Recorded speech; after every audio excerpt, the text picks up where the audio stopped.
one pick in the NHL draft, but the minute can't seem to stump. Do something dumb, that's an observation. CLT make them need to run. That's Lawrence Taylor. Cut them every trash, CMT for short. Wonder if we best once you peep the score. Up at the crack of dawn, top stories of the morning. While you're yawning, grab your coffee, rise and shine with 8:80 a.m. This is Drop Time. We provide highlights from your favorite teams. Got Dave and Rick making plenty of picks. It's Rule 76. Oh my goodness, is there a lot to do today? The Giants officially, after people panic, have their new head coach. We have 4 teams left in the NFL postseason. We have coaches freaking out about officiating. We have maybe the best team in the postseason now without their quarterback moving forward. We have the Mets with the new third baseman. We have a lot going on Martin Luther King Jr. Day, a day that we should take a moment to reflect and think about and think how we can be better and all that kind of stuff. Good morning, Rick. How are you?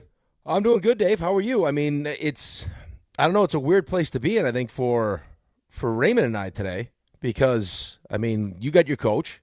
Oh, yeah. Right? Like, I mean, the day he got fired, you bounced back to life. And then we kind of have to, walk on eggshells a little bit because RJ's team got smashed, I feel like. I think the benefit to us is that it happened Saturday. I think if that was the 6:30 game last night, it was that fresh, I think it would be really bad. I think we got a blessing for that game to be on Saturday. There's a chance he's not here if that happens last night. And I would understand that. Wow. Poor guy. Yeah. Although he hates that team. Don't say although. He hates the Seahawks. Sometimes it's better just get bludgeoned. Was it better when you got bludgeoned by the Eagles a couple of years ago? I think in some ways it's better to get bludgeoned than to have this close game down to the nub and then lose on like a last-second field goal or something. I don't know. I don't know what's good. I haven't been in that position in quite some time.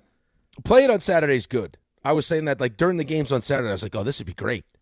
Or if this was my team playing on Saturday, no work on Sunday, you could really get wild. I loved it. But when it's the team that you despise the most of all the teams, it feels like the Seahawks are his most hated team. Yeah. Does that? But can't you just say that like they're just much better?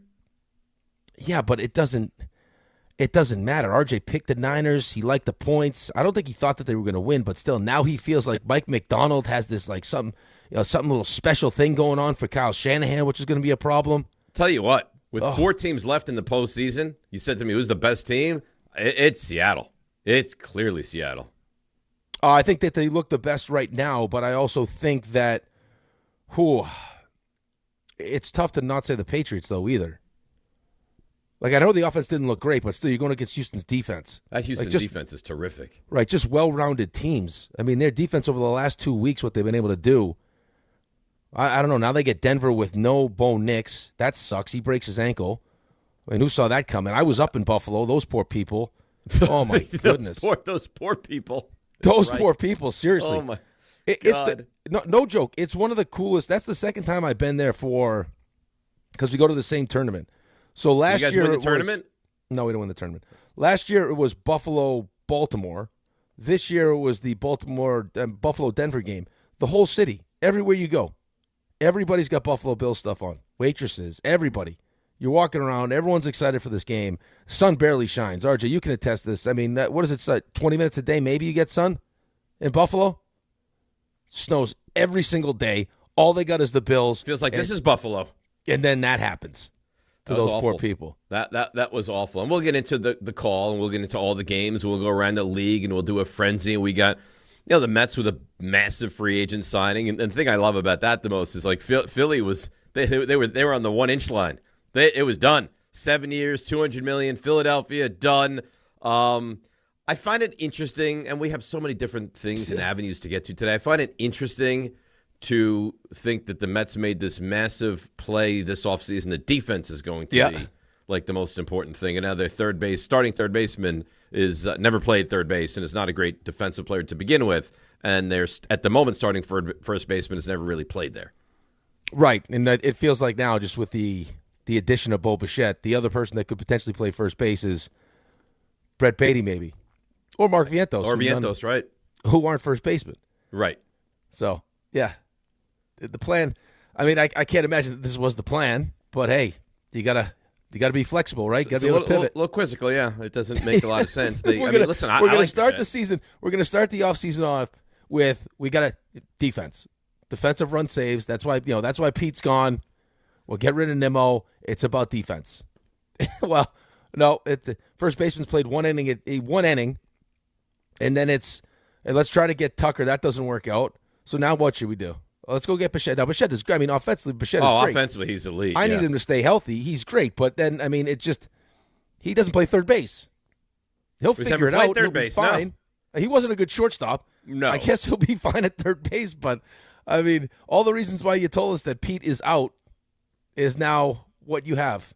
And we still haven't addressed the pitching staff yet. Not yet. No, it's a little confusing. It certainly is. I still say let's wait and see how it plays out. It sounds like Bellinger's still in play for the Mets. Yankees have made their offer, their final offer, and they're not going to deviate from that, was the report yesterday. So we'll see how that plays out. But it doesn't feel like David Stearns and Steve Cohen are working together the right way. Right? Like it doesn't feel like they found their groove yet. Like this feels like a Steve Cohen needing to go spend money as opposed to David Stearns doing what he set out to do in the first place. This is the guy that I've earmarked that I want for this team. Right. It keeps changing. Right. I agree. Do you know what I'm saying? Like it's now, okay, well, let's go spend some money, so let's go get Bo Bichette's the last one, so let's go get Bo Bichette. Well, that's kind of what it felt like. Like okay, let's switch our narrative to a different guy because we lost that on the prior guy. Now, I did send that text, I don't know how much you saw over the weekend, that said the three guys you lost and the three guys you gained, the WAR is actually higher with the three guys that you now have. So, right, Polanco, Simeon, and Bo Bichette.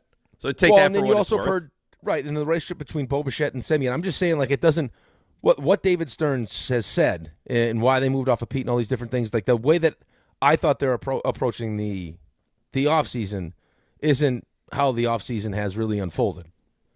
Like if your priority is defensive run saved, you like that. That's not what these moves scream by any means. I would agree with that. And what are you going to do in left field? Is Benj going to be your opening day left fielder, guy that's never played before in Major League Baseball? Yeah, it feels like they still have to get pitching. Like there's still things that need to be done. There's lots of things to do. Well, listen, there's lots of guys still available, but there's also lots of things to do. Right, but I mean, as far as the big time free agents, you get Steve Cohen tweeting about, wait for the smoke and everything else, and then you get Dodgered. Do you know what I'm saying? Like then the Dodgers jump in. Right, an hour later, the Dodgers like, we got him. Yeah, we'll take him. You guys want to mess around? Don't worry, we'll get him. It's unbelievable, man. Good for them. Have you seen that lineup on paper? It's like, come on, what are we doing? It's ridiculous, dude. I'll tell you what, though. Like as awesome as it is to play in L.A. for the Dodgers, I read this article today, or not today, excuse me, like over the weekend about Freddie Freeman selling his house, and because of all the tax implications that we're not going to get into, like California is a wild state. How much money that he's selling his house, so he's got to pay a certain tax, but because it ends up costing him, like he ends up losing $2 million on his house. It's like it's a wild place to be. Like make sure you defer all. That's why you defer the money. Yeah, you defer the money. Give me that in a different state, and then you can move to Monte Carlo for all that matters. So the football, the 4 games, the two of the games were amazing. Yeah, amazing. I mean, like things that quickly jump off the page. What would you think? Catch or no catch in the Buffalo game? Because that's people are like even Ray. Ray is so that was clearly an interception. Yeah, but I don't. Okay, here's the thing. Like, I mean, Ray's a football purist, right. So I understand, and he's fed up with people. But it's, I mean, Orlovsky said he thought it was a catch. I actually, like in real time, I thought it was a.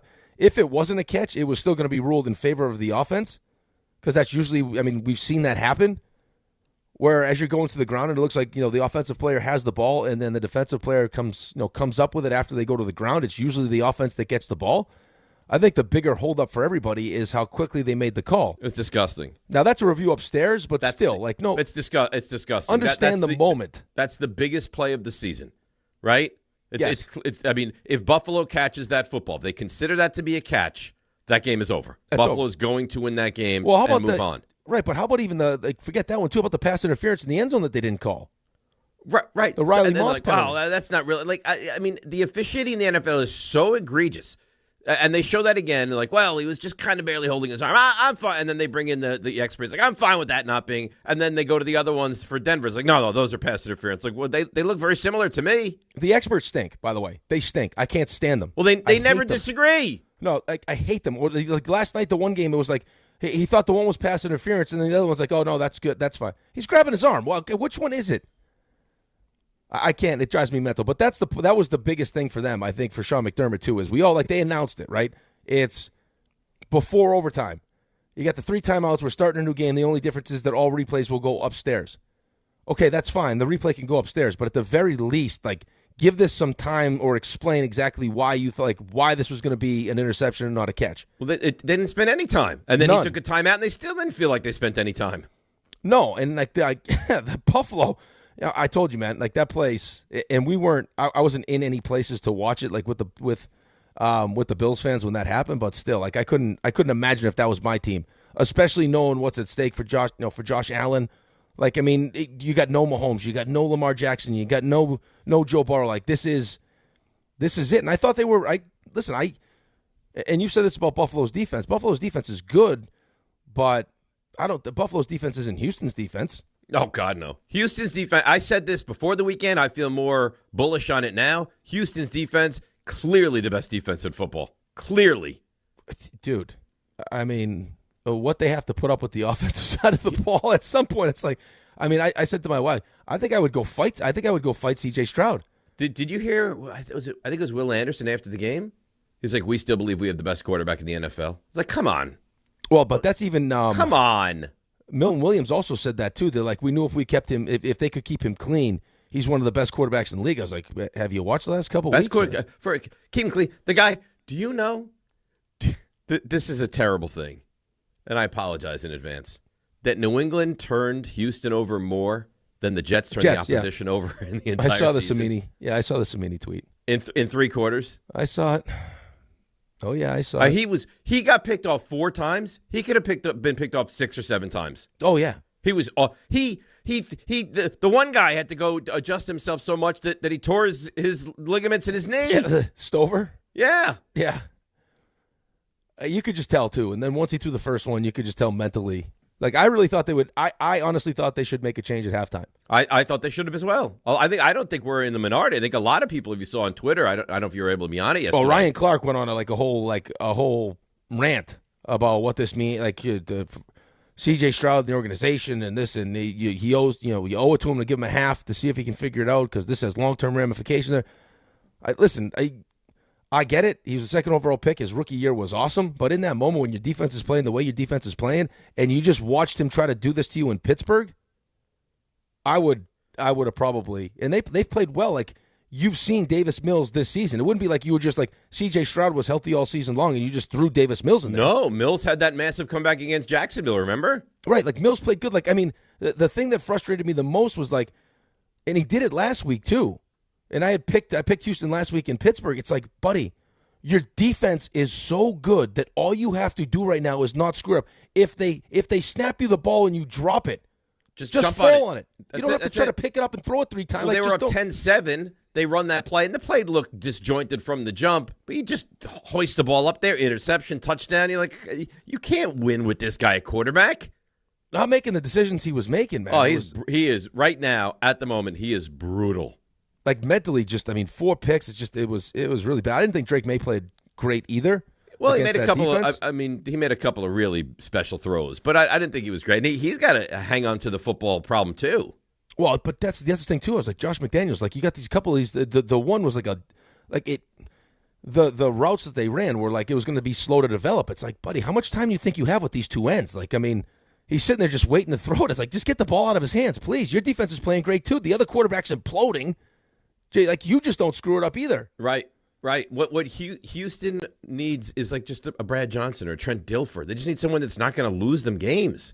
But they need to be able to run the ball better too. I mean, that would be nice. They had you would no think Nico that they would Collins. try to build that team with like a big physical offensive line and a big pounding running back and right and just like close to the vest offense. And hey, if we punt it, we punt it because our defense is just that great. Right, but no Nico Collins is huge. Then they lose. Huge. Then they lose their tight end, which is huge.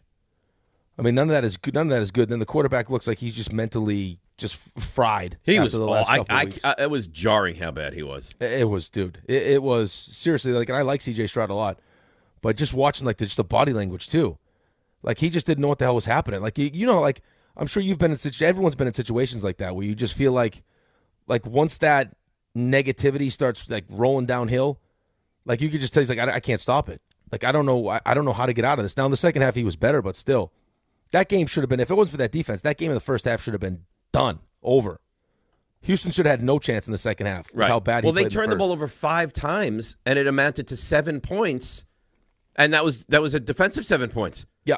Like the New England offense did nothing off of those turnovers, which is really remarkable for that Houston defense. Right, and I also think they got the benefit of Stevenson going out with the eye in the first half. Because Stevenson against that team was definitely the better option at running back, just how big and physical he is. And then in the fourth quarter, you saw it. I think they got the ball back with like almost 12 minutes. And they went on that long drive where they were just running the ball. How about when Houston punted too? I did that. I almost felt like in his mind he thought there was a better chance his defense. Better chance we turn them over and get the ball down in their territory. I guess. I mean, the game was over at that point. That Houston defense, though, they're special. I'll tell you what. In the Patriots, as much as I hate to say it, because I can't believe that they're back already. Like how well coached they are. Like just watching Vrabel on the sideline, man. Like what a difference. Like I watch Aaron Glenn on the sideline. He'll get mad once in a while, but he's kind of just like standing there. Like Vrabel is, dude. He's all over the place. He's high fiving guys. Good job. He's on the bench talking to guys, high fiving guys. Like he is, like get headbutting the lip. Like he's bleeding. Like he's just. I mean, what a signing by them. He's awesome, dude. What an off season. What an off season they had, huh? Oh, they hit on everybody. They hit on everybody. How about the catch Steph Diggs? How about the catch Steph Diggs made in the end zone? Oh, how about the one by what's his face? Oh, by Booty. Yeah, that was God. Sick. Yeah, that was a sick catch. But I'm saying like just Steph Diggs in traffic. Look, he's going to get killed. He somehow catch. Even the other catch he made, the third down catch, where the ball was kind of the inside. How strong his hands are. Yeah, he's a terrific addition. They're a really good football team. Very complete football team. I think Seattle, New England. I feel good about that Super Bowl pick.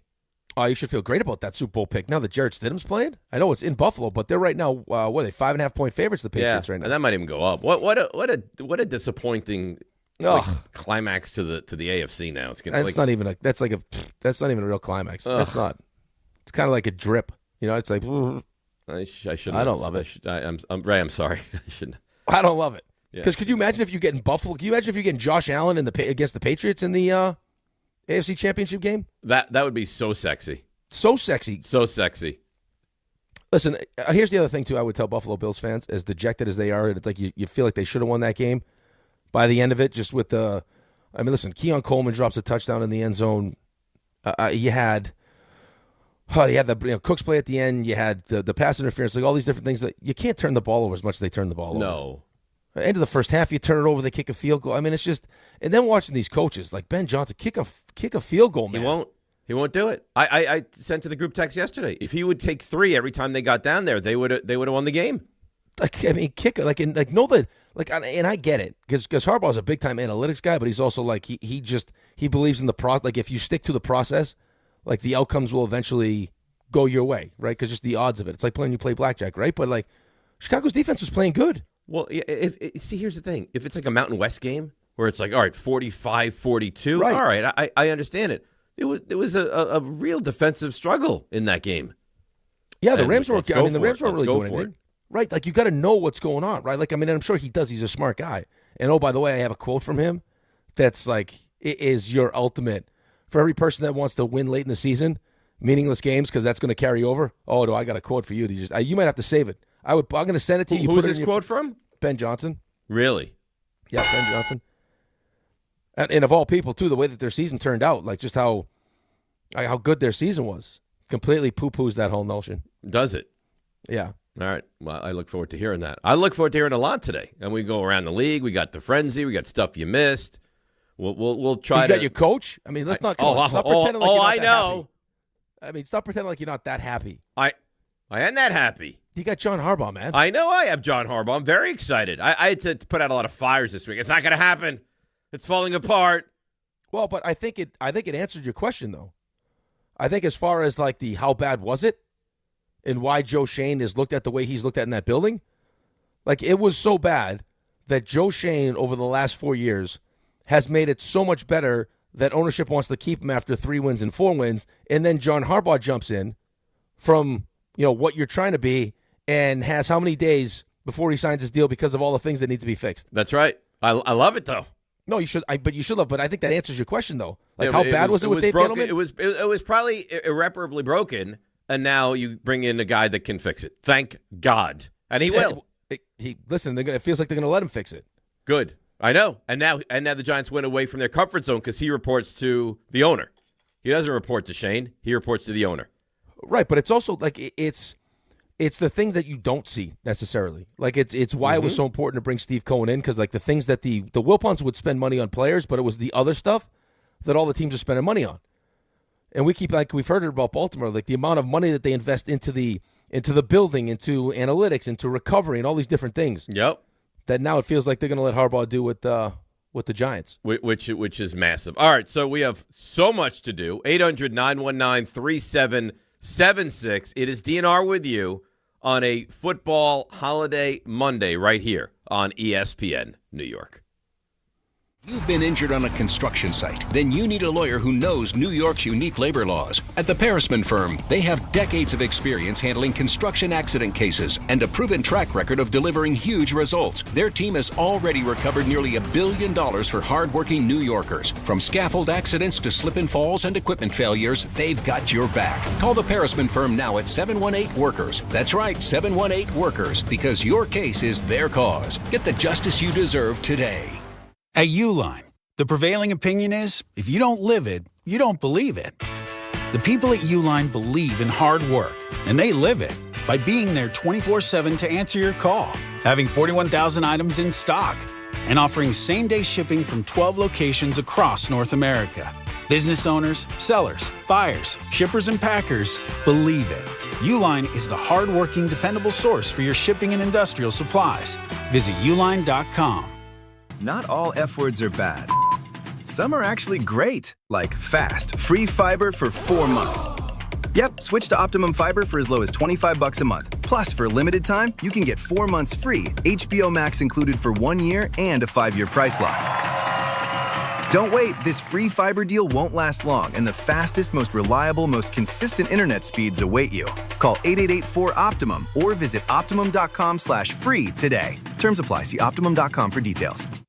Show your team spirit and save big only at Security Dodge during the Start Something New sales event. For a limited time, score an extra $500 off on top of all rebates and new incentives. Just for coming in and wearing your favorite team's jersey or swag. High school, college, or pro, football, basketball, hockey, and every sport in between. It's easy to win big at Security Dodge in Amityville. Visit us today or shop 24/7 at securitydodge.com. Make cancer screening a part of your annual healthcare routine.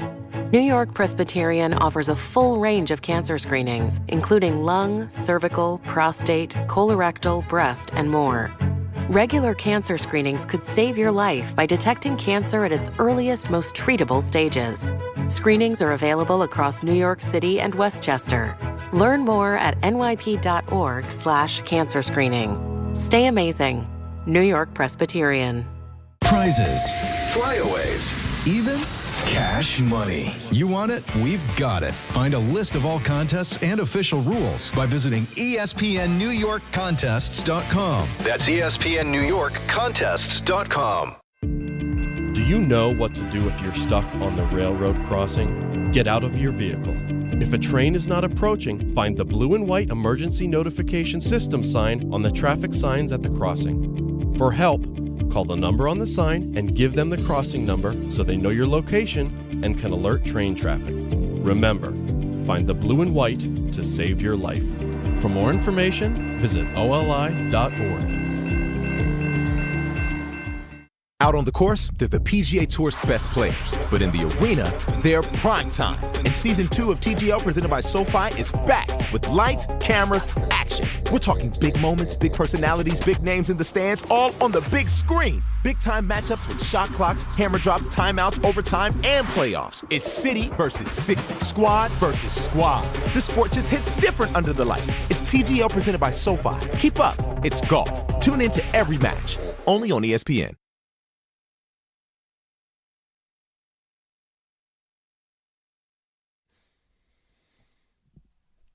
Is this Milli Vanilli? I believe it is.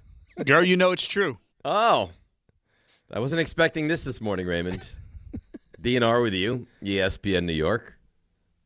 How? Oh, God. What? I mean, how does – I know there's hand fighting in the end zone.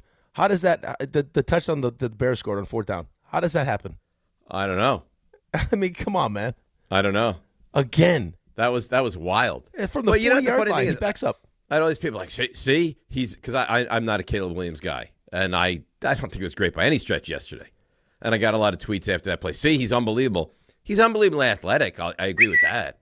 I don't think that. I mean, it was a play that most quarterbacks couldn't make just because they wouldn't be able to make that play. But I mean, he hoisted the ball up. Yeah, but he did the same thing last week too. It's like I thought last week was a better throw. Right, but he can do things with a football that a lot of people can't. Yes, his arm strength is incredible. You can't contain him. The thing is, he's not like you haven't harnessed him to the point that he can just drop back, throw the ball. It's always got to be this fancy, I'm going to outrun the guy to the corner and throw this crazy pass. Well, it's year one, right? And I'm sure it frustrates Ben Johnson. Yes. But I think that you've seen a lot of quarterbacks. I think that was some of the conversation surrounding Patrick Mahomes early in his career. Like, you have to be willing to just to be boring sometimes. Like, take the easy one. And eventually, like, you'll get to the point where you can use your arm, use your athleticism. Just keep hitting those easy ones. But that gets boring sometimes for guys that are capable. Like the sidearm throw he made that almost got picked, right? Where he's running to his right. It looks like he could pick up 5 yards easy, like no problem with his legs, stops, and then tries to throw that sidearm pass down the right sideline. It almost gets picked off. It's like, okay, just if you pick up 5, and then they end up taking a penalty. Right. On the next play, it's like you just pick up 5. Now the whole thing's different. The whole drive is different. If you just take what they give you, but it's not the way he plays football, and they're gonna figure a way to coach that out of him, I think, at some point. But we're not there yet. Oh, it sounds like he's fully all in. Like he's going to work on his footwork, his accuracy, because now you see it works. Right now you see what Ben Johnson outside of the going for it on 4th down every time works. And then Cassie last night, you should have seen her. Like she went. This is in the car. This is when you were home. Well, no, I'll tell you other stories about that. But so RJ's winning the picks right now, and it's over. No. No. I think I'm down. RJ, is it over? You up 4 or 3? I'm up 3 with 3 to go, but you would have the tiebreaker, so it's not over. Yeah, I gotta go. He's gotta miss all 3, and I gotta win all 3, to win. But anyway, so that was the chance last night. Was if the Rams cover, I'd be down 2 with 3 to play. Oh, that's why you care about that. Okay. Right. So they're up a touchdown, and I think it was on the first play of that last drive before they tied it up. Durant is celebrating, and Cassie's like, "What's he celebrating for? This game's not over." And then, of course, it's him in the end zone that gives up the game-tying touchdown. Why was he like running forward on that? Because he got pushed. It looked like he got pushed forward and couldn't get his feet back to. So he didn't get pushed enough to throw a flag, but he got pushed enough to affect the play. Yes. Yeah, because it looks terrible. It looks like he didn't think that Caleb Williams was going to throw that. Did. Yeah, and then did. But it looked like he got. But they showed it again. It looked like they were hand fighting and lost his balance. But that was a crazy play. That's a great scene. That's Chicago. Playoff football, freezing cold weather, guys taking their shirts off and that kind of stuff. Oh, felt like 7. Would you ever do that? Take my shirt off and that? Yeah. No. I mean, I'm sure I could have enough drinks that I would probably do it, but did you? There was a kid yesterday. I don't know if he was at the I saw Patriots him. game, and they're like, what kind of parenting is this? It's just, hey, we're at a game. Let's just get wild. Okay, if Milo said, "Dad, I'm taking my shirt off," you'd be like, "There's no chance you're taking your shirt off." I would say no chance. But if no anyone chance. could, dude, I think he could do that. He doesn't feel cold at all. Yeah, but why? I don't know. Because everyone else is doing it. I don't know. Like you see other crazy fans do it. You want to be a crazy fan, so you take your shirt off. I mean, I don't know why. So if I'm in the crowd and it's 6, I'm now a crazier fan than you because I took my shirt off. You're at a game, and Alex wants to rip his shirt off. Who's stopping him? You? Yes. Yeah, right. I'm telling you. You didn't stop him when you were at the what game was it when he said like the nastiest thing you could ever say? Well, you can't stop someone from in the process of saying something, but when they're going to take the shirt off, you can stop them. You could have told him like, "Hey, Alex, there's some things that you can say, and there's some things that you can't say." Well, I did. After he said it, I was like, the I don't list think of that was things really that appropriate. are unacceptable.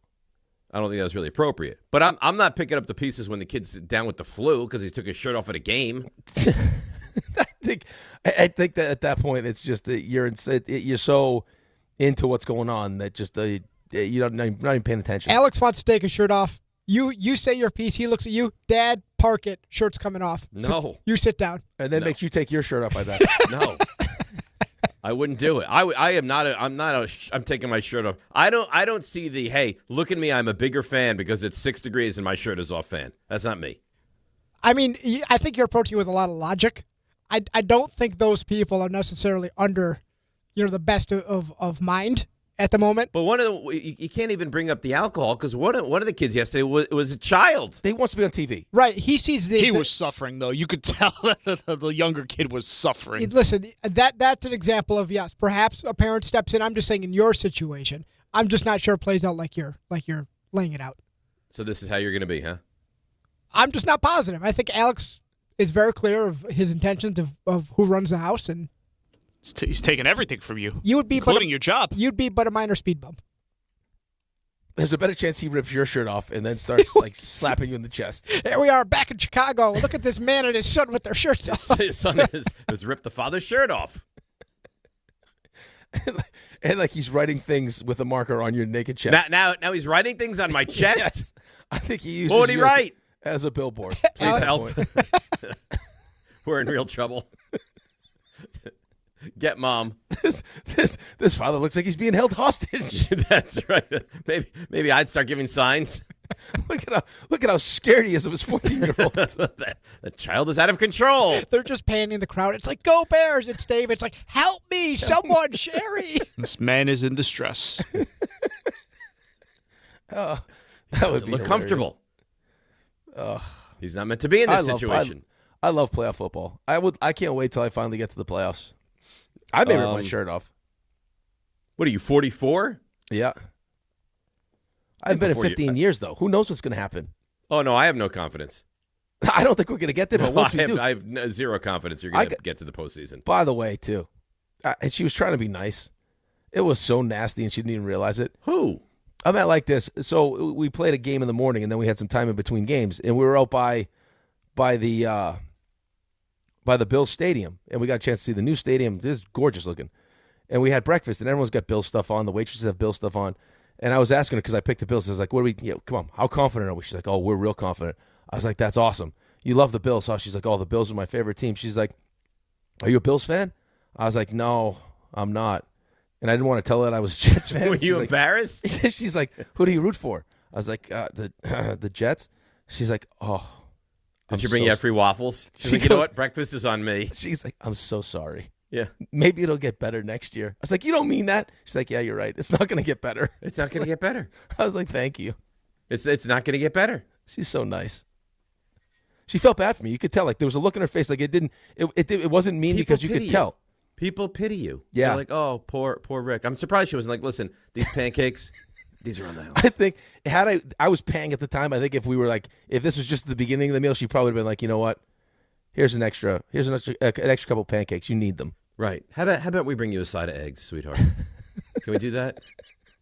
Here's some pain and suffering bacon. Yeah. They would have free refills if they knew.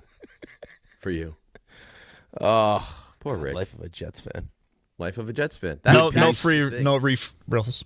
The thing is not how bad you've been.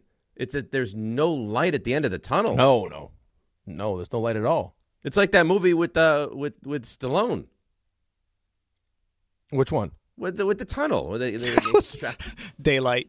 Daylight is what he's trying to say. Okay. Why are you laughing? That was hilarious. The movie with Stallone. Yeah, that movie. Well, no, because that not Rocky. They get trapped in a tunnel in Rocky. You know what Rocky says? You get hit. It's not how many times you get knocked hit. down. You got knocked down. It's You get up, and then you keep going forward. Yeah, that's what it is. That's great. That's he said that in daylight. That's motivational. Yeah, they didn't say that in daylight. I got to change it. It's not how many times you get trapped. Yeah, not how many times you get trapped. It's about digging your way out and finding the light at the end of the tunnel. It's about finding the way out. That's right. That's exactly what it is. All right, people lining up on the phones. We got so much. We got the Giants. We got the Mets. We got the other NFL. 800-919-3776. So line them up. We'll get to everything we need to today. Very busy Monday right here on ESPN New York.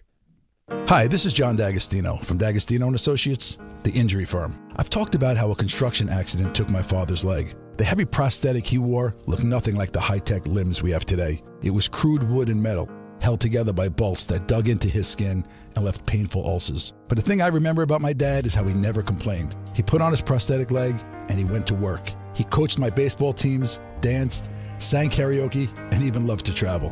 He may have limped, but he always held his head up high and he lived with dignity. At D'Agostino & Associates, I spent over 35 years building a law firm that helps accident victims and those in need of their Social Security disability benefits. We fight till our clients get the money and dignity they deserve. So call us today at 1-800-BITE-BACK. That's 1-800-248-3222. We have offices throughout New York and New Jersey. So don't tell me personal injuries aren't personal. I know what they can cost a family. I've been there, and I'll be there for you. D'Agostino Law. Bite back.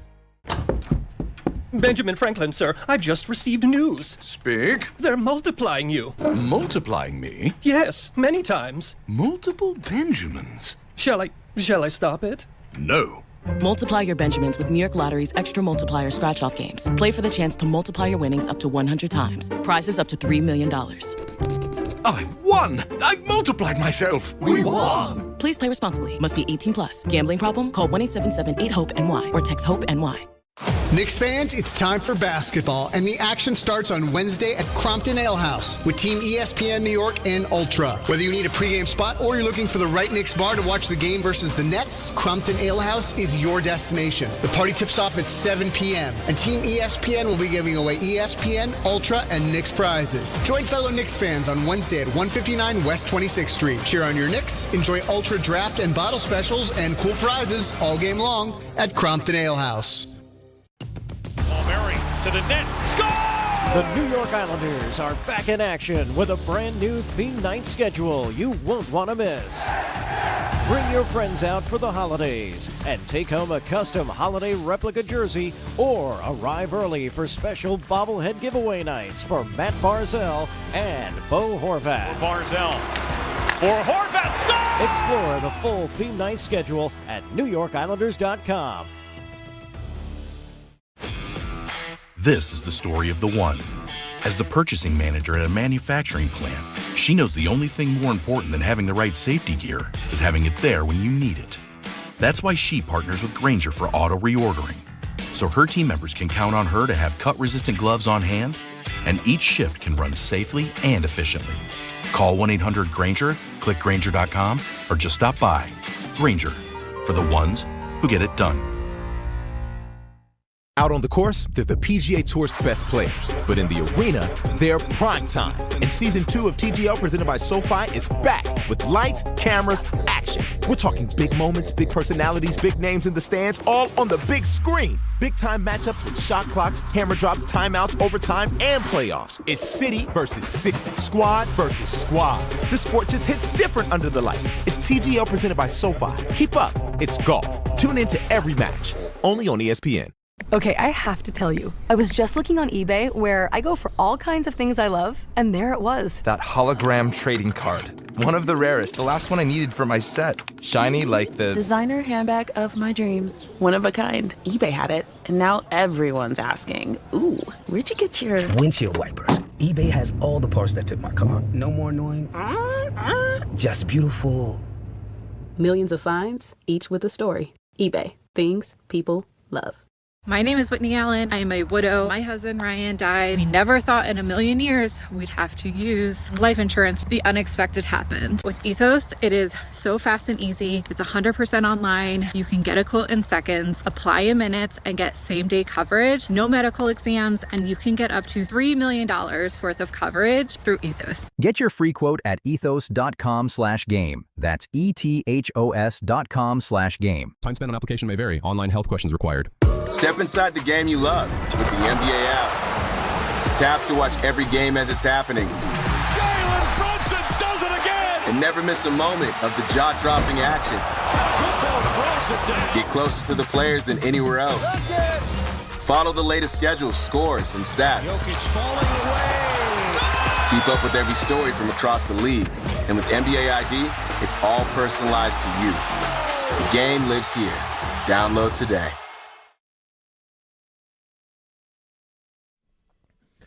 Oh, this is from Daylight, I believe, right, Raymond? You guys are idiots. Actually, it's from Cobra.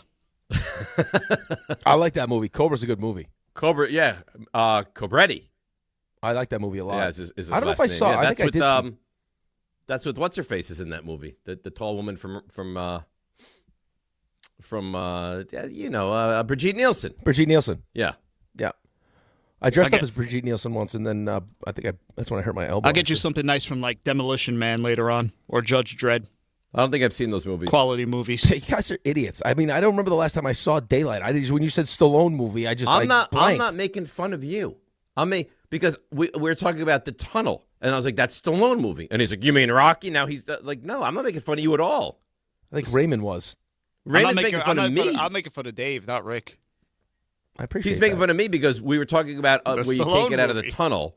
And I was like, that's Stallone movie. And he's like, what Stallone movie? I thought it was pretty obvious what Stallone movie I was talking about.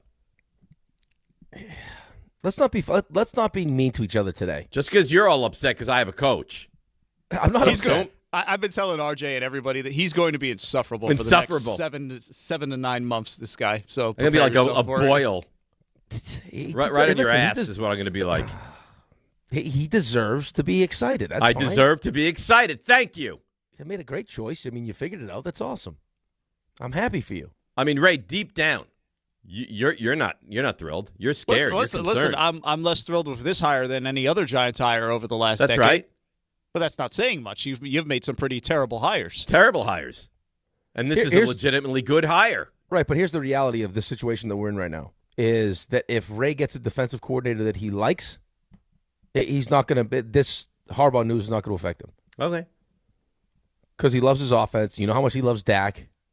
Thinks he's got good pieces on defense. He just thinks that his defensive coordinator stunk. Yeah, they don't have that many good pieces on defense. But I don't think he doesn't think his defense needs to be like great. They just I don't think the good. defense needs a complete overhaul. It just needs to be decent. Yeah. That's it. If he gets Jim Leonard, he might backflip into the studio. It's possible. Talks about it. It's possible. You're excited by I hope we get Jim Leonard just for that reason. Yeah, I kind of figured. Yeah, just so you can't have him. But it sounds like Anthony Weaver might be the Giants' DC. I like him a lot. I think you have a great coaching staff. I trust Harbaugh. Whoever they bring in. No, I'm serious. The guy's put together great coaching staffs. Why would I not trust him? I can't wait till the second half you have a lead and he stops running the football. We'll see what the next day's conversation let's is about. Get there. Let's get to the point where it's like, God, the Giants are 5-2 and they blew this game, and let's get there, okay? But we know what it's going to be. We know exactly how you'll react and how Giants fans will react. We know this is New York. We're an emotional people. Yeah, I mean, we had Harbaugh didn't sign the contract yet on, what did we do, the show Friday, and we had people calling in talking about 10, 11, 12 wins, winning the division. Yeah.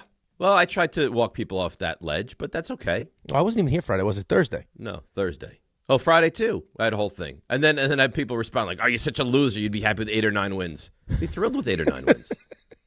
Stop being such a loser, would you? I've won how many games? I've won 13 games the last 3 years combined. You give me 9 wins and a positivity with the quarterback, I'd be ecstatic about that. Oh, you know what I saw up in Buffalo, too? I saw I saw a Jeep with all the ducks, all the rubber duckies in the front. See, you're looking for it now. In the front, though, but he had them all in the windshield. Yeah, that happened. I'm telling you, like, you never notice it until you're looking for it, and these people, like, it's the entire dashboard will be filled with them. Right. It's unbelievable. Quack, quack. It's not. It doesn't seem very safe for driving, but wait, you can't see out the window? It's pretty close. Oh my God! Lined up right on the. Just all lined up on the dash. Interesting. That's an interesting people. Those G people, an interesting people. All right, let's get to the calls. What? No, let's go. Let's get that. I like all right, calls. I don't know. This is laughter. I went to see what it was about. Robin in Dobbs Ferry. Robin, are you back in the States?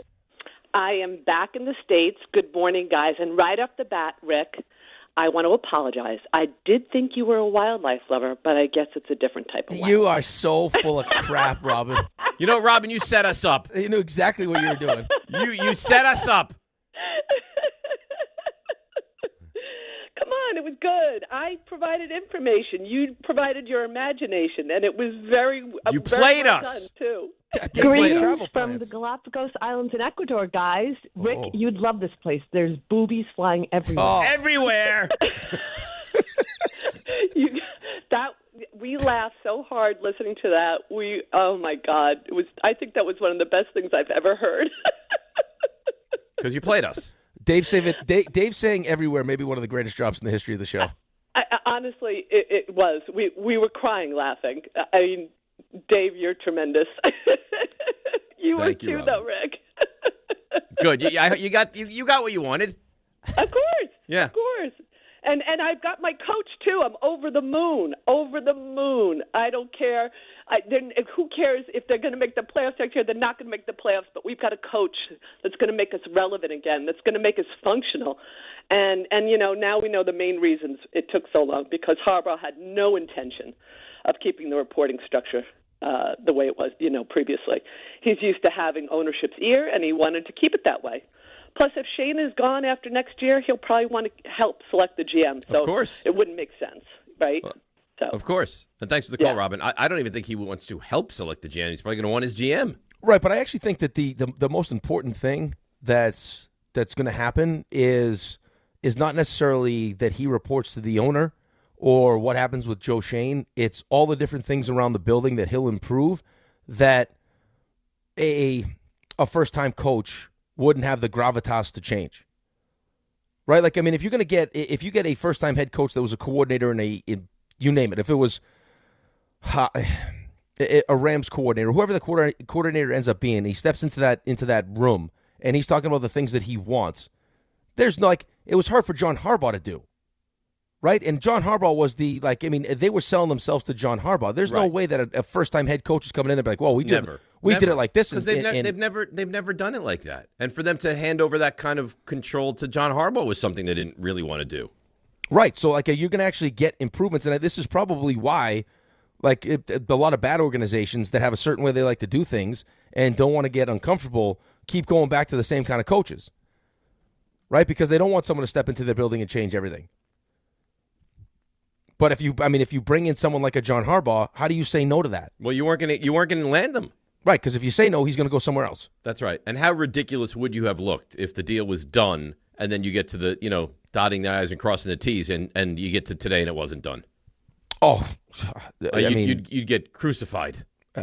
I would be hard pressed to think you show up for the show if that happened. You think I've been unhappy recently? You'd get nothing. Oh, nothing. You'd be a lifeless. No, I'd be like, all right, we're on. What do you want?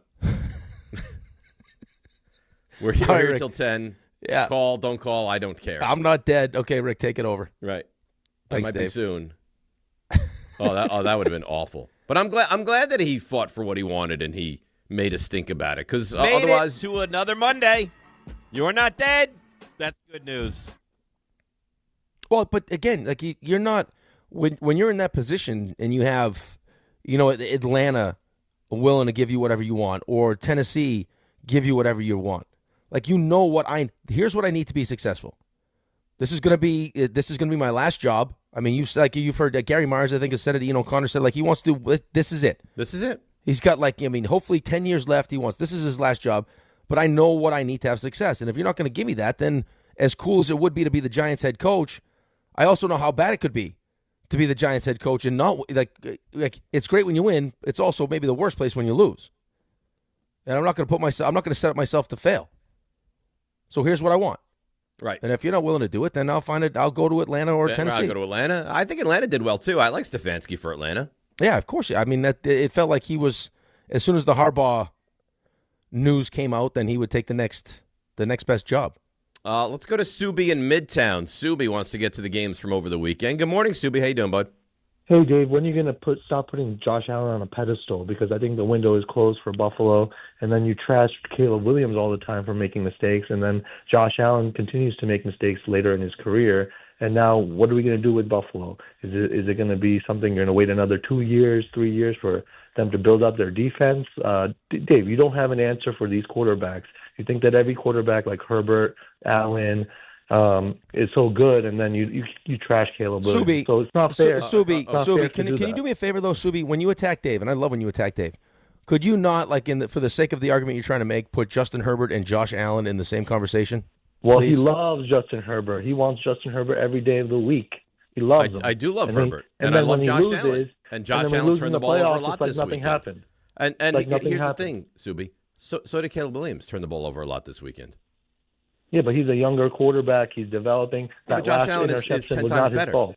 All right, Josh but Allen Caleb interception was not his fault. Caleb Williams also has more pieces around him right now than Josh Allen does. Subi, who do you think's a better quarterback, Josh Allen or Caleb Williams? If Josh Allen continues to try to improvise and then misses, misses his I'm not wide asking receivers, you if 10 years down there. I'm asking you, who's the better quarterback between these two? well, Josh Allen has All I'm saying is, who's the better quarterback between these two? Josh Allen is the better quarterback. He's getting paid more, and eventually he's going to have to win the big game, or else it's going to be just like the Jets are, a bad franchise. Oh, stop it. Stop. You know what, Subi? I think you actually had some decent points during that call, and you ended it like a moron.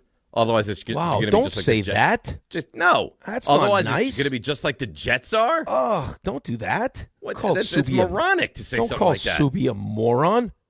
Well, you know what? If the shoe fits. Why choose nastiness? You're not supposed to lead with nastiness. This is not on your 5 personality traits. I'm a warrior on my 5 personality traits. That was not woo. That was not woo. I don't even really know what woo is. Well, you got to click on it. That was not woo. That was poo-poo. That was not woo-woo. Listen, I'll say it again. Oh. He just compared Josh Allen to the Jets. Yeah, well, it wasn't his finest moment there at the end, but... Woo! I have a lot of concerns about the path we're going down with, Dave. What do you mean? Because I believe that when you were leading with generosity, that was you when you had no head coach. You had Mike Kafka as your interim. You're out there, winning meaningless games. You were beaten down. But you're like someone that went away from, college. You come back after summer and you've had the glow up. That's you right now with Harbaugh. And I feel like I'm sexy. The leading with generosity is no longer going to happen, I think. I'm sexy. Yeah, you're going to lead with sexiness. I'm like this modern day Cheryl Teagues is what I am. And I think that's how you're going to approach I look myself in the mirror. I'm like, look at me. Yeah, I think that's what's happening. Look at me. That's right. I don't know if people are ready for this. I don't. Well, you know what? You're going to get it. Yeah, clear. I'm back. Poor Subi just got it. Well, he'll get it again. I think you are unfair to Caleb Williams a little bit, though. Okay. I don't think he's great. I think he's athletically gifted. It doesn't I think stink. He makes plays that you're like, wow. And I think he's wildly inconsistent. Okay, but he doesn't stink. No, he doesn't stink. Thank you. That's all I wanted you to say. That's it. He doesn't stink. But Okay. I think he's got a lot of work to do. Right, But I think he might get there.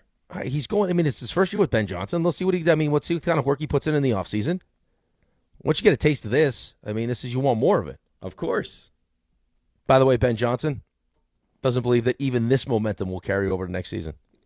Even this dies, huh? Even this dies. But by the way, the game was on NBC last night. Yeah, they didn't think maybe let's show the handshake between these two coaches. Like that wasn't even a thought in their mind. I know. I had to see it on a video afterwards. Not a thought. Seeing what Ben Johnson did last week. Hey, you know what? We've got something there. Let's show that again. Right. Yeah, I would have shown it. That's a bad job. Ben Johnson after the game. I wish I could say this momentum from year one will take it. It doesn't work that way. It doesn't work that way. And honestly, I don't even want to talk about next year yet. So not even momentum from this. Right. Let alone week 17 and 18 I don't meaningless really find that momentum carries over. No, of course it doesn't. I mean, it didn't in Washington. Especially when you're bad. Especially like right. four wins or 5 wins. Oh, well, you got to win these games because the momentum, the carryover. Right, completely new head coach, completely new coaching staff. New program, new culture. Knew all of it. Knew all of it.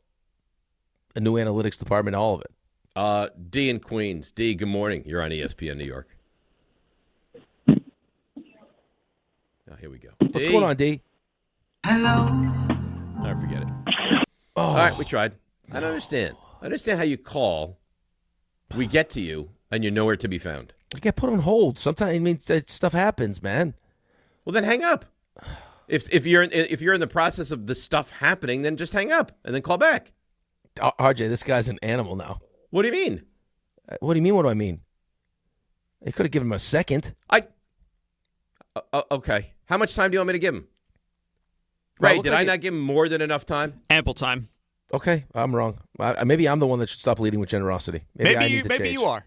We're going to need someone to lead with generosity because Dave's leading with his smug. His smug sexiness. I can't exactly help what he's doing. You know, Dave's approaching it. He's like the lady at the bar, and somebody walks up just to make a drink order, like not even making conversation, and Dave just kind of leans over. I'm not talking to you. I have no time It's for like you. I wasn't even going to approach you. That's Right. Dave right now. He's looking for problems. He's looking to tell you no. You have Bless no your chance heart that you thought you could approach. Right, me. you have no chance with me. Look at these things. you can't handle these things. You know what? When you got things like that, people can't handle. Yeah, you can't touch these. Get out of here. We haven't had a press conference yet, and this is exactly. Just wait till the press conference. Oh no, just wait. Oh. I had a buddy say, "You want to get some lunch on Tuesday?" I said, "I can't. I got a press conference." You should cover. Why don't you go to the press conference and cover it for us? Ask a question. Do you think that's a good idea? Yes, I do actually think that's a good idea. You think that's a good idea? Dave Rothenberg at ESPN New York. John, I love you. I love you. I'd be like that woman. I just want to tell you and then everyone have to glaze all over me because that's what they did for her. All right, well, let's do it. John, I just want to welcome you to New York. I don't have a question. I'm going to ramble on for 90 seconds. I just want to tell you, I think you're wonderful. I've heard great things about you. Yeah. Your track record speaks for itself. I can't believe you're here. Pinch me. Look at my hoo-has. Let's go. Let's go. And then you get glazed on. I mean, who says no? Maybe that's your thing. I mean, you could fight with Jordan, too, for the first question. No, Jordan, listen. Listen, Jordan, I'm going to ask it. Yeah. You want to be on the show again? You just relax, okay? Yeah. I Take got a some back things seat I'd here, like to say. Yeah. But it won't even be a question. I'll just welcome him. That's fine. I'm on the welcoming committee. Hi. Maybe he gives you a big hug, and then we have this beautiful relationship. Maybe I ask if I can sit up there with him. I don't think he's going to say yes to that. You don't know that, though. I got a pretty good feeling. or you know what? Or you just go sit up next to him. Hey, John, just going to take this. Can you imagine right I walk in and I'm looking at the dais, like, where's my card? I don't really have a question. I'm just well, I do have a question. Where's my name here? Yeah, where do you guys want me? I don't see my seat. I won't be front and center. That would be uncomfortable. But let me at the end. Yeah, I could sit anywhere really. Maybe I stand right behind John. What you just tell me? That's fine. I'll rub his shoulders. I'll give him a rub down. Oh no. Yeah. I don't. I'll shave All during right. the thing. I take it back, RJ. I don't think we should send Dave. I don't think it's good for anybody. What do you mean? I think you know what I mean. I can't have you touching John during his press conference. This is mid-January. Hey, mid-January. Touch is putting it lightly. What's going to happen in like August? Do you understand what I've been through? Like when he's out there with like a it's whistle. It's like I've been in the He'll wilderness. put a new. There'll be a new he'll put a whole new meaning to ball boy. I've been in the desert for a decade, and now I see a lake. I can't help but just slurp up all the water. All right. All right. Yeah. Just slurp away. I will.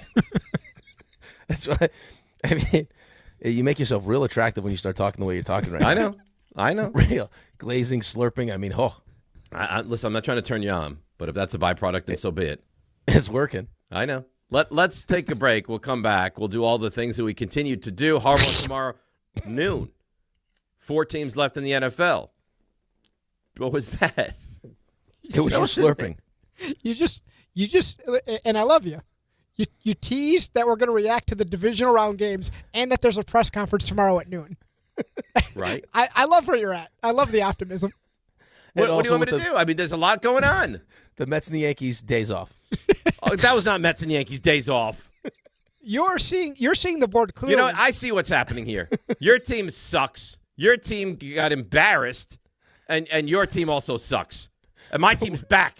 We're breaking down a press conference. Oh, we're going to bring tomorrow at powder to a powder. Oh boy, we'll be back. ESPN New York. You know what? At least I know I have one person in this foxhole with me, and she is Debbie Duhame. Dinar, good morning. Good morning, company. Alternate side parking rules suspended for the Martin Luther King holiday. Metered parking rules in effect if you're heading to the PATH trains. It looks like delays Newark to World Trade and Journal Square to 33rd with signal issues. Heading to the eastbound BQE, stop and go up by Atlantic Ave. A collision involving a truck. Skyline Drive closed between Oakland and Ringwood because of ice. And over on the Southern State East by the Meadowbrook, a collision there. Sponsored by Positive Coaching Alliance. Got issues with youth or high school sports? Positive Coaching Alliance can help. PCA, a national nonprofit, offers more than 1,000 free online resources for youth and high school sports coaches, parents, students, and administrators. Visit PCADevZone.org. I'm Debbie Duhame on 880 ESPN New York.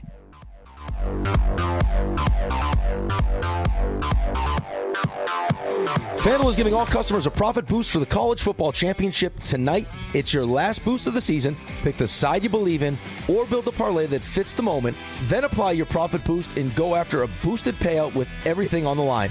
So if you think Fernando Mendoza and Indiana will complete their run tonight, then bet it. Or if you think Miami is set to pull the upset, bet it. FanDuel is the best place to get into the championship action, and when you win, you'll get paid instantly. Visit FanDuel.com/local to get your college playoff profit boost today. Pick the side you believe in or build a parlay that fits the moment. Then apply your profit boost and go after a boosted payout with everything on the line. Must be 21 and older and physically present in New York. Opt-in required. Bonus issued as non-withdrawable profit boost tokens. Restrictions do apply, including any token expiration and max wager amount. See terms at sportsbook.fanduel.com. For help with a gambling problem, call 1-877-8-HOPE-NY or text HOPE-NY at 467369. 880 ESPN, WHSQ, and WCBS-FM HD2, New York. A Good Karma Brands radio station. Hi, I'm John D'Agostino from D'Agostino & Associates, the injury firm. You know what's interesting about the words personal injury? The first word is person. And at D'Agostino & Associates, that word means everything. That's because I handpick every person in our firm, from the pleasant professional person who answers your call to the experienced person litigating your case in court. Because every person in my firm is an extension of me, and the only way to exceed our clients' expectations is to deliver the highest level of personal service every single time. And that starts with hiring the right people. You see, we know that every client is a person too. Someone going through the toughest time in their lives and deserves to be more than just a file number. At D'Agostino & Associates, we put the person back in personal injury. So call 1-800-BITE-BACK. That's 1-800-248-3222 and ask for me, John D'Agostino. And let's talk about your case, person to person. D'Agostino, law, bite back. Show your team spirit and say big only at Security Dodge during the Start Something New sales event. For a limited time, score an extra $500 off on top of all rebates and new incentives just for coming in and wearing your favorite team's jersey or swag. High school, college, or pro, football, basketball, hockey, and every sport in between. It's easy to win big at Security Dodge in Amityville. Visit us today or shop 24/7 at securitydodge.com. Not all F words are bad. Some are actually great, like fast, free fiber for 4 months. Yep, switch to Optimum Fiber for as low as $25 a month. Plus, for a limited time, you can get 4 months free, HBO Max included for 1 year, and a 5-year price lock. Don't wait, this free fiber deal won't last long, and the fastest, most reliable, most consistent internet speeds await you. Call 888-4-OPTIMUM or visit Optimum.com/free today. Terms apply. See Optimum.com for details. Every great team has its core players, but when the season gets tough, adding the right free agent can make all the difference. The same goes for business. At Robert Half, we found that 67% of companies surveyed plan to increase their use of contract talent to handle workload peaks and backlogged projects. With Robert Half's specialized recruiters' experience, combined with their award-winning AI, you can quickly find the skilled candidates you want. At Robert Half, we know talent. Discover how we can help at roberthalf.com/talent. Hey, fans! Welcome back to Fansville's Cheers and Tears. Oh. Okay, so everybody deals with losing, right? To a rival on a last-second field goal. Whatever, it's fine. I'm totally fine. But I cope with losing with an ice-cold Dr. Pepper. Those 23 flavors are so delicious. They totally wash away the pain of your college football team taking a big fat L. College football, it's a pepper thing. This is DiPietro and Rothenberg. The thing is not how bad you've been. It's that there's no light at the end of the tunnel. No.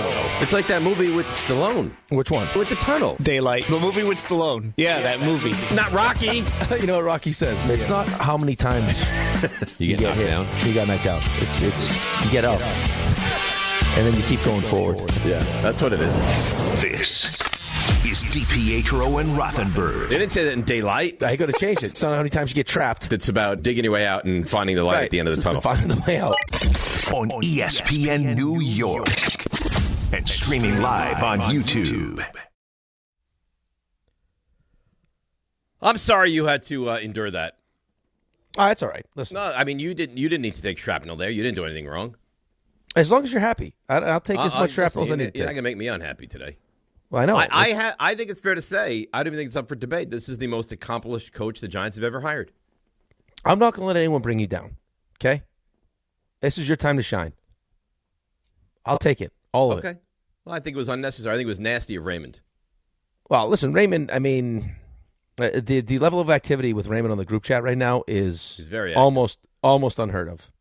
It's crazy. Very active. By the way, I'm assuming John's parlays didn't pan out because I got I got a 9-team parlay, a 6-team parlay, a 3-team parlay. Oh, look at, and then that was the last I heard of the parlays. That's it.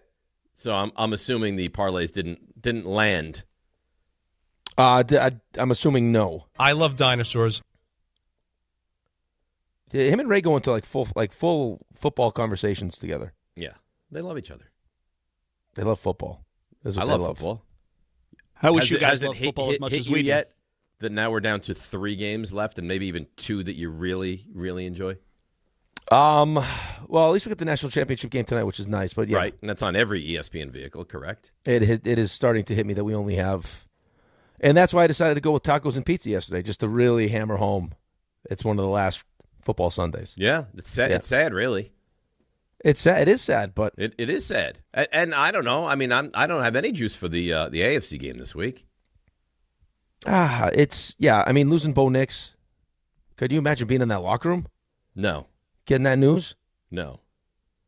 It sounded like Peyton didn't know until after he came back into the locker room. And I guess the trainer was sitting there with the GM, and he's like, this can't be good. I learned it from John with the group chat. I had no idea. I did too. And then he's like, Bo Nix is out. And I was like, what does he talk about? Then I did my own investigative work. I was like, oh, man. Oh, that's terrible. Yeah, it's terrible for the team. It's terrible for him. It's not great for the NFL. I mean, to have Jarrett Stidham starting instead of... Could you could have had Josh Allen and the Bills in New England. Division rivalry, 2 of the biggest... Josh Allen, the storyline would be unbelievable. Now you get Jarrett Stidham. Now you get Jarrett Stidham, yeah. So all right, so let's get back to it because I know this is a big topic of the day. Catch or no catch in your mind? I thought when I saw it was a catch. What? I thought when I saw it the first couple times that it was a catch. And I just assumed in that spot that, Ty goes to the runner, that Ty would go to the offensive player. So I thought it was a catch. There is one side angle where it looks like he hasn't really secured the ball yet as he's going to the ground. Because he's got to secure it till he gets to the ground, and then once he's down, he's down. It did look like he had it when he was on the ground, though. It did, but there's also that one on the side that they show where it's kind of hanging out a little bit, and the Denver defender kind of starts to wrap his arms around it. But it's one of the things with home field is it's not necessarily that the refs are purposely making calls because they want the home team to win, but it's more that they don't want to get crushed by the home crowd. Well, that's a problem, no? Oh, it's a huge problem. But there's no reason that play in the end zone is not pass interference. Well, if you're not going to call that pass interference, then the other one shouldn't be pass interference. Right. And then it's just how quickly they did it. And you already know if you're the NFL, how people feel about it and how they feel about the replays and how they feel about just in general games being fixed and everything else. And you take Literally no time at all on that play to make sure you absolutely so have much it so that right. McDermott has to take a timeout to try to get you to watch the thing, and you still won't watch it. Yeah, well, they're telling you that they already watched it, and we know that it's an interception. But that's like that play is a 30-second like quick. All right, we watch it. It's good. It's an interception, and let's move on. Well, and then you go back and start seeing the other plays. Like it was the Aaron Rodgers play where he gets the ball back, and as he's going to the ground, that gets ripped away. They keep it with Pittsburgh. Right. The one last night with Devontae Adams, different. That wasn't the same play because you could tell when he still has it as his knee hits the ground. But I guess the one in Buffalo, they're saying he never really had possession, so he had to wait for the play to play out.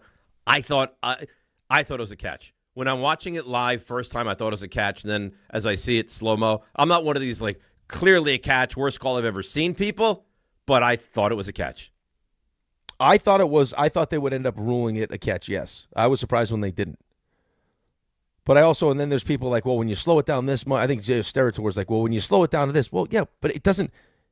If you slow it down, it's not changing the outcome of the play. It just gives you a better opportunity to see what actually happens. Right. I mean, if you slow it down and there's a moment that you say he has possession and his knee is down and he's being touched, if you have one frame of that, isn't that a catch?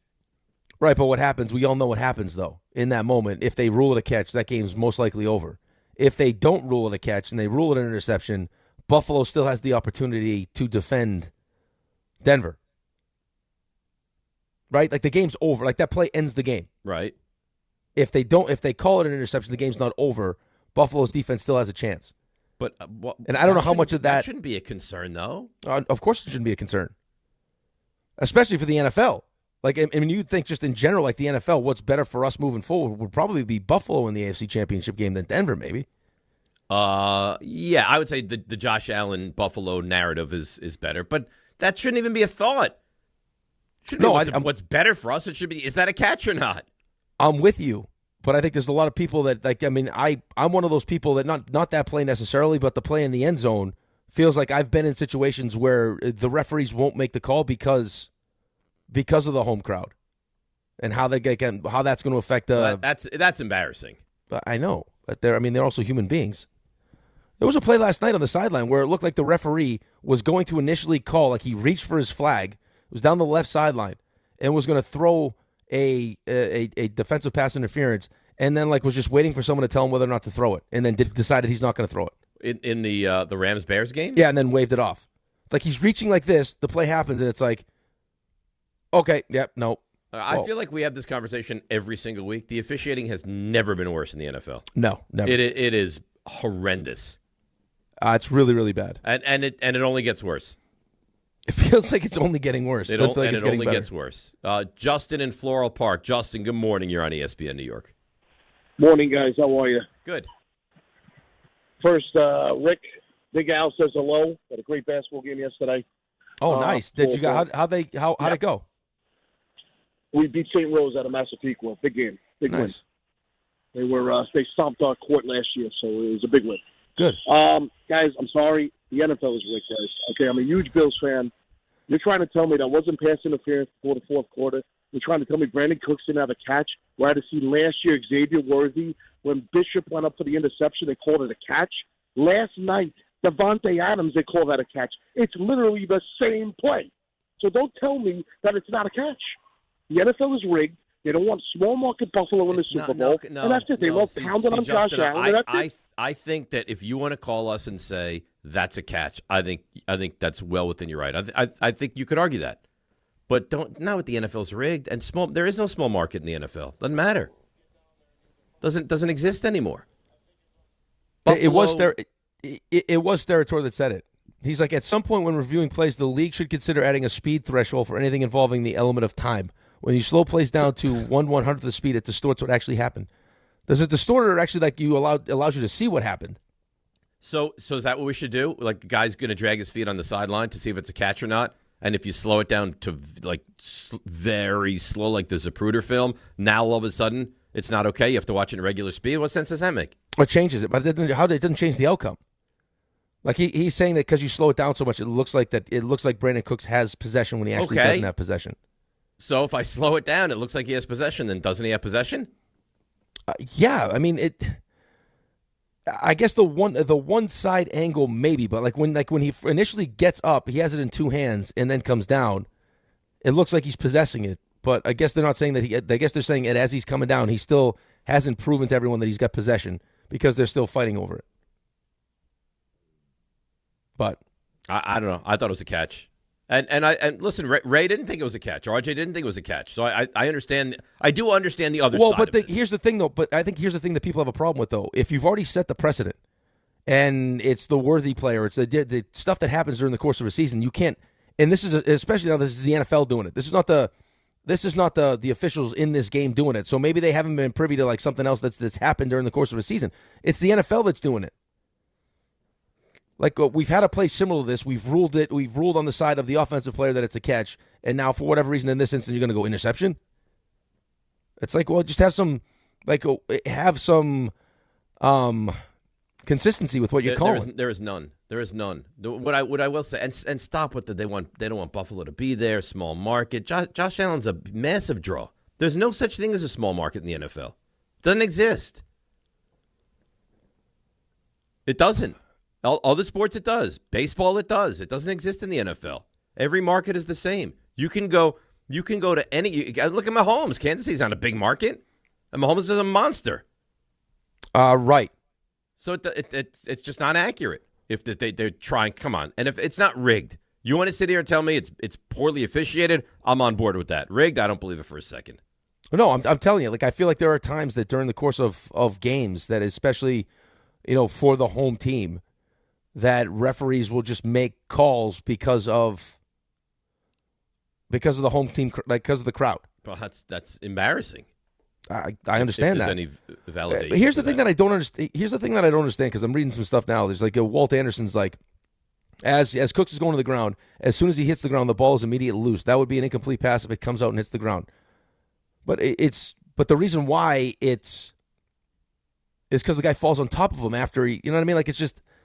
I understand that if he hits the ground and the ball comes out, but it never came out. Like you don't know if it was going to come out. The guy ripped it out, right? Like the guy's falling to the ground. It's not like I don't know if he hits the ground and the ball's going to pop out.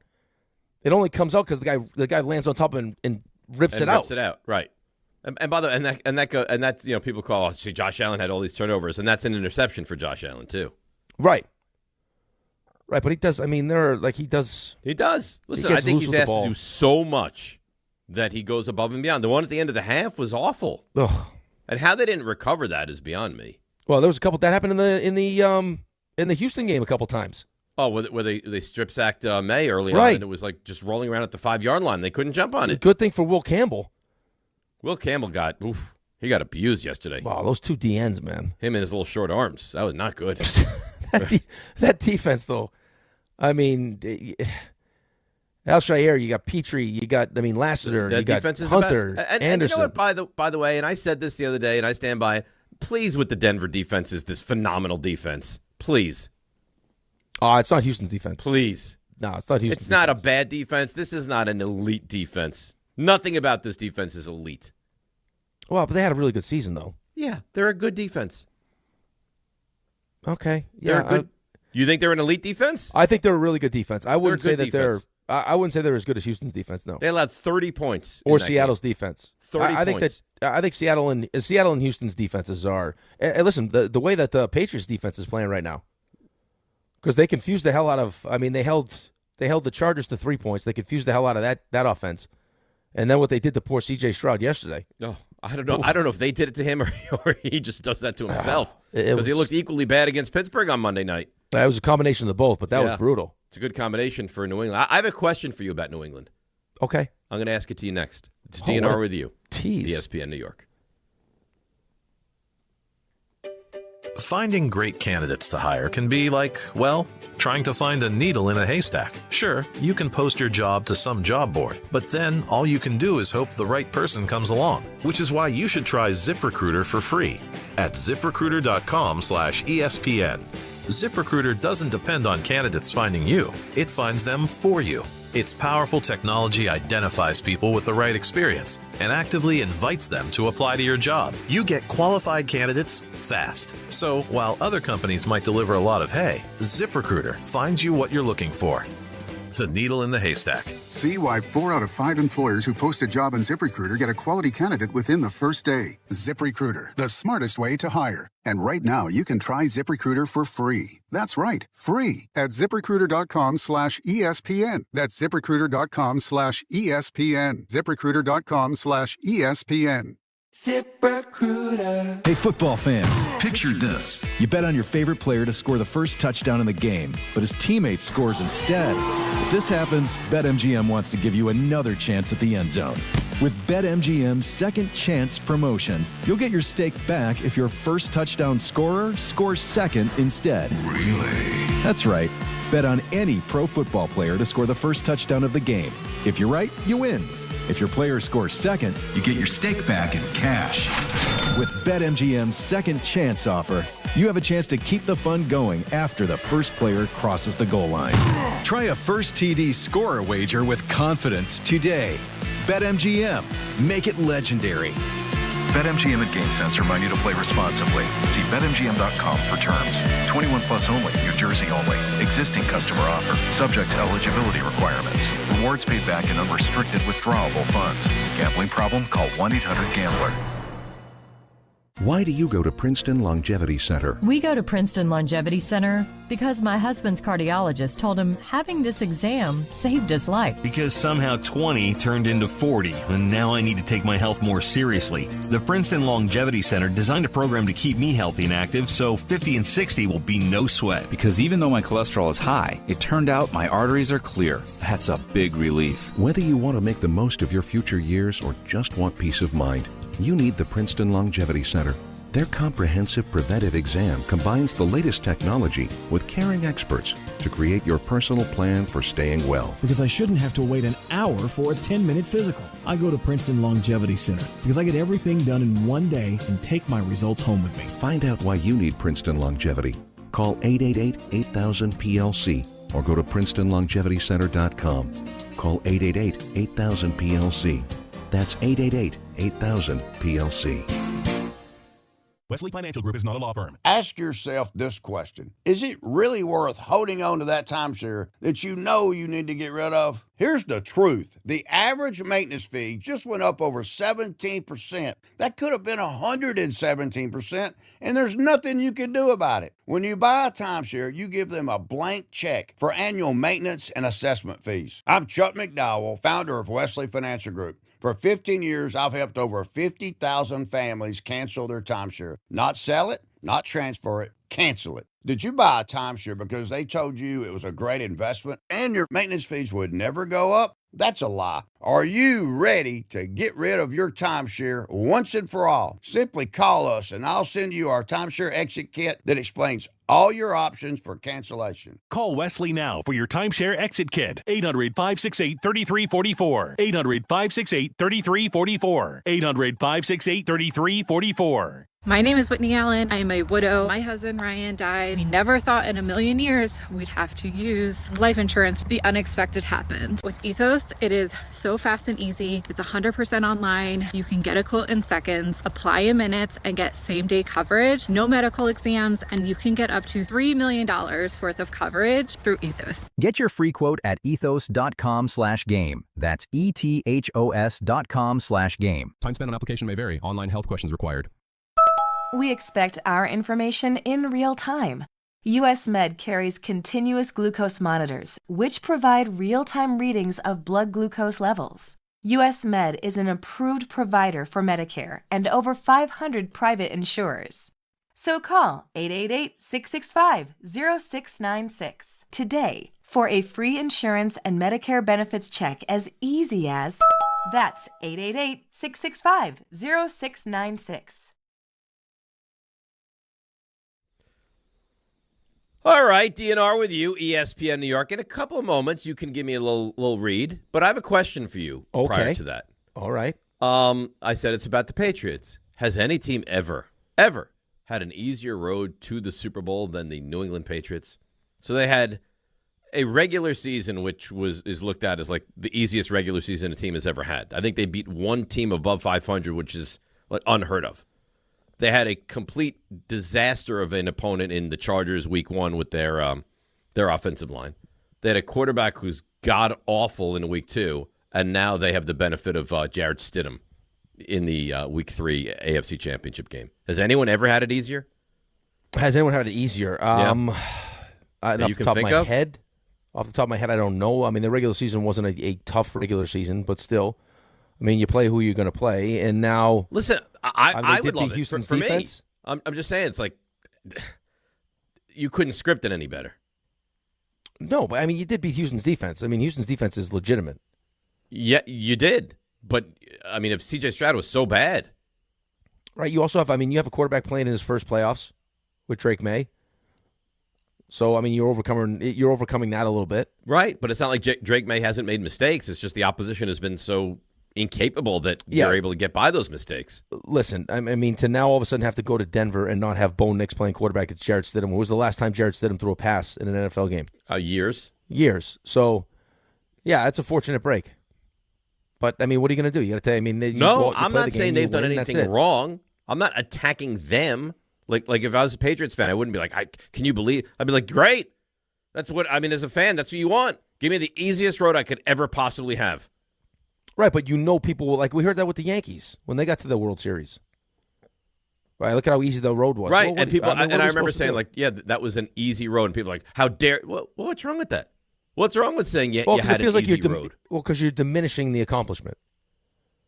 Well, but it's still an accomplishment. You still got to the destination. Right, but defining it as easy, it's not easy. It's easier. It's not easy. Okay, fine. But I don't know that I've ever seen anyone with an easier road than what New England has had to deal with this season. Okay, listen, and you might be right. I don't know off the top of my head, but you understand why people would be offended by that when you say it's easy. It's like when you say Caleb Williams stinks. I know what you mean. You don't think that Caleb Williams stinks. Like you don't think it's not easy because you're still playing. These are still good teams. They're playoff teams that you're beating. Of course, you're catching them. You're catching them at the right moment. Like they have had a very favorable setup to get to the Super Bowl. Can we say that? We can say that. Yeah, I mean the fact that they had the regular season schedule that they had, and they end up getting the 2 seed, so they have a couple home playoff games, and now when they finally have to go on the road. They're playing a Denver team that doesn't have their starting quarterback. Yes, that is extremely beneficial. That's good fortune. That's great fortune. Ira, Staten Island. Ira, good morning. You're on ESPN New York. Yeah, talk about the Pats. Quite a bit. Who moved Denver out? It's still a tough place to play, and we'll see how that plays out. But with the games, listen, I was very impressed with the Rams yesterday. I think Ben Johnson coached tight. I was not over. Yeah, I really was. I thought they went away from the running game. I thought that was a big mistake. I thought their defense played pretty well, but I was not overly impressed with the Rams. No, just in the environment that where they were at, I think they pulled it out. Last year they lost to the Eagles, same conditions, and this year they got it done. But I think it'll be an interesting game. Listen, as for a catch, I don't know what a catch is anymore, and I just think the speed of the NFL is at an all-time high. The human eye can't tell it. Now, the cameras are showing, mistakes one way or the other. I think they really have to sit down seriously and go over every aspect of the rules to change a lot of things, because a lot of things just don't make sense. Yeah, listen, I don't necessarily disagree with you. I just think in that moment on that play, and I've watched it 100 different times and read all the different opinions and everything else. It's just when I first watched it, I thought it was a catch. The more you watch it, I guess I can start to understand why it was ruled an interception. I guess my question would be that if he goes to the ground with the ball in the same situation and no one comes up with it, is it a catch or is it not? Like if the player from Denver lands on top of him, spins around, and the ball comes just as out. I think it's probably an incompletion. All right, so then if it's an incompletion, that means it's an interception then. Right. But I think you can also, like, whatever side you want it to be, you can make it feel like that. Whatever camera angle you take, like whatever still shot you want to take. Like there's also a still shot where it looks like he's actually, like he's got the ball. Well, there's a still shot where he has the ball, he has possession of the ball, and his knee is down and he's being touched. But has he But has he completed the catch? Like Devontae Adams last night, he had completed the catch already. Right. In their opinion, before. He had taken a few steps, and then his knee went down, and then he fumbled it after the knee went down. Right. So in their opinion, he never completed the catch. The Denver player did. Right. So right. Listen, I could see both ways. It was that close, but it's a play it's another one of these haunting Buffalo plays. Right, but it would have been. I mean, I think they probably did themselves a disservice by not actually just even for appearance. Looking at it, yeah, I think that was awful. They are looking at it though. That's everyone else's point. Is they're already looking at it. Like this is naturally going to be up top anyway, so they looked at it already and they already came up with their decision. All right. Well, but just take a little extra time. With that. That's all you need to do. Just take a little extra time just to make people feel good about it. Yeah, it would have mattered. You want to tell me? Speaking of feel good, you want to tell me about the FanDuel goodness that you have? This is greatness. This isn't goodness. FanDuel's giving all customers a profit boost for the college football championship game tonight. It's your last boost of the season. Pick the side you believe in or build a parlay that fits the moment, then apply your profit boost and go after a boosted payout with everything on the line. So if you think Fernando Mendoza and Indiana will complete their run tonight, then you can bet it. Or if you think Miami is set to pull the upset, bet it. FanDuel's the best place to get into the championship action. And when you win, you're going to get paid. You'll love this instantly. Right away, visit FanDuel.com/local to get your college playoff profit boost today. Must be 21 and older and physically present in New York. Opt-in required. Bonus issued as non-withdrawable profit boost tokens. Restrictions do apply, including any token expiration and max wager amount. See terms at sportsbook.fanduel.com. For help with a gambling problem, call 1-877-8-HOPE-NY or text HOPE-NY at 467-369. Let's go to Pat in Little Ferry. Pat, good morning. You're on ESPN New York. Good morning, fellas. Listen, you guys just said it. I'm tired of it. I was at the game. I'm a diehard Bronco fan. I was at the game. That Brandon Cooks play wasn't even close, in my opinion. Just because all these screenshots are showing, like Rick just said, he had the knee down. He never finished the catch. He was literally bobbling the ball. McMillan literally just rolled over and happened to fall into his arms. If that ball hits the ground, we're all sitting here, it's incomplete pass, 4th and 10, Bills punt the ball.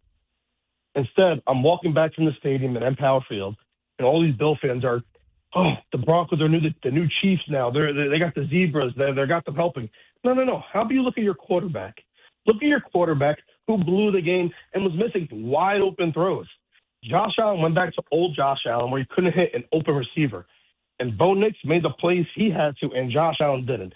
Miss Dawson Knox wide open in the end zone. I literally put my hands when I saw Dawson Knox wide open. He was wide open. I had to run for me. Put my hands up. I turned around. I thought the game was over. And I saw everyone start cheering. I was like, what the hell just happened? So, Bill fans, look at your all-star quarterback who blew the game for you. Not one single play. And then for Tre'Davious White, that was ticky-tack foul. Sir, you mugged him. You'd be in jail if that was out on the street. All right, what was it pass interference with the Broncos with Cooks in the end zone? With Riley Moss? I don't know who it was. With Riley Moss, sure. Yeah. Listen, Riley Moss does pass interference every week, but I'm not going to give him this one. I'll let him free on this one. He's pass interference every week for us. Well, I mean, but I think that's the point, right? The point is that if there's I get it. If it's good for one way, it should be good for both ways. No, the Cortland Sutton one was ticky-tack. That one probably should have been called, but they bailed Joey Bosa out because Joey Bosa destroyed Bo Nix about 20 seconds after the play. He would have went down as a villain in Buffalo if that pass interference on Cortland Sutton never happened. But to me, it's more about just Josh Allen not doing what Josh Allen needs to do. Sure, he obviously brought them to that part of the game, but he made horrible mistakes the whole day. Well, he missed a couple of open receivers. Jarrett Stidham. Well, good luck with Jarrett Stidham. He missed a couple of wide. The one to Dawson Knox was wide open like the 5-yard line. He just overthrew him. Was a bad throw. Yeah, right. And he also turned the ball over 5 times. Right? I mean, you had 3 fumbles lost. You had 2 interceptions. It's hard to go on the road. And I know you want to point to a certain, a handful of plays, the ones that we just talked about. But still, we're going back and forth in the group text. Could you imagine after all these turnovers, they still win this game? They probably should have won the game. Right, but those are plays that Josh Allen needs to make because of, again, the situation that they're in and because of who he is. Right.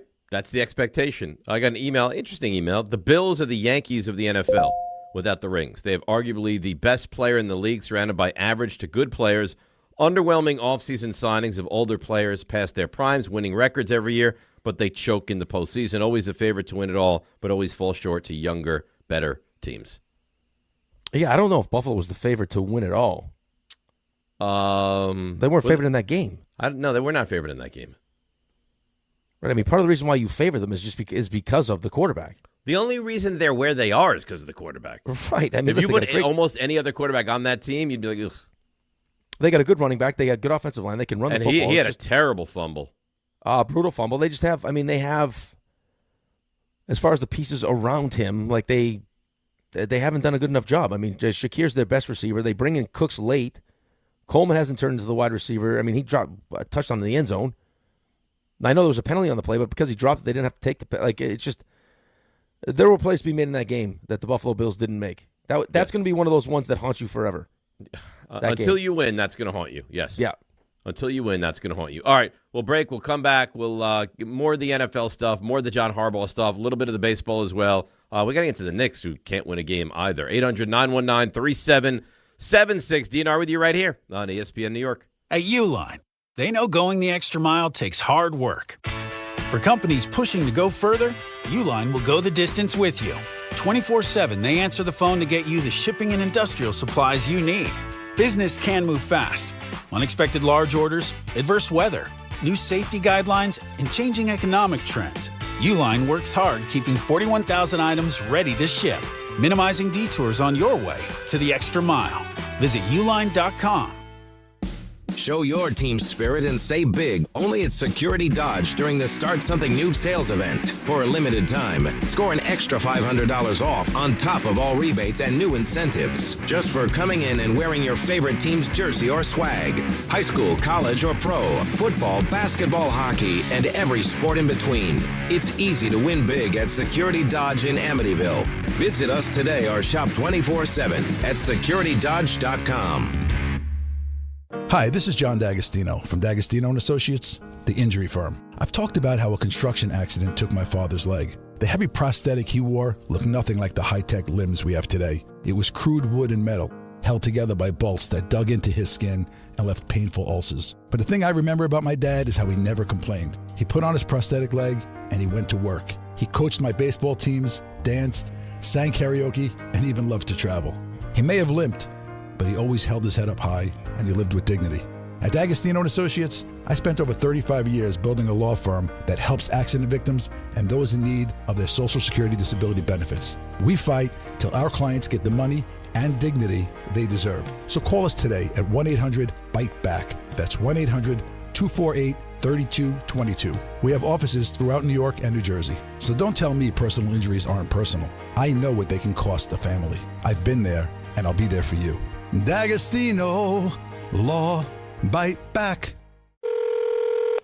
Hey, sorry I missed you. Your call is very important to me. Just not as important as the New Jersey Lottery's Green Ball promotion being back on Pick 3 evening drawings. See, if the green ball's drawn, that's a free second chance to win? So, yeah, you get it. It's only through February 1st, though, so try me after then? Must be 18 or older to buy a lottery ticket. Please play responsibly. If you or someone you know has a gambling problem, call 1-800-GAMBLER. For game odds and promotion details, visit njlottery.com/pick3.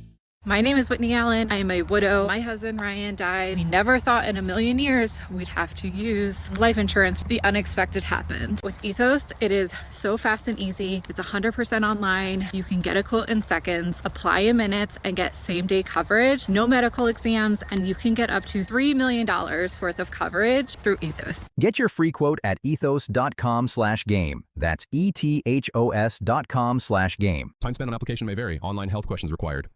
A SoFi personal loan is here to help you achieve something once thought impossible: overcoming high-interest credit card debt. Walk the tightrope of your finances with one low, fixed-rate monthly payment, no fees required, and as soon as the same-day funding. That's right. Pull off your own debt-defying stunt with a SoFi personal loan. Visit SoFi.com/trick to learn more. Loans originated by SoFi Bank, N.A., member FDIC. Terms and conditions apply. NMLS 696891. A Progressive Home and Auto Bundle can protect you round the clock, but we can't protect you from those painful moments in sports. I can't believe we blew a 5-touchdown lead.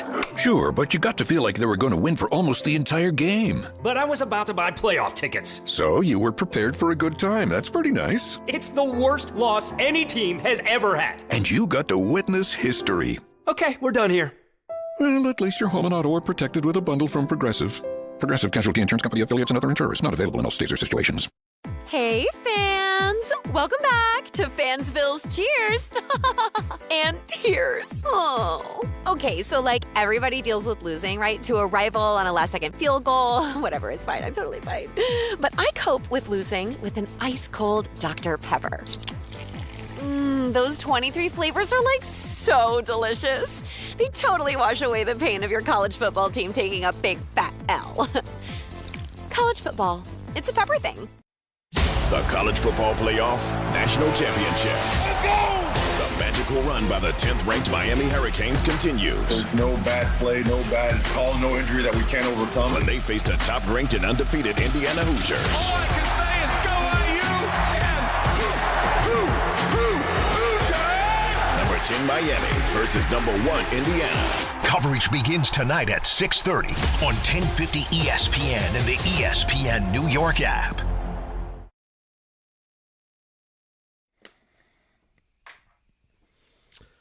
All right, DNR with you, ESPN New York. Game time brought to you by Tullamore Dew Irish Whiskey. When it's game time, it's Tully time. Busy stuff today. 5 o'clock, Knicks host the Mavs right here on ESPN New York. 7:30, Nets welcome the Suns to Barclays. Also 7:30, College Football National Championship game between Indiana and Miami on 1050 a.m. and across basically every single ESPN platform. Then to the rink we go, 9 o'clock, Devils in Calgary to play the Flames. 10 o'clock, Rangers visit the Ducks, and the Islanders are on the road in Vancouver to play the Canucks. That's a lot. That's some day. It's a big sports day. I'll be ready for it. And that's game time, brought to you by Tullamore Dew, the original triple distilled, triple blended, triple cask matured Irish whiskey. Be sure to grab a Tullamore Dew or try the new Tullamore Dew Honey during today's action. Glasses up to enjoying Tullamore Dew responsibly. Yeah, but today's a big day. National championship. You got the Knicks. All the hockey teams are in action. We also got a big controversy that we're dealing with, monitoring for the show. Big controversy. Am I involved? No, I was reading. This is just in the sports landscape controversy. Ski jumping. Rocked by Penisgate. I know I'm going to regret this. Okay, all right. I know I'm going to regret this. I'm just telling you, it's in the paper. What are you talking about? Well, ski jumping right now. Athletes are manipulating genital size for aerodynamic edge. How? Why? Because I don't want to know. Why would you ask that, Ray? Just telling you right now. It's a big problem. Well, how is this Professional a show ski problem? jumpers, they're artificially enlarging the genital area before official measurements by using a substance placed in silicone to make the crotch dimensions bigger. Can I ask what purpose that serves? Because now all of a sudden, your suit's going to be more bigger. aerodynamic. Right. So now you got more. So now you get more surface area, so you fly further. It's a big issue right now. Big issue. More lift for the bigger suit. It's in the paper. I'm telling you right now. Okay. Look it. You're really holding this up? Wow. See it? No, look, please. I don't care. I don't care about ski jumping to begin with. The Olympics are coming up. This is a big deal. You don't watch ski jumping? How did you stumble upon this? I'm curious. I was sent it. I don't really watch the Olympics. You're so un-American. I'm not really an Olympic guy. I'll watch the hockey, and then if there's something on that how are you not going to watch the Olympics, man? I don't really care. Ugh.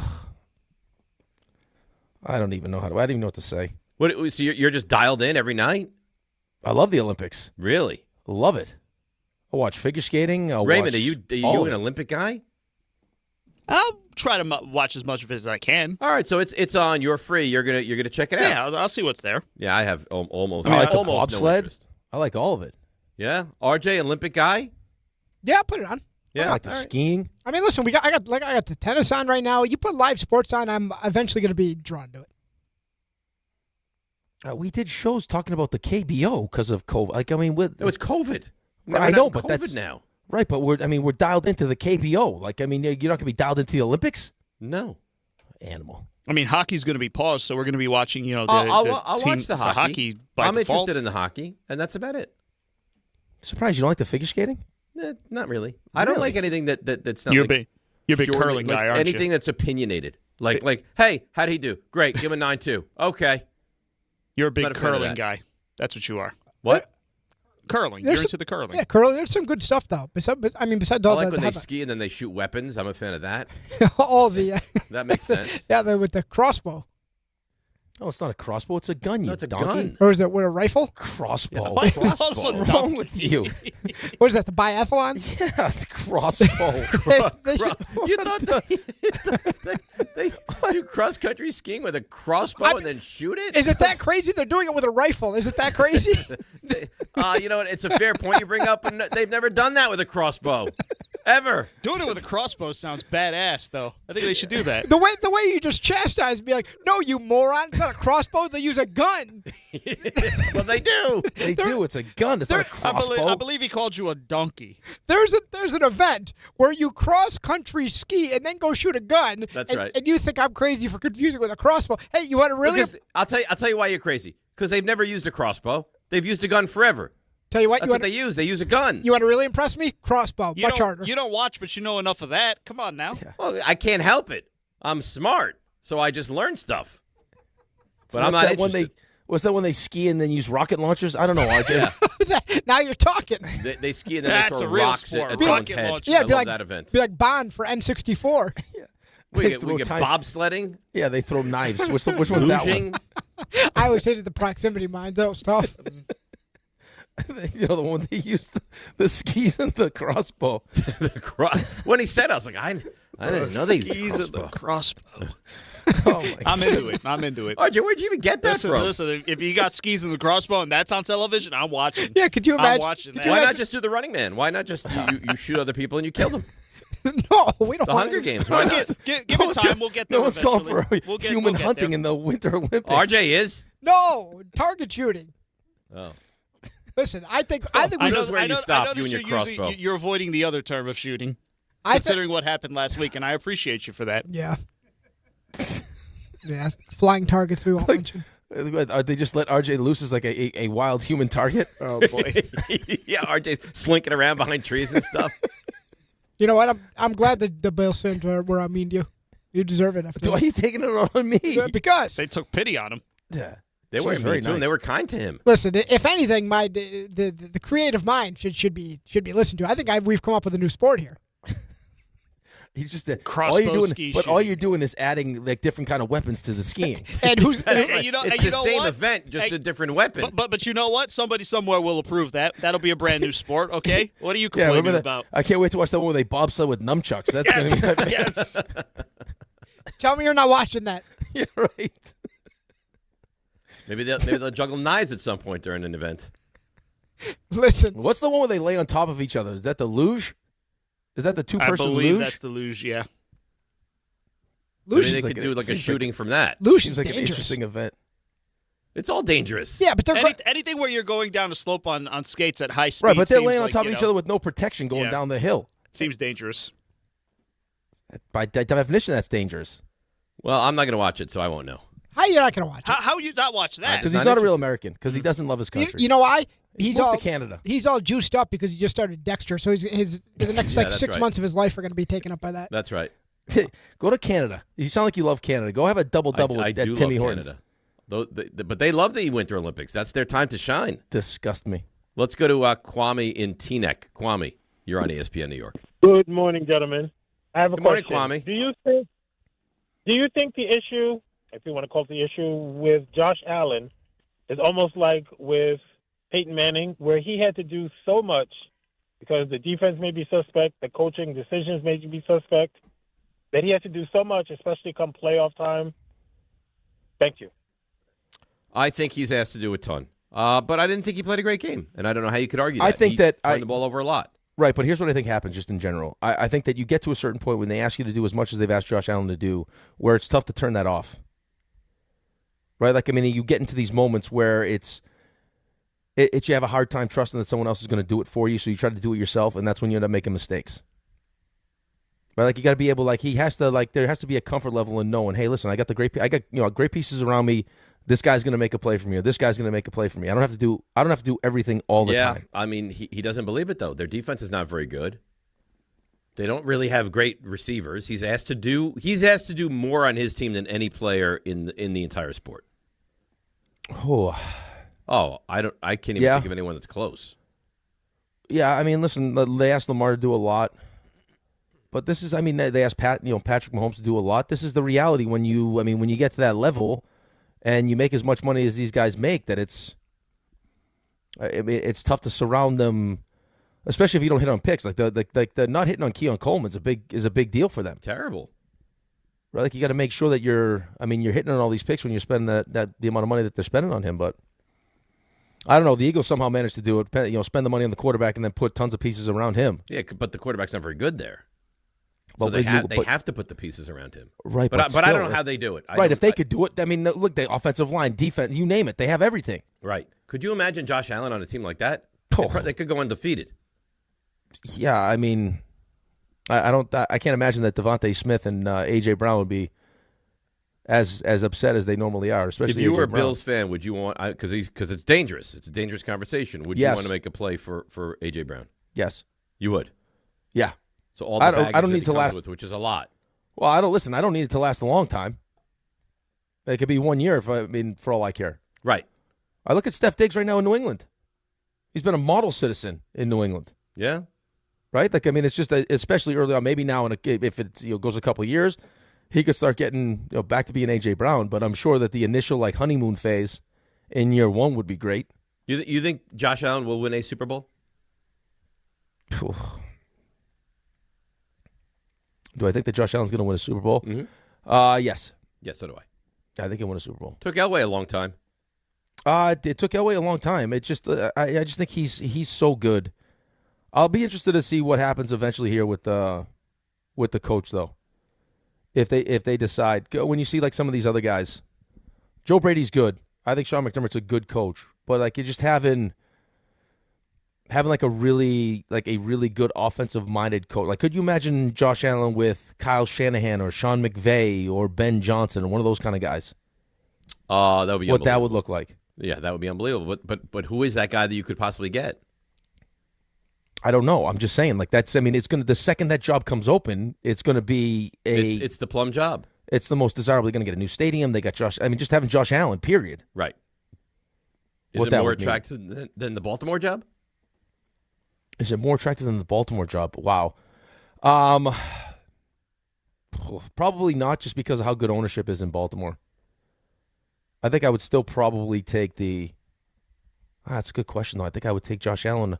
They're both awesome quarterbacks. I would probably take the Baltimore. I would probably take the Buffalo job. Better. Yeah, but it sounds like the way that place is run in Baltimore is just it doesn't sound like it gets any better than that. You get everything you need. They continue to dump money into the facilities. Right. You have everything. So and you have the quarterback, and you got the quarterback, and you got you got good. You got good talent. You got a good GM. They draft well. They do everything well. They just haven't. This year it's been Lamar injuries. It was the defense early in the season. Started in week one. There's no way you lose that game in week one that way. That was a disgusting. That is a hard. Well, that's the Giants' new coach, though. That was a disgusting loss. Horrible loss. Ugh. And then all of a sudden it sets the tone for the season. Right. Then they're 1-5, and they still find a way to get all the way back and give themselves a kick to get to the playoffs. But yeah, I'll be interested to see who they hire too. Who the Ravens hire? The Ravens. Yeah. Yeah. It looks like Salah's going to get a job. Salah, he's going to interview for the Ravens job. And then I saw him as a finalist. I think I saw him. McDaniel. I think I saw him as a. Didn't I see Salah as one of the top 3 finalists for the Tennessee job? Mm-hmm. Did I see that? I think Salah, Nagy, and it was Salah, Nagy, and it was one more. It was one more defensive guy. Because I noticed that it was 2 defense, and Nagy was the offensive guy, I think. So the only jobs that have been filled are the Giants and the Falcons now, right? Giants and Falcons. Yeah. So there's still 7 openings available. Yeah, and then you got this kid in Jacksonville that's getting his second. Right, Halfley's the other one. RJ's telling me, right? Halfley, yeah, and then you got the Udinsky kid in going for his second interview in Cleveland. I think he's 30. He is. He just turned 30. That's wild. Yeah. Would that make you feel like, man, what's going on with my life if he gets that job? Yes. Yeah. How did I go wrong here? I don't feel like it's wrong though. I mean, no, you haven't gone wrong. I fell right into it. I can't complain about that. I think you've done well. Outside of just the time. I mean, waking up early, it's the only negative. But it's kind of a blessing because now you have your whole day to yourself. Yeah, until every article you read is like, hey, it's a project to live longer. You should probably sleep like 7 to 8 hours as opposed to 3 or 4. Right. I slept great this weekend. I did not. I'm sorry. Yeah, early games. Yeah. How much snow did they get up in Buffalo, by the way? It snows every day. Every day? It snowed every day. Every it's a single day it place, snowed. huh? And like the sun popped out for a minute and then it was gone. They make a nice pancake, though. I'll tell you that. I had a delicious pancake, yeah. As good as Pittsburgh? Original pancake, how different. Those are more of a crepe-style pancake that you sent me to.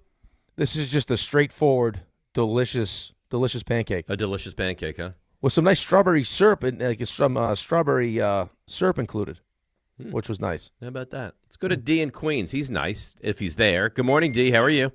Hey, what's going on, fellas? You hear me now?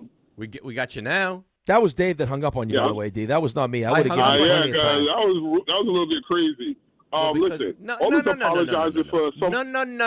No. I said like 3 or 4 times, hello, and there was no answer. How? You don't have a great voice, though. But you don't really have a great. Your voice doesn't really you know what I mean? It's not an Al Michaels kind of voice, you know. At least I was paying attention. Anyway, all this apologizing for Josh Allen when he turned the ball over 4 times is crazy. If anything, the refs screwed over the Broncos because there was a safety in the end zone. Bo Nix wouldn't have had to play in the overtime. He would have kept his even in the end zone. I saw a still of that. That was like the half-yard line. It was still a hold. It was a hold. That was a call. I mean, he turned the ball over 4 times, and I don't like the framing because it's funny you bring up Lamar Jackson. If he had that type of game, he would have gotten murdered. But somehow, we feel sorry for Josh Allen. He played like garbage. The end. I don't think he played like garbage. I thought he made a bunch of mistakes. Why does it have to be 30 points, D? Like we're so extreme. It's like it's either he was good or he was garbage. I don't think he was. I don't think he was good. I don't think he was garbage. I agree. He wasn't fine. He was less than they needed. And you're right. He can't turn the ball over that many times. It's unacceptable. I think the only difference is that you've seen, like during the course of his playoff career, Josh Allen's played really, really good football consistently. Lamar hasn't. Lamar hasn't been you haven't seen MVP version of Lamar in the postseason enough. And part of the reason the Giants have their coach is because of his coach. Because that Kansas City game 2 years ago that you guys skip over was an abomination. And that was because of the coach. The whole team wasn't prepared to play. That's why you have your coach right now. That was not a good game. Well, fine, whatever. So you're going to tell me John Harbaugh's not a good head coach, or you think that he just had a bad game? I didn't say that. What I have a problem with is this whole "woe is me" Josh Allen business. He played bad. That's it. He lost. He didn't do as much as he needed to do. I wouldn't say he played bad. He turned the ball over a lot.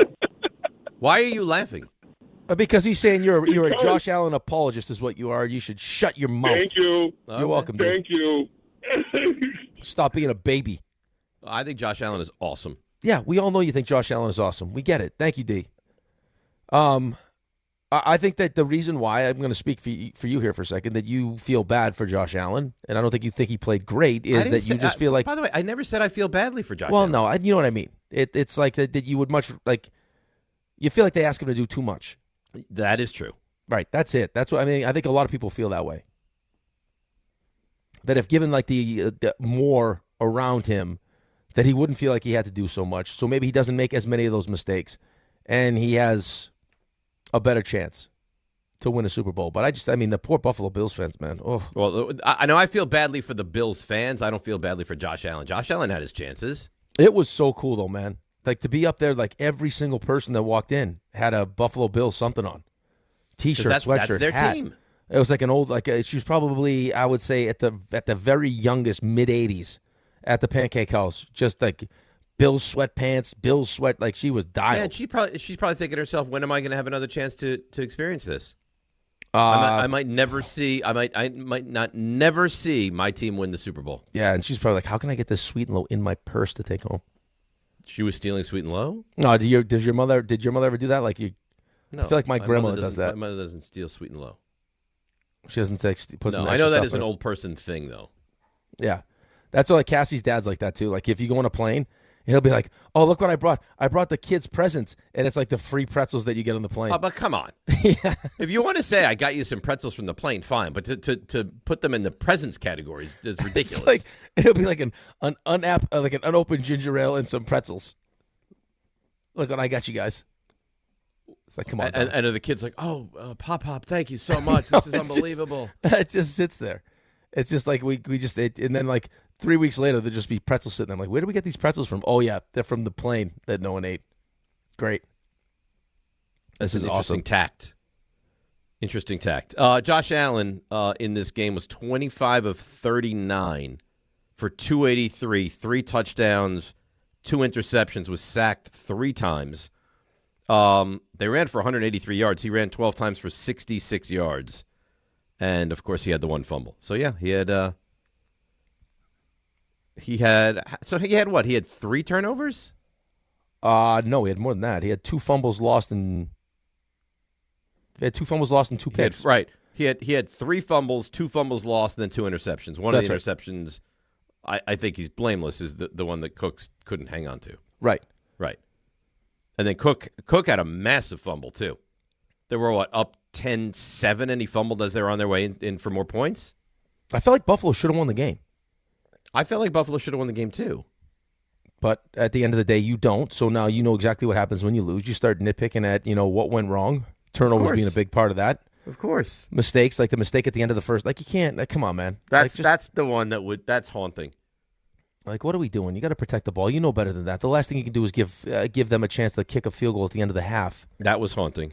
It's awful. But that's, again, like going back to just how these games are being coached now. It's like you knew Ben Johnson was going for that. It's like, okay, you're going to have to stop on 4th down, too, because he's going for it. Right. And your defense is playing good. Like, you also have to know, like to be able to take a step back and understand, the momentum of the game. Who's playing well? Who's not playing well? Like, in theory, I may go with the plan, like I'm going for it on 4th down if we get to this point of the, this part of the field, we're going for it. This is 4-down territory. Well, what about if your defense is playing great and the Rams aren't doing anything offensively? Shouldn't you take the 3 points there? I hate that guys don't take 3 points. I thought Ben Johnson, I think that's terrible coaching. But he did. He got away with it in the first half last week, too. Right, but just because you get away with it doesn't mean it's the right thing. How many times did they not go for points? It must have been 3 or 4 times. And then the one time they scored the touchdown, but they must have been down there. Had they kicked a field goal every time they got down there, they would have won the game yesterday. It ends up being a 3-point game. Right. In overtime. I get it. Like, Detroit would do the same crap, too. Right? Dan Campbell. And I don't know if he learned from Dan Campbell, if he was part of the reason why Dan Campbell acts the way that Dan Campbell acts, but it's like, no, that's just who we are. We're aggressive.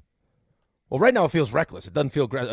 It just feels agree. like Campbell does it. Johnson does it. I agree. So Ray, instead of saying, "Hey, do the legal quickly," you know what? He's very passive aggressive of Raymond. You know what he says?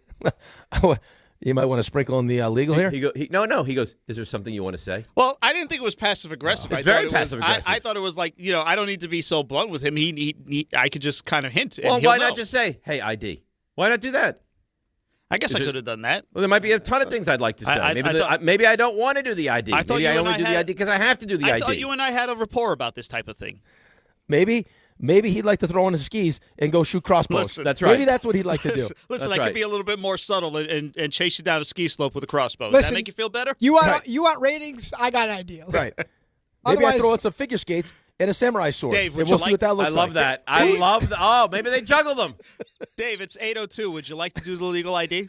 Would I like to? No. Will I do it? Yes. You're listening. Maybe I lose DiPietro with throwing stars. Shush. Sorry. The ID gets interrupted by nobody. You're listening to DiPietro and Rothenberg on WHSQ, WCBS FM HD2 in New York. Maybe they're out there curling and there's a polar bear out there. I got a lot of ideas. Maybe they light the curl. Maybe they light the stones on fire. Oh, that'd be great. And that's how they do it. I've heard enough. RJ needs to be on the IOC. He's got ideas. It could melt the ice. But Can you be bribed? Oh yeah, absolutely. I'm sure Easily? he can. Yeah, because that's a big thing. That's a big requirement. Yo, I'm open for business. Maybe they ski jump with grenades. And as you're flying through there, you start launching grenades. Yeah, timing's very important. Spectators? Right, with extra large, with medically enhanced genitals. Timing is key in that event. I mean, now you're out of control. Now, if RJ, if you start to get some of your I still ideas don't implemented, understand. It's maybe I penis start gate. watching a I little still bit. don't understand how that's supposed to help. It's Ray. You don't understand. The bigger your suit, the more lift you get. So if you make it like you got this big giant package, while they're measuring your suit, now all of a sudden you got a bigger suit. Why couldn't you just wear a bigger suit? Because it's illegal. It's supposed to be skin tight. It's an advantage. It's got to be skin tight. Oh, so Now, if the I got fatter you are, the better? I don't think that's the case either. I think I don't know about all that. It's, if I'm my same size, but I got a big, So like John Holmes would be unbelievable in the ski jump. Is that what you're saying? No, like RJ with elephantitis of the scrotum would be like a. So you want a small person with a large package? It doesn't make any sense. But it's a fake large package because then they just, I guess there's no more Where package. does it with bring the it bigger home suit. to enjoy? Yeah, like if RJ had a detachable giant set that he could take on and off, yes. How do you know he doesn't? He'd probably never land. See, what's a better debate? We're having this debate, which is a real debate, or do you want to start to talk about, the downhill skiing crossbow event? I mean, what's better? Who knows what kind of gate we could get into with that, though, RJ? You never know. Everyone's looking for an advantage. All I'm saying is I got ideas. Clearly you have ideas. This was a story in the newspaper. I read it. And you're going to be dialed into these Olympic Games.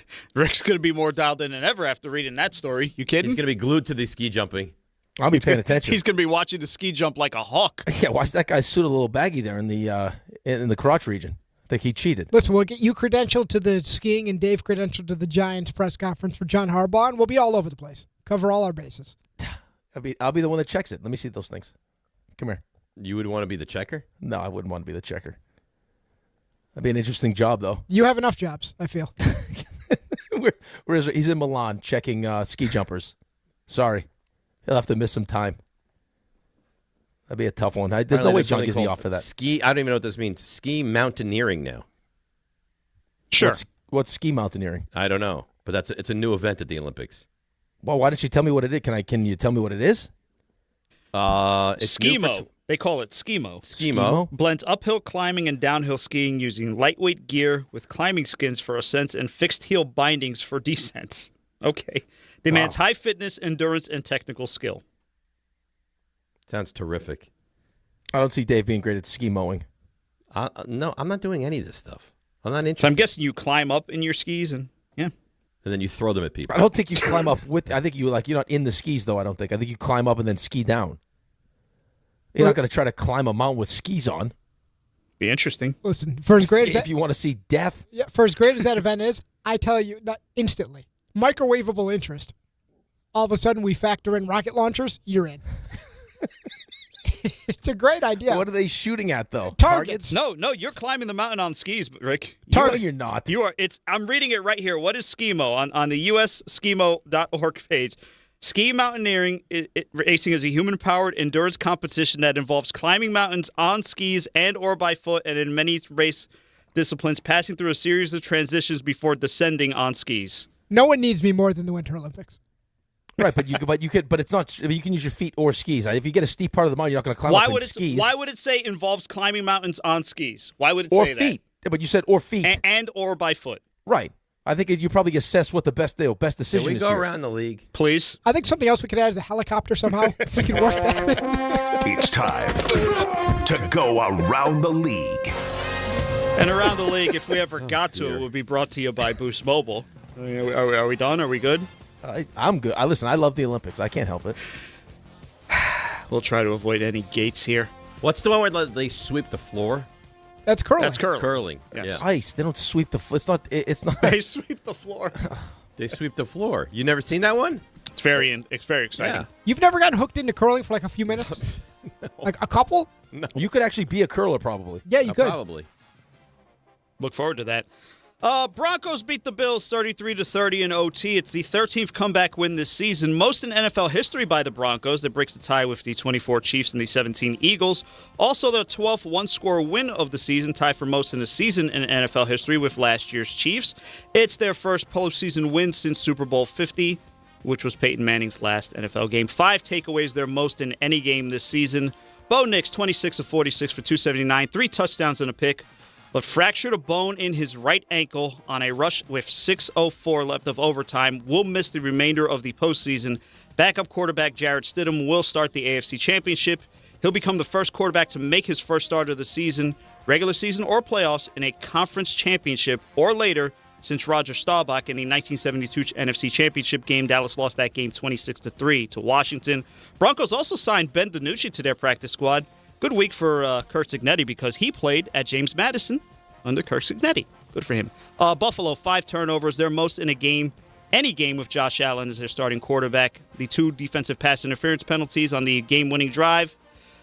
They had 1 defensive pass interference penalty in the fourth quarter or OT this entire season prior to that. They're the 5th NFL team in history to lose a postseason game in which they did not punt. They've had 91 wins in the last 7 seasons. That's the most by any team in a 7-season span that did not have a Super Bowl appearance. Josh Allen, we've broken it all down. 25 of 39, 283, 3 touchdowns, 2 INTs, 2 fumbles lost, and 4 turnovers total. That's tied for the most in his career in any game. So he's the first player with 2 picks and 2 fumbles lost in a playoff game since Carson Palmer back in 2015. So a lot of controversy, not just the pass interference calls, but of course the catch that was or wasn't. And I'm looking for Sean McDermott's thoughts on that. It's hard for me to understand why it was ruled the way it was ruled. If it is ruled that way, then why wasn't it slowed down just to make sure that we have this right? That would have made a lot of sense to me, to make sure that we have this thing right, because that's a pivotal play in the game. We have the ball at the 20, maybe kicking a game-winning field goal right there. So I'll just leave it at that. But I'm saying it because I'm standing up for Buffalo, damn it. I'm standing up for us. What went on is not how it should go down, in my estimation. That play, these guys spent 3 hours out there playing football, pouring their guts out, to not even say, hey, let's just slow this thing down. That's why I'm bothered. Now, I understand why he would feel like that. Typically, you don't get coaches just coming out and crying that the officiating didn't go their way. They had their chances. They turned the ball over a ton. We discussed that there was that very questionable play, but they had their opportunities before that play. They had opportunities to make a stop after that play, right? I mean, they had their chances, and they couldn't get it done. But very disappointing. If you're a Buffalo fan, I don't know how you – I even know how you do anything now if you're a Bills fan. Yeah, I'd be hard-pressed to say that this is a very productive week for me after what I just watched. And he had to say what he said, right? I mean, he's speaking to – The I'm standing up for Buffalo, though, that didn't make you dry heave? Well, yeah, listen, I don't love Buffalo, the Buffalo Bills, and I don't really feel bad for the Buffalo Bills. But, I mean, yet if I'm the coach of that team, that's – I mean, you're speaking to the fan base. You're speaking to the locker room. You're speaking to the fan base. Right? Like, I mean, you're just going to accept it? No, but I mean, I love how that happened. The I'm standing up for Buffalo, like that's the comment that really bothered me, because it's like that implies that you've been wronged somehow. He feels they were wrong. But that's how he feels. That's how Buffalo feels right now.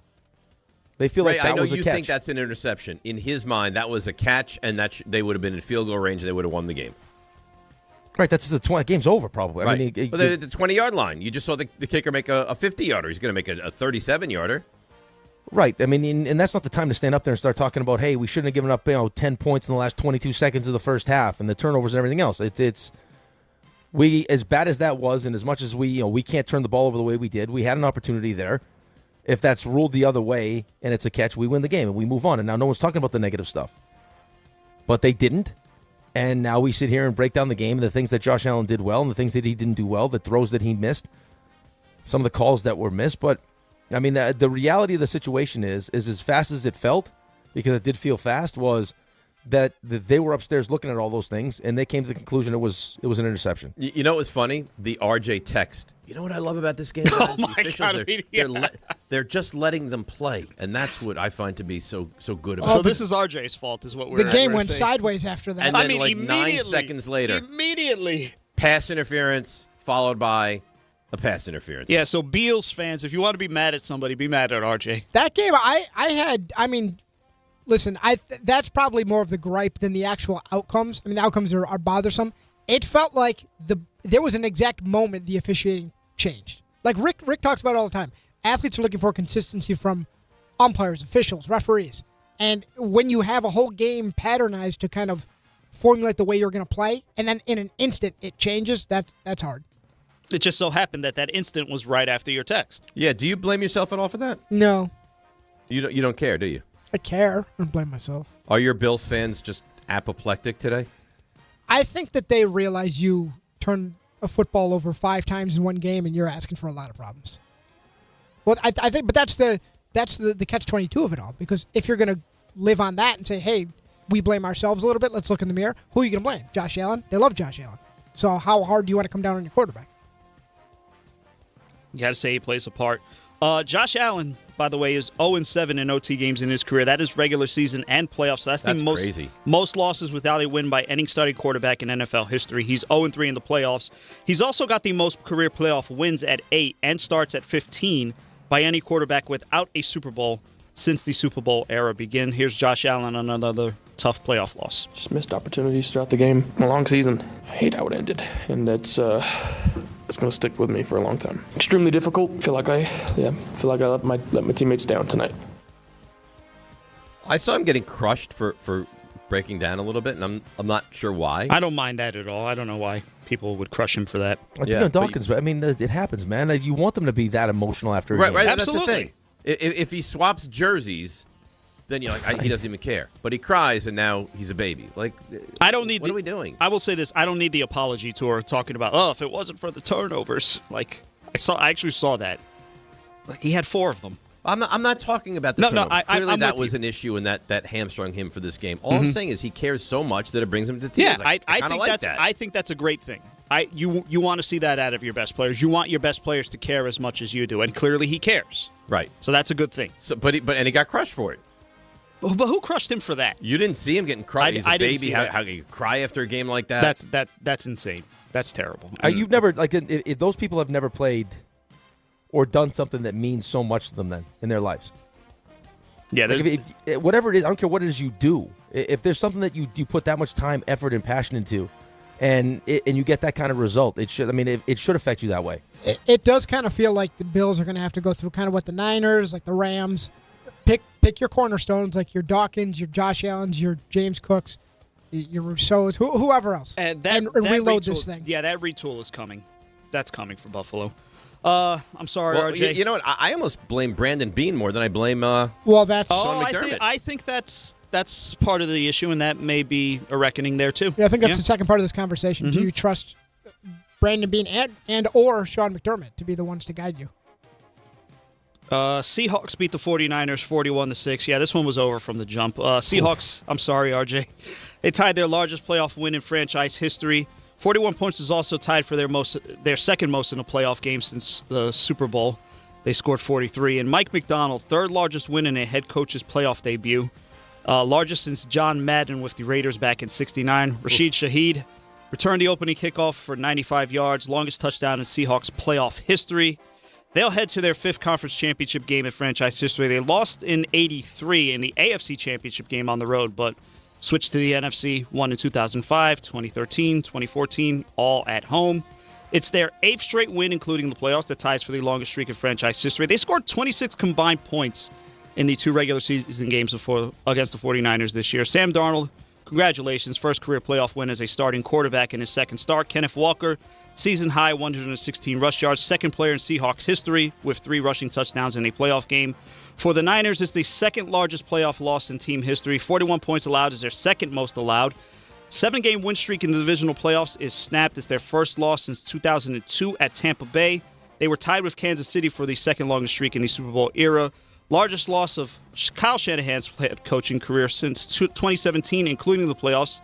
As we alluded to last week, he's now 9-5 in the playoffs, so he failed to tie Bill Walsh and George Seifert for the most playoff wins by a 49er head coach. It's also the first playoff loss prior to the conference championship. He was 7-0 combined in wild card and divisional games. Brock Purdy is 5-3 in the playoffs as a starting quarterback. Christian McCaffrey had scored a touchdown in each of his first career 8 playoff games, was the longest streak to start a career in NFL history, and tied for the longest streak at any point in NFL playoff history. I'm sorry to say this. That was a horrendous football game. It was over from the opening play. The Seahawks dominated in every single way. And remember, the storyline leading up to it was Sam Darnold can't throw the football. San Francisco's going to find their way to win. And these two teams are not. I mean, the way that San Fran is currently banged up, they're not even on the same plane. Seattle is head and shoulders better. And I didn't expect it to be that one-sided, but I thought that Seattle would have their way with them, and they did. Yeah, but not like this. No, I didn't expect that. Nobody foresaw this. Well, even last time that they played, the Niners offense had been the hottest offense in football, and Seattle shut them down. But still, late in that game, that throw to McCaffrey ends up getting, through his hand, gets picked off. But, it's a much closer game than this. The last thing that they could have had happen in that game was the opening kickoff goes back for a touchdown. You have a chance in this game if it's I can put pressure on Sam Darnold to make him uncomfortable, or if it's a game, it's a tight game late, where all of a sudden now the pressure's just ratcheted up and maybe he makes a mistake. But to get off to that start was, the absolute worst thing that could possibly happen. Drew Lock was taking reps with the starters in warm-ups. I thought Sam Darnold was doomed. Yeah, he made a throw all week. Totally fine. Yeah, Dave, Jigba didn't even have a big game in that game. Yeah, Dave, I give you a lot of credit because you said going in that this could get ugly. Maybe not to this point where you're losing by 35 points, but yeah, listen. They played 2 games. Kyle Shanahan could not get in the end zone against this Mike McDonald defense. This is a problem. He was the defensive coordinator in Baltimore on that Monday night game where Brock Purdy had his worst game of his career. This is a thing, and it's a problem. But as far as this season isolated on its own, you can't be mad. No. It was soul crushing to know that it was Seattle. I would have preferred it was Carolina or something. But Seattle's going to be tough. They are going to be tough for anyone to beat. This will be a talking point around here, but Sam Darnold going to a conference championship game. Here's Sam on his first career playoff win. It's huge. I don't take it for granted whatsoever. It's just a special group. I think that's the biggest thing, and that's why it means so much. It's just the way those guys are in the locker room ever since I got here. They were tight, before I got here, obviously, but just the way that, they took me in as one of their own. That's so special about this league in general. You make so many great relationships throughout this whole process, and, that locker room and these coaches, just the way that we play together. That's the reason why I play this game. They've made it really easy for me to come in here ever since I did in April to be able to help lead this team and drive the ball down the field, score touchdowns, all those things. I'll tell you what, man. Is there a better GM in the NFL right now than John Schneider? He's up there. He put together quite a team, John man. Schneider is as good as they come right I was now. actually going to say, as far as talent evaluation, John Schneider doesn't get enough recognition, and we are not talking enough. I don't mean us here. I think we do a good job about Mike McDonald. He's one of the best coaches in the NFL. Well, I think that's going to pick up a lot more steam going forward now because here they are. And they have an excellent chance. Right, but to it's go not to as the Super sexy Bowl. as the offensive guy. That's the difference. That's right. Okay. Speak for yourself. Games. Hey, speak for yourself. Well, I know for you, but I just think it's just the reality of the situation is that we spend so much time talking about McVay and Shanahan and Ben Johnson and all the offensive guys that for whatever reason they're overlooking what Mike McDonald's doing. The guys, I love great defense. He's lost 2 road games in 2 seasons. I think you love great defense of anybody. That's what I'm saying. And consider that. I'm in hell right now. I've got a historically terrible defense. Right. And no one defends their private life and emotions like you do, too. Maybe if you opened up a little bit.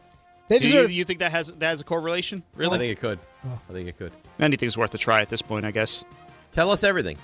No. 9 o'clock hour. All of it. You lay everything out there. No way.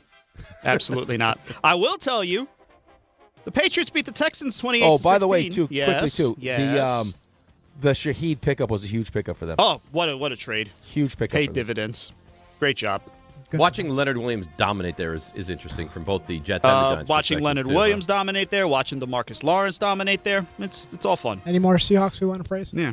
Praise them all. RJ, they deserve their credit today. Yeah, good for them. I mean, yeah. Julian Love, former Giant. If you think about it, RJ's suffering because of what happened, but the three of us also are suffering. I'm watching DeMarcus Lawrence dominate. You're watching Leonard Williams dominate, and you're watching Sam Darnold go to a conference championship game. Enjoy. I also suffered because I decided to pick the Niners because I love RJ so much. Same. Patriots will play in their first AFC championship since 2018. Oh, quite a long drought. 9th straight win in a divisional playoff game, longest streak by any team since the merger. They are 25-5 at home in the playoffs, the best among current franchises with more than 5 games. 5 takeaways, as has been pointed out, more than the Jets had the entire season. They're most in a playoff game since 2003 versus the Colts. That was also a snow game. 1 tie of shy in the franchise playoff record. Drake May is the 3rd player in Patriots history with 3 passing touchdowns in a playoff game. The 2nd is Tom Brady. Any guesses on the 1st? What's the question? 3rd player in Patriots history with 3 passing touchdowns in a playoff game. Not important. It's Tony Eason. He lost. Steve Grogan. He lost 4 fumbles. He had lost 2 fumbles. He had 4 fumbles. That's the most fumbles in a playoff game in Patriots history. Only threw 1 pass in the red zone, which was a 7-yard touchdown to Stephon Diggs. 16 wins this season for Drake. It was a great catch. Outstanding. Cardi B was happy somewhere. 16 wins this season for Drake May, that including playoffs. That's tied for the most all-time by a first- or second-year quarterback. Dan Marino, Kurt Warner, and Russell Wilson. Mike Vrabel, 16 wins.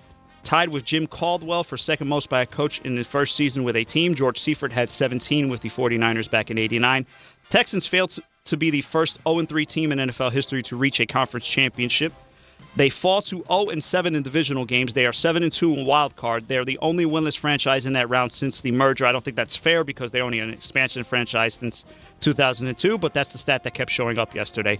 This is the 11th straight divisional loss by a Houston-based NFL team. The last Houston team to win in the divisional round was the 1979 Oilers. 10-game win streak, including the playoffs, that's over. C.J. Stroud didn't fumble, but he threw a career-high 4 interceptions all in the first half, ties for the most interceptions in the first half of a playoff game. Also, since the merger, 3-0 as a starter in wildcard games, 0-3 as a starter in divisional games. Nico Collins did not play. He was the team-leading receiver with 1,117 yards in the regular season. D'Amico Ryans, did you consider benching your quarterback? No, CJ's our guy. I believe that he could come back out in the second half and flip it. I believe that he could play better, and he did that in the second half. He did play better. We had some positive drives there in the second half, as I believe that he would do that, and he did that. He's the story. The story is C.J. Stroud because he was brutal.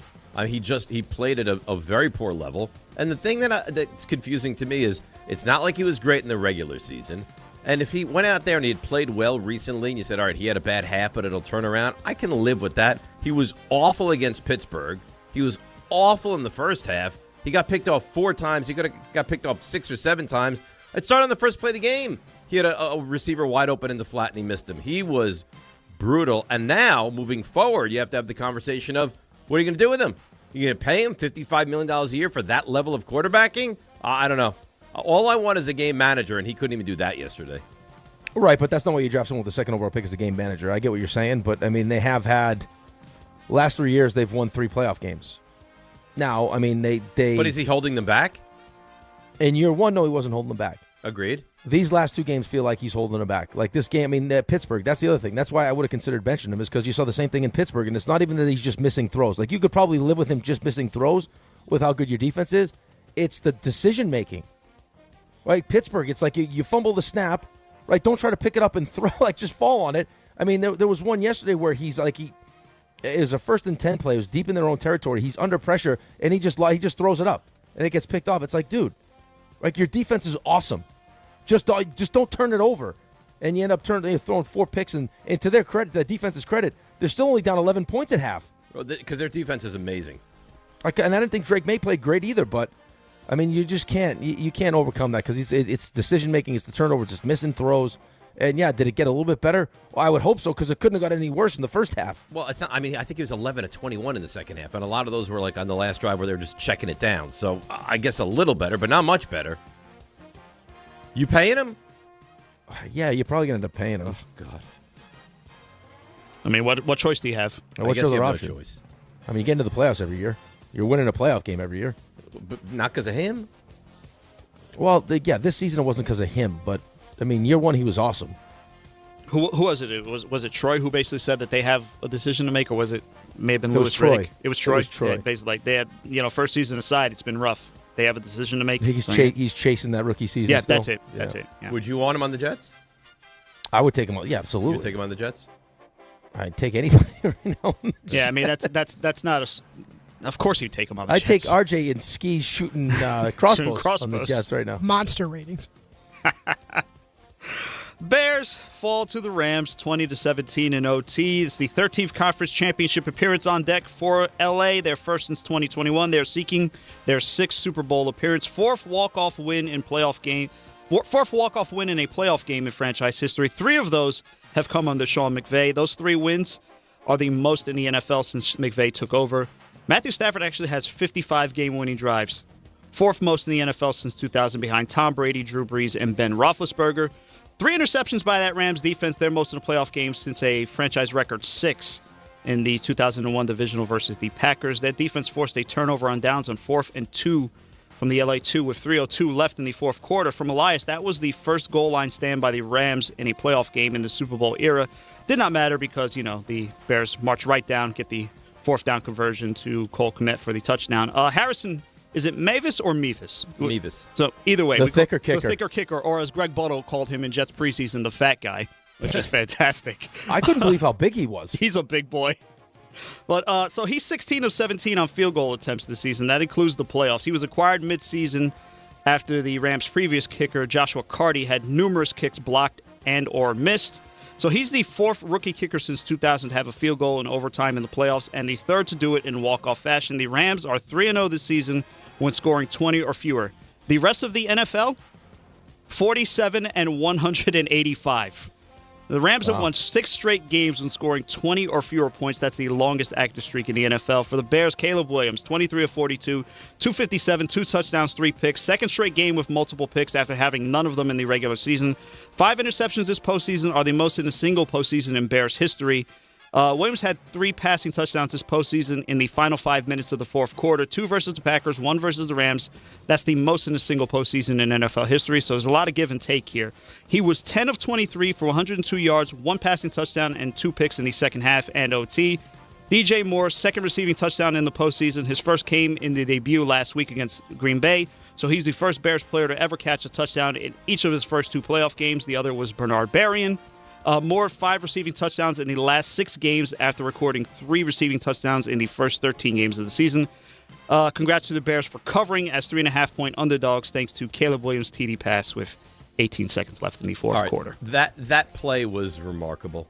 I don't know how he was able to just drop back. He turned what would have been a short pass ordinarily into like a 50-yard pass. His arm strength is incredible. In the back of the end zone, it was amazing. I don't know what the defender was doing. Kind of looked like he got pushed, but not enough to throw a flag. That being said, he's frustrating because there's times where you watch Caleb Williams and you think, my God, he can do anything. And there's times where you watch Caleb Williams and you think he's frustrating because he doesn't make the simple play. That being said, I think if you're a Bears fan, you're frustrated because you thought you could have won that game and your defense played so well, but you won a playoff game in his second year. You have the coach, you think you have the quarterback, and that's a team that's clearly on the rise. So I don't think there's any doubt that the best division in football is the NFC West because they represent the NFC in the conference championship game. But I don't think the Rams are playing great football now either. I think they should have run the football a lot more yesterday, and they, for some reason, went against that. I agree with that point. And then I'm seeing a lot of people that are criticizing DJ Moore for that last interception. Didn't really finish his route the right way. A lot of that. I've seen a lot of that. Can I ask a question? You can ask me whatever you'd like, yeah. Unlike you, I'm an open book. Would you have gone for 2 if you were Ben Johnson? No, I wouldn't have. No. You would have gone for 2, wouldn't you? I would have considered it at least. Ben Johnson was asked that question. They got to stop in overtime, though. Yeah, they did get the I stop. thought for sure they were going to march down and kick the game I thought for sure, but then the pick happened. So, right. Yeah. But Ben was asked if he thought about it. Thought about it, yeah. Thought about it. Probably what played a little bit of a factor was, our goal-to-go situations hadn't gone very clean. Our inside the 5 plan hadn't worked out quite like we had hoped. And so I just felt better about taking our chances there in overtime. Yeah, I can't fault him for that. If you go for 2 and you don't get it, you get excoriated. You get crushed. I guess the logic for going for it, I'm not saying I would have, I'm just saying would have considered it, but the logic for going for it was that at that point it's house money, right? Because it was the 4th and however many yards it was with 18 seconds. I get it, though. Right, your defense had played good, though. Yeah. Really good. Right, it wouldn't be if it was a shootout and you thought this. Rams get the ball again, they're going to go down and score. Now we got to score a touchdown, but they didn't. that wasn't the case. You stop them. You're moving the ball fine, and then he throws a pick. That was the best I've seen the Bears defense play maybe all season. Yeah, they were giving Stafford all sorts of problems. Nakua didn't have a big game. They were good. Listen, they barely looked for Devontae Adams in that game. He made a sick catch at one point, though. He made a sick amazing catch. I thought for sure the Bears were going to march down after they stopped them and kick a field goal to win it. That's how I felt. But they didn't, and to the Rams' credit, they find a way, and really, not ideal circumstances. Like, that's cold. Like, Midwest cold is different. Feel like 7, that's freaking freezing to play a football game. But the Bears had a good year. I think that Ben Johnson has to also consider, like, hey, maybe I adjust my whole going for it on fourth down all the time mentality. So the conference championship schedule is set. The 2-seed Patriots will visit the 1-seed Broncos Sunday at 3 p.m. in the AFC Championship. The NFC, 5-seed Rams against the 1-seed Seahawks. That's Sunday at 6:30. Also, and then around the league note, the Falcons named former Browns coach Kevin Stefanski as their new head coach Saturday night. He is a 2-time Coach of the Year winner, AP Coach of the Year winner, that is, 2020 and 2023, and one of 13 head coaches all time to win the award multiple times. So congratulations to Atlanta and their consolation prize. I don't think that's a consolation prize. It's a hell of a consolation prize. It sounds like they're keeping Ulbrich, too, on as the DC. Yeah, they're going to keep good for them. Good for them. And that's Around the League, brought to you by Boost Mobile. Don't overpay. Get unlimited talk, text, and data for $25 a month. Forever, for life, for real. Switch now at boostmobile.com. After 30 gigabytes, you may experience slower speeds. Sorry, Raymond. Let's take notice of very important when he yells at me when I go late from now on, by the way. Well, you heard this. I mean, his readers, unlimited talk. He definitely did some unlimited talking. Yeah. I mean, you that was a group effort. Okay? No. Group effort. I was dozing off.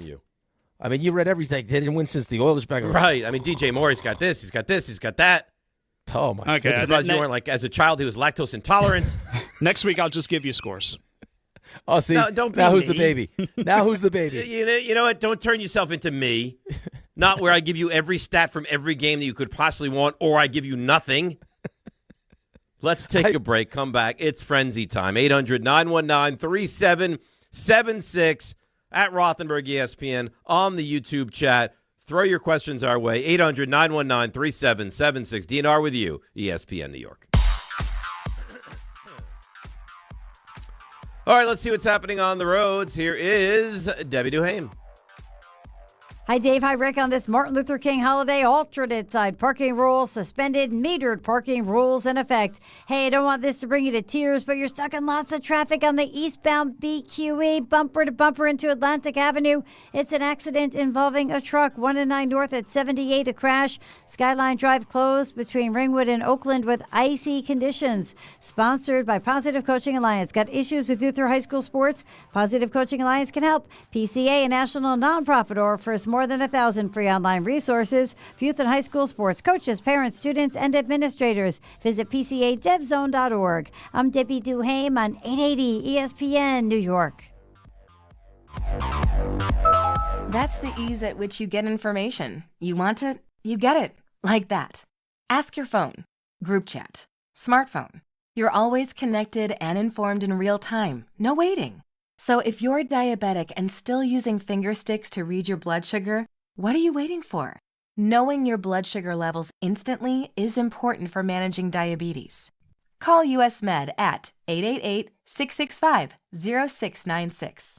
To learn more about continuous glucose monitors, a real-time instant method to track your blood glucose, US Med is an approved provider for Medicare and over 1,000 private insurers. And the best part? Call 888-665-0696 and we'll give you a free insurance benefits check today. So call 888-665-0696 today. That's 888-665-0696 and manage your diabetes as easy as... More people trust their hearts to New York Presbyterian than any other hospital in New York. It's because New York Presbyterian has the most experienced cardiovascular doctors, treating a full range of heart conditions, from heart failure to valve repair, with the most advanced treatments. Find a doctor at nyp.org/heart. New York Presbyterian. New York Presbyterian Hospital, based on U.S. News & World Report 2025 to 2026 cardiology, heart, and vascular surgery rankings.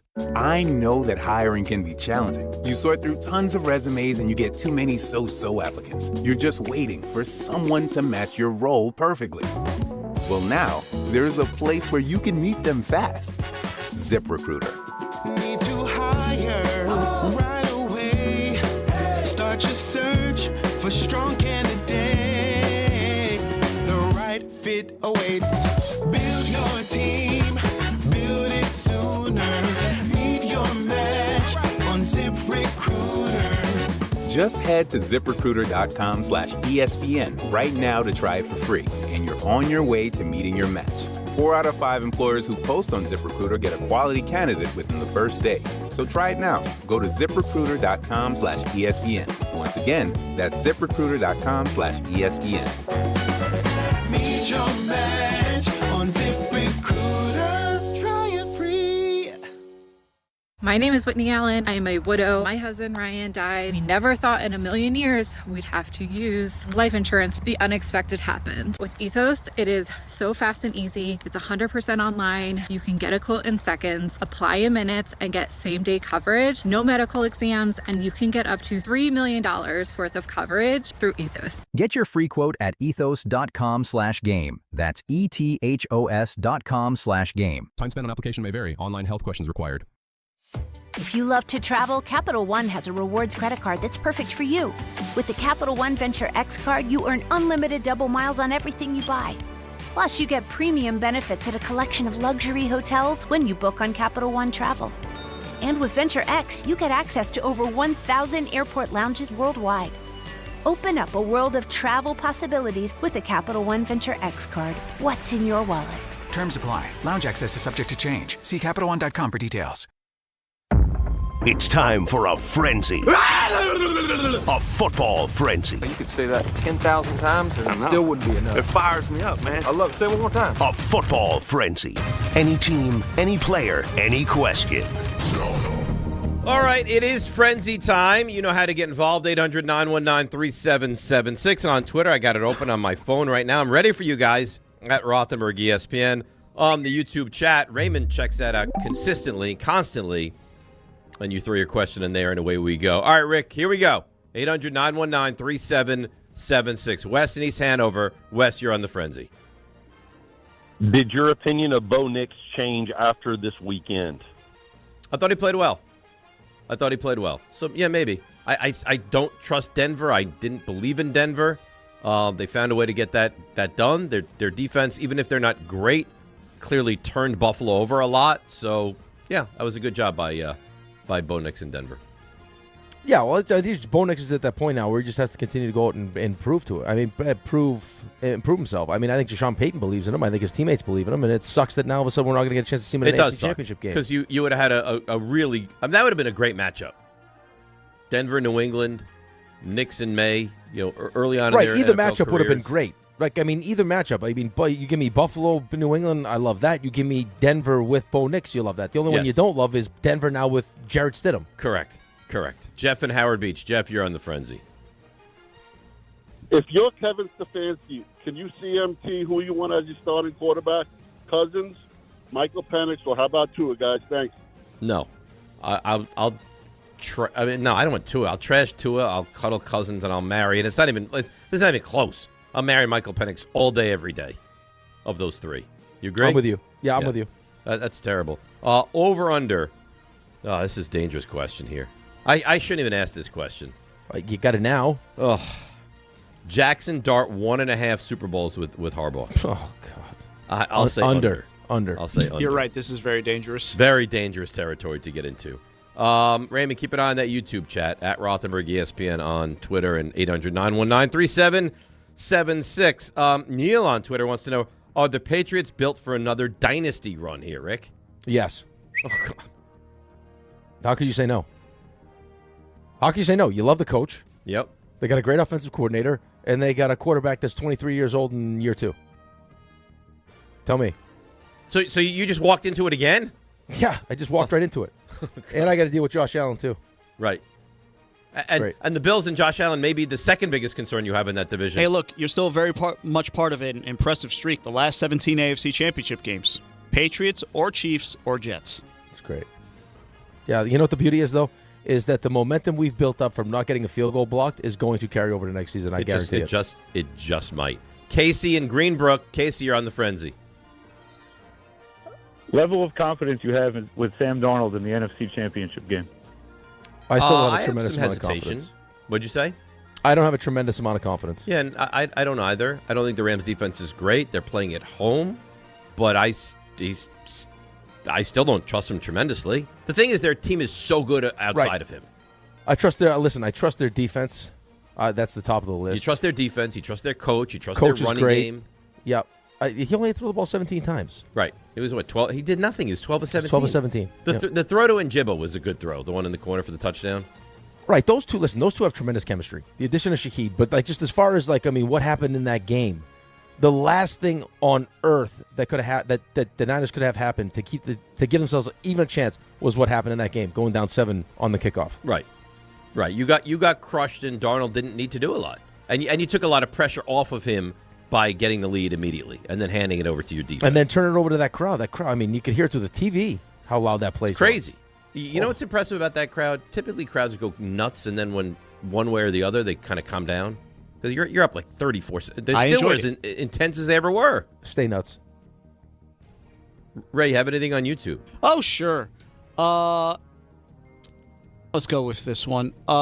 Ben Gier, 1983, asked, where does Robert Saleh end up? Ooh, that's a good question. Where is he interviewed? Tennessee. Where else? Vegas interview him yet? I don't think he ends up in Vegas. I don't think so either. I think Flores is going to get a job. Flores could get Flores was initially the one that everyone said for Vegas. Ravens have interviewed him. I think Saleh. Let me see if I can do this. Ravens have interviewed Saleh. I want to say Tennessee, Miami.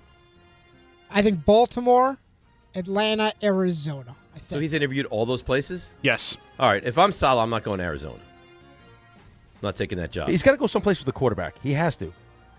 I don't even know if I take Miami if I'm him. Well, I don't think Miami's a very attractive job. Miami doesn't have a quarterback. No. Though. Did you say Baltimore, RJ? Baltimore, yes. I mean that's the slam dunk job, right? Yes, that's the one that's the best. That one, listen, Pittsburgh's I think Tennessee's somewhat attractive. Pittsburgh's attractive too because of just they don't fire coaches. But they don't have a quarterback. Right, but you're going to get time to figure it out. They've had how many coaches? They've had 3 coaches. Yeah, 3 in my lifetime. Right, so they're not. They have patience. I'm sure they're not going to be like, hey, whoever takes over the job, you got to win now. But I agree with you. But what happens if you don't have a quarterback going into next year with Pittsburgh and you go 6-11 if you're Robert Saleh? Let me ask this: do you think Mike McDaniel's getting a job? I guess Mike McDaniel a head coaching job. Head coaching job is phenomenal in interviews. Yeah. If I was him, I would probably take a year off and go kill it somewhere as an offensive coordinator. That's kind of what I'm getting at. So if Robert Saleh gets a job and say Mike McDaniel doesn't, do you think he kind of courses him to be his offensive coordinator? Yeah, I would in a minute. Yes, that'd be an interesting duo, huh? 1,000%. I feel like John continues. I don't know how reasonable that is. RJ probably have a better idea of it than me, but I think it's very reasonable. Joe Brady also will interview with the Ravens. I'm personally most concerned about losing him if I'm losing him to Tennessee. I think I could see that happening. That combination of McDaniel up to Saleh in Tennessee. Right, but is Tennessee going to go defensive-minded head coach now to pull with Cam Ward? If you got McDaniel, you might. Well, right, but with the thought that McDaniel's gone. McDaniel goes into Tennessee, and Cam Ward looks great. He's going to get a job next cycle. I mean, your number one priority if you're Tennessee has to be to fix. Yeah, just stabilize this thing. Right, to fix Cam Ward. Or not to fix, to make Cam Ward look as good as humanly possible. Yeah, I know McDaniel's fun to kind of dunk on now. What he did with Tua, that's probably the best we're ever going to see from Tua by far. I could see Saleh in Baltimore, the way that Bisciotti just kind of described what he was looking for. If you go from the Jets to the Niners for 2 years... For 1 year? For 1 year. He's only been there for 1 year. Right. Yeah. And then you get the Baltimore job? Whew. Talk about living a good life. Right, but that's the beauty of his situation. He's a really good defensive coordinator. Great. Has a great relationship with Kyle Shanahan. So he can be picky with what he wants to do. Yeah. Listen, if he stays there another year, you don't think that he'll be a big commodity right, next and you're offseason? Also right, and look at the jobs that could be available next year. That's how I would be doing this thing also. But not better than Baltimore. No, probably not better than Baltimore, but like Arizona, Miami, some of these other jobs. If I could have Detroit open. I could have Buffalo could be open. I mean, there are a bunch of jobs that could be great jobs that could be open next year.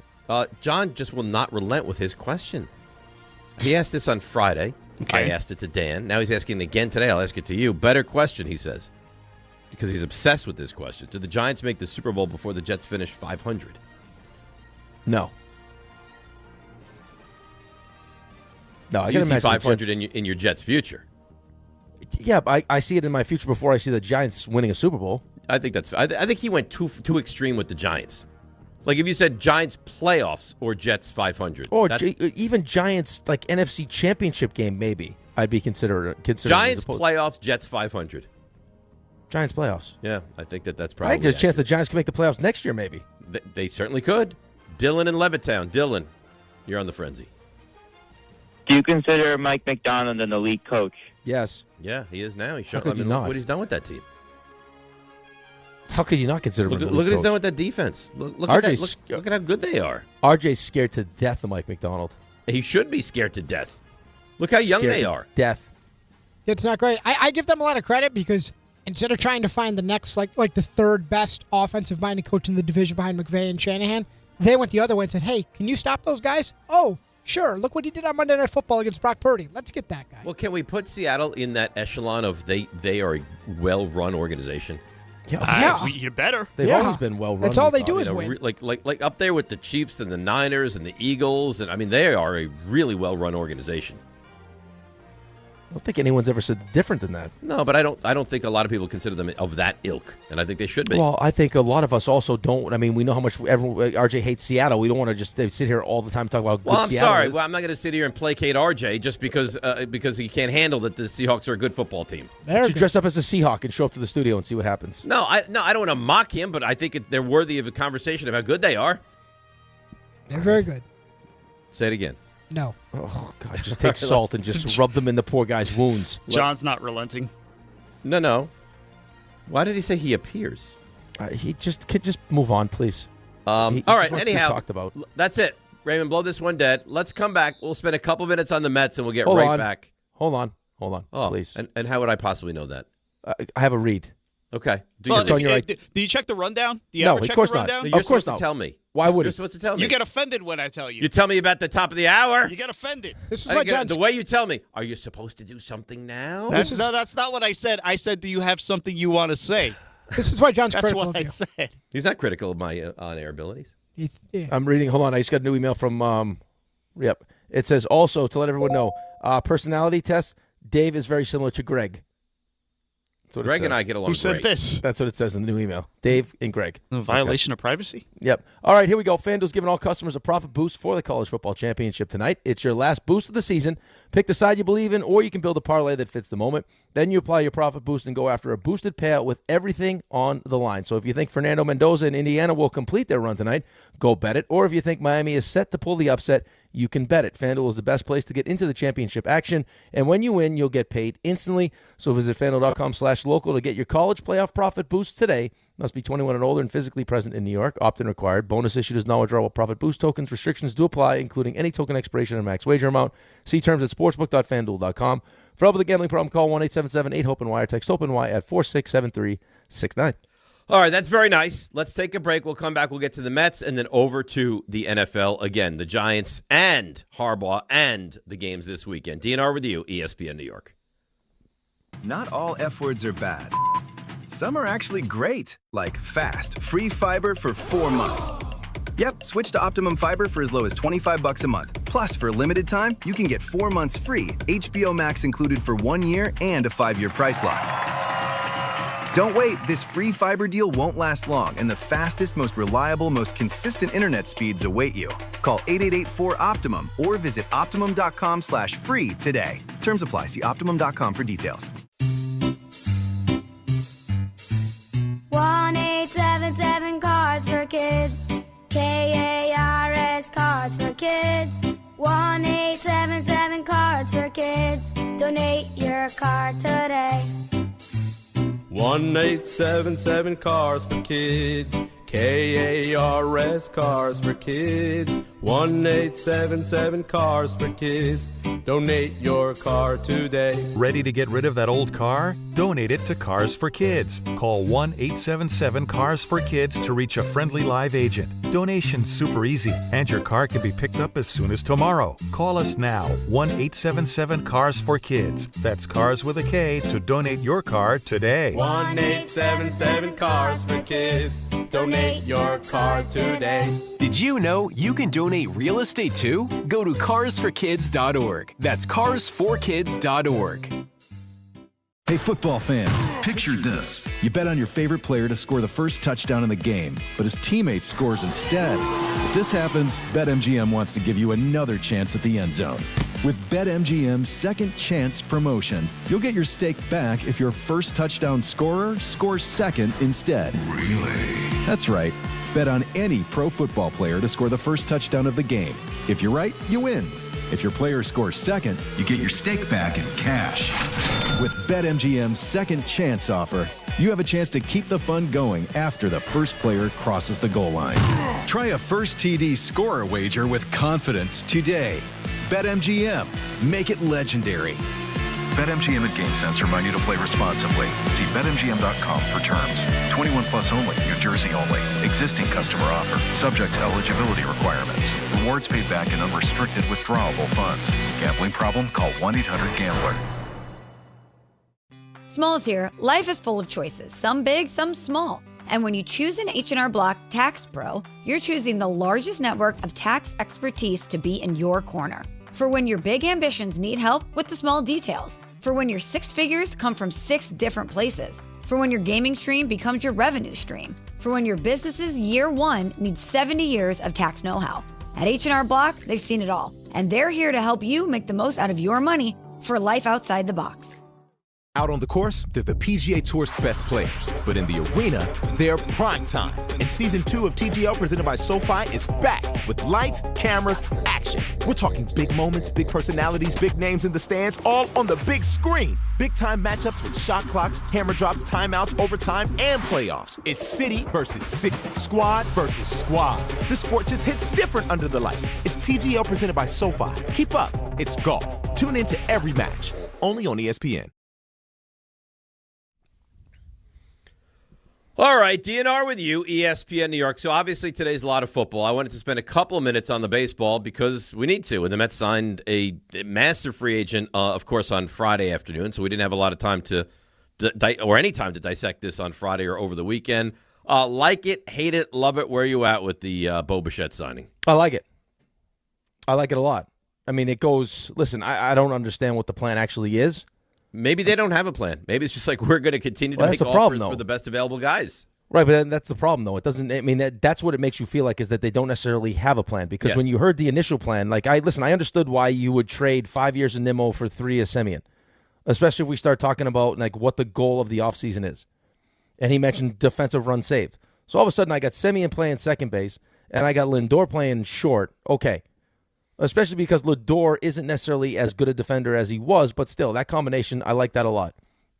And that's why you move off of Pete, right? Defensive run save. We heard that. The reality was they didn't want Pete.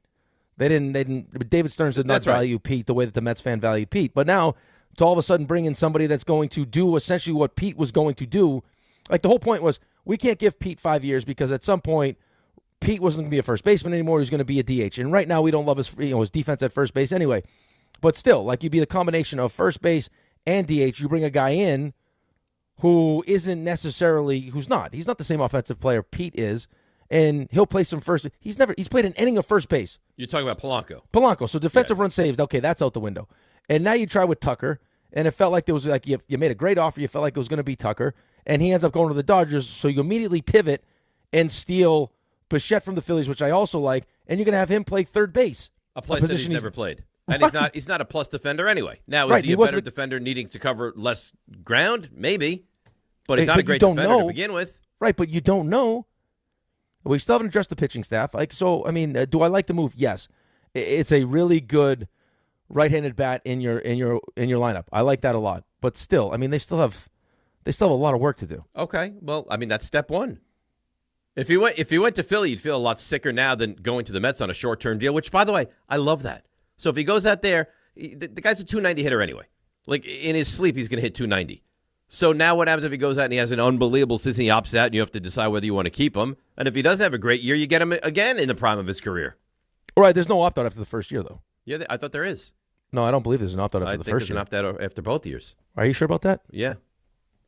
Let me check. Yeah, very confident that there's an opt-out after year 1 and year 2. These are basically like 3 one-year individual contracts. I got to look into it. I didn't think there was one after the first year. Yeah. RJ, what did you think? Did you think there was an opt-out after year 1? So I believe the terms are 3 for 126, opt-outs after first and second years, no deferred money. That's what I have. You're right. Player opt-out after the first and the second year. I thought there was a certain way, like if they paid him a certain amount of money, he would have to stay after the first year. No, he can opt out after 1 year. So all right, fine. So we'll get the best out of him for a year. If he plays great, then he can leave. Otherwise, no. Yeah, it's a great deal. I just didn't. It felt like, hey, he's the next one. Like he's the now he's the last best player available. Totally so now we'll just go get Bo this Bichette. is the next one up. Let's make an offer for this guy, as opposed to we desperately need this guy and he fits in exactly the way we need. I'm happy to have him. It just feels a little clunky. I agree. Right, and it's also like counterintuitive to what he said in the first, like what the priority was in the offseason to begin with, which was how you sold everybody Semien and getting rid of Nimmo. Right. Is you right? Like defense. Yeah, right. It's pretty clear that you want to do less years, which is great. If you have the money to do it, give less years, more money, less years. I love that. Don't get tied into long-term deals. But it was also with a heavy focus on defensive runs saved. Well, now I got a guy that's played one inning at first and a guy who's never played third. Yeah. Well, we'll see. Apparently, they're still in on Bellinger, which would make sense because now you can play him anywhere: left field, first base, center field, wherever you want. So we'll see. We'll get more to the Mets in the coming days. Today, obviously, a football day. So let's break. Come back. More on the Giants and basically just NFL weekend. 800-919-3776. DNR with you right here on ESPN New York. Good Karma Brands is proud to be an equal opportunity employer, providing equal employment, development, and advancement opportunities to all teammates and applicants. To learn more about careers with us, please send an email to talentacquisition@goodkarmabrands.com. That's talentacquisition@goodkarmabrands.com. FanDuel is giving all customers a profit boost for the college football championship tonight. It's your last boost of the season. Pick the side you believe in or build a parlay that fits the moment. Then apply your profit boost and go after a boosted payout with everything on the line. Will Indiana complete an undefeated season, or will Miami cap off a run, proving the naysayers wrong? FanDuel is the best place to get into the championship action. And when you win, you'll get paid instantly. So visit FanDuel.com/local to get your college playoff profit boost today. 21 plus and physically present in New York. Opt-in required. Bonus issued as non-withdrawable profit boost tokens. Restrictions apply, including any token expiration and max wager amount. See terms at sportsbook.fanduel.com. For help with a gambling problem, call 1-877-8-HOPE-NY or text HOPE-NY 467-369. Hey, New York and New Jersey, commitment issues? No problem. Now you can get unlimited talk, text, and data for $25 a month forever, as in for life. Switch now at boostmobile.com. After 30 gigabytes, you may experience slower speeds. Pay $25 a month as long as you stay on the Boost Mobile Unlimited plan.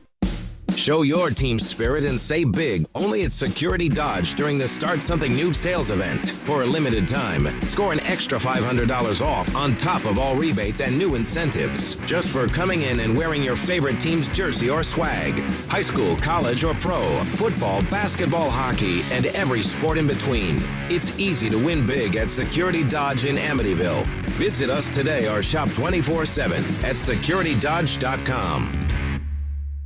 We all hear the radio ads about the IRS. They tell you to be afraid, to be scared, and they try to frighten you into calling. I'm not here to do that. Tax Relief Advocates is different. TRA is here to tell you that if you owe money to the IRS, whether it's $5,000, $50,000, or $500,000, we have a solution. It doesn't matter if you're sitting in your car, at work, or with your kids. No matter where you are, call now. 800-575-6759. Don't lose hope. TRA can eliminate or reduce what you owe to the IRS. Generous programs are now available that can give you a fresh start. Our passion is taxes and helping individuals fix their IRS problems. We have over 1,000 5-star reviews on Google and an A+ with the Better Business Bureau. You don't need to be afraid of the IRS any longer. End your tax nightmare today by visiting us online at TRA.com or call 800-575-6759. That's 800-575-6759. Tax Relief Advocates. Real solutions for real people.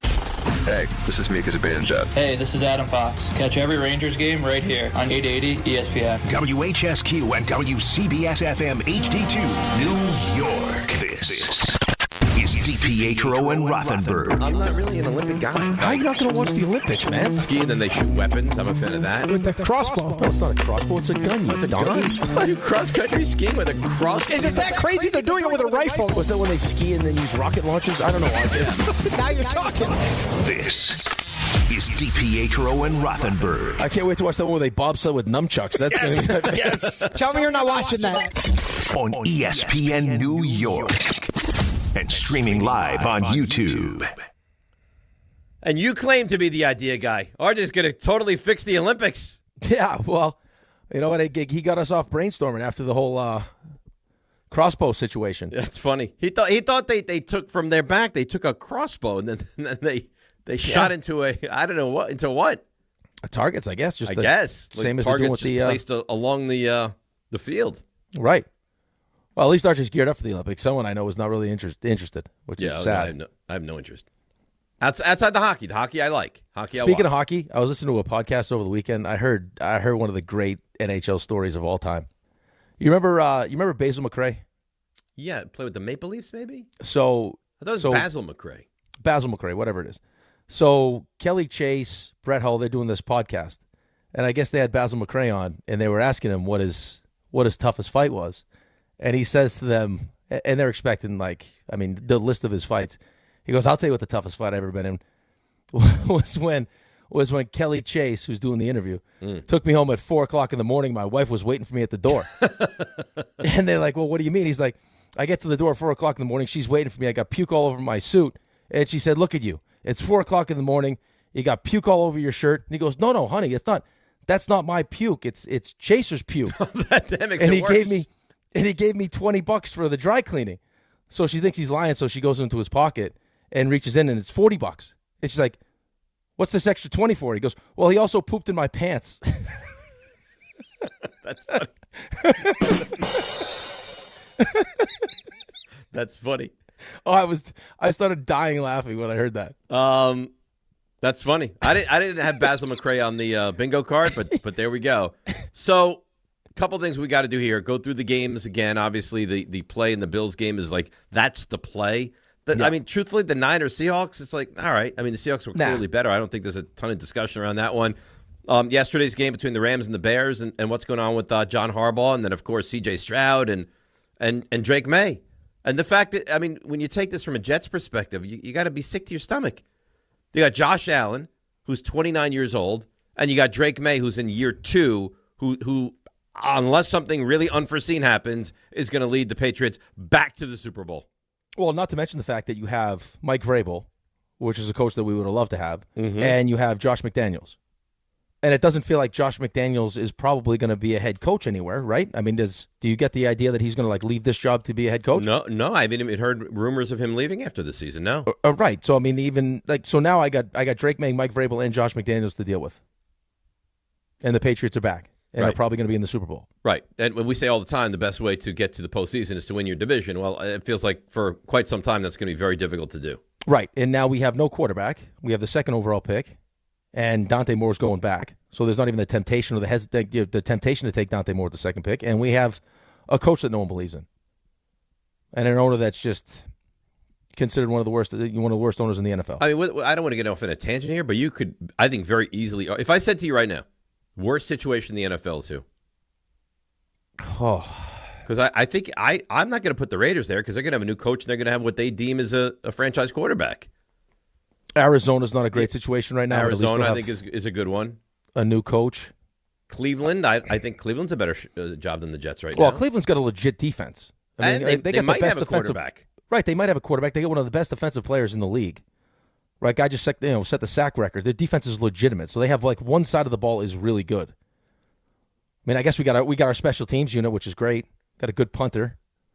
Kicker that doesn't miss, and we don't get field goals blocked, so we got all that stuff going for us. Well, the special teams is on lockdown. Right, but that's the other thing, though. People are like, oh, well, it's a good thing that Dante Moore didn't come out because now you won't draft him with a second overall pick. Yeah, but even if they didn't, at least give yourself the opportunity to not like him so you could trade with someone to get up to 2. But do you trust them to do that? No, that's the problem. If I trusted them to do that, I'd say, yeah, him coming out and being the second pick, and you could trade that and get more, and then all of a sudden you fast forward the rebuild. But do you trust them if a quarterback who teams like is there at 2 to say, no, we're not going to take him? No, I felt like they probably would have given into the pressure and taken him with a second Okay, so they're going to take him, and then they're going to ruin him again. Yeah, ruin him or realize it's not working with Aaron Glenn and then hire a new coach. Exactly. All right, so John Harbaugh, I mean, I know that we joke around about it, but in all sincerity, like, I couldn't be happier about this. Like what is there? Explain this to me, and maybe there's nothing. What is there to not be happy about if you're a fan of the Giants today? Well, I think you've already heard it, right? I mean, I think but that's just who D is. We'll call and just start nitpicking, some of the things that John Harbaugh didn't do or was responsible for. The fact that he had Lamar Jackson, win 2 MVPs and not get to a Super Bowl. But how much of that? And I'm not saying that's not Harbaugh responsible at all. But aren't there other factors that have to receive blame for that? Yeah, of course. But we've gone so far in the other direction, though, where it's less about the players making mistakes and more about the coaches not being very good. Like, you don't want to point to you're quicker to point to John Harbaugh's mistakes than you would be, well, shouldn't Mark Andrews catch that 2-point conversion? Or Zay Flower. Like, there are so many different things that go out during the course of a game, a season, a playoff run that are the combination of, coaches making mistakes, players making mistakes. It's a team effort. Everyone has blood on their hands when you lose. Like, it's just the same thing yesterday with the Bills game. Right? Like, as much as people want to feel bad for Josh Allen, like, a lot of that loss is on Josh Allen. Like, there are plays that he makes in that game and doesn't make in that game. Correct. That could be the difference. Well, you can't turn the ball over that many times. And to be fair, he missed a couple of wide open receivers. Right. But, because you ask him to do so much, it's easier to blame. You feel better blaming, the GM or the coach or whoever you want to blame for the referees for the game. John Harbaugh, I'll tell you what I like the most about this is that you're bringing someone into your building now that has the gravitas to make the people that make decisions a little bit uncomfortable and make some decisions that they normally wouldn't make and some changes that they normally wouldn't make. Because, again, I said this to you earlier in the show. The idea that it took a couple days to figure this out was because John Harbaugh had some things that he wanted changed. Mm-hmm. And if it wasn't John Harbaugh, it was just someone else, those things aren't getting changed. It's, hey, it's the Giants' job. This is how we do business. Take the job. And that person, Stefanski, would have said, okay, I'll take the job. That's not John Harbaugh's not going to do that, though, because you're selling yourself to John Harbaugh. If you don't want to do it my way, I'll take the Atlanta job, or I'll 100%. Take the Tennessee job, or I'll hang out. I don't need to take any job if I don't want to. Right. I'm going to go somewhere else because I need it to be set for me to ultimately win and to get where I need to get to and I need the organization to get to, I have to be in charge. Right. But just think about how far you were, like in reality, from being one of those teams. If going from Gettleman to Joe Shane, who we all think stinks, was such an improvement that you wouldn't fire him after 7 wins in 2 seasons, that now John Harbaugh steps in your building and spends how many days trying to explain to you all the things that need to be changed with your organization? Massive. You were one of the laughingstock teams in the NFL. But I really do give a lot of credit to the Giants because there's some teams that might not recognize how bad they've been and how broken it is. It was, they made a full court press from the jump. They wanted this guy. I also think that now, because of the circumstances, though, there's probably more of a sense of urgency to fix those things. Because how much, Like it's like it hasn't worked. It hasn't. I don't care what. It hasn't worked. I don't care what they'll tell you. This is just how we do it. Well, the way you're doing it's not working. They can't try to tell you that this has worked. Right, but until I have someone in my building that's had 18 years of success and comes from an organization that is consistently one of the best in football, that knows what it's supposed to look like, to come in and explain to you exactly what they do that you don't. Right? Like, hey, here's the things that we do that you're not doing that'll get you to this level.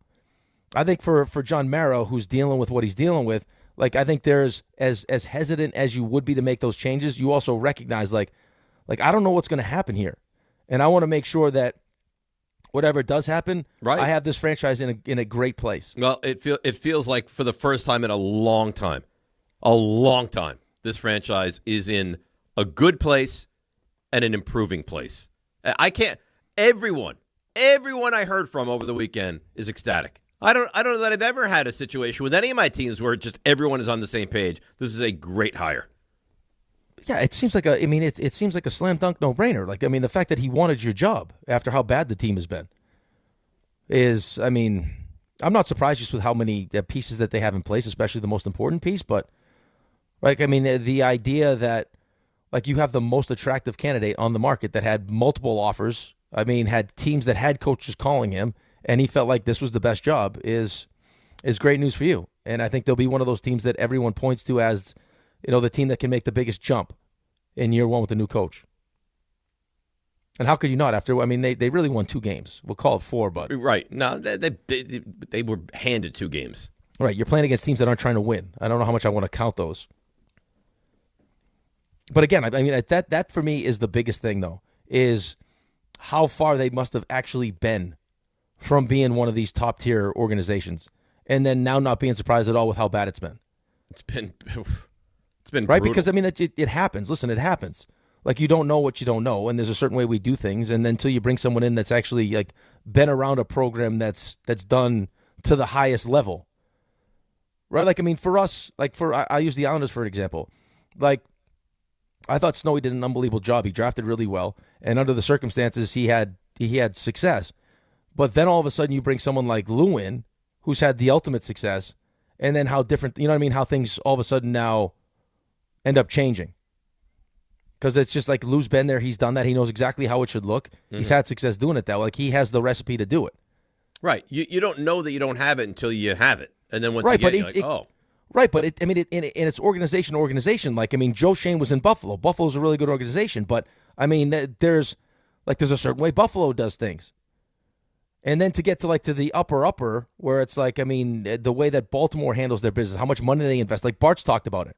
Like, Bart's like, it's unbelievable. It's incredible. Like, they're never satisfied. It's always every offseason, like, they're adding something. They're adding money to the facility. But that's what you want. And also, you don't want to limit on any of the coaches that he wants to bring in.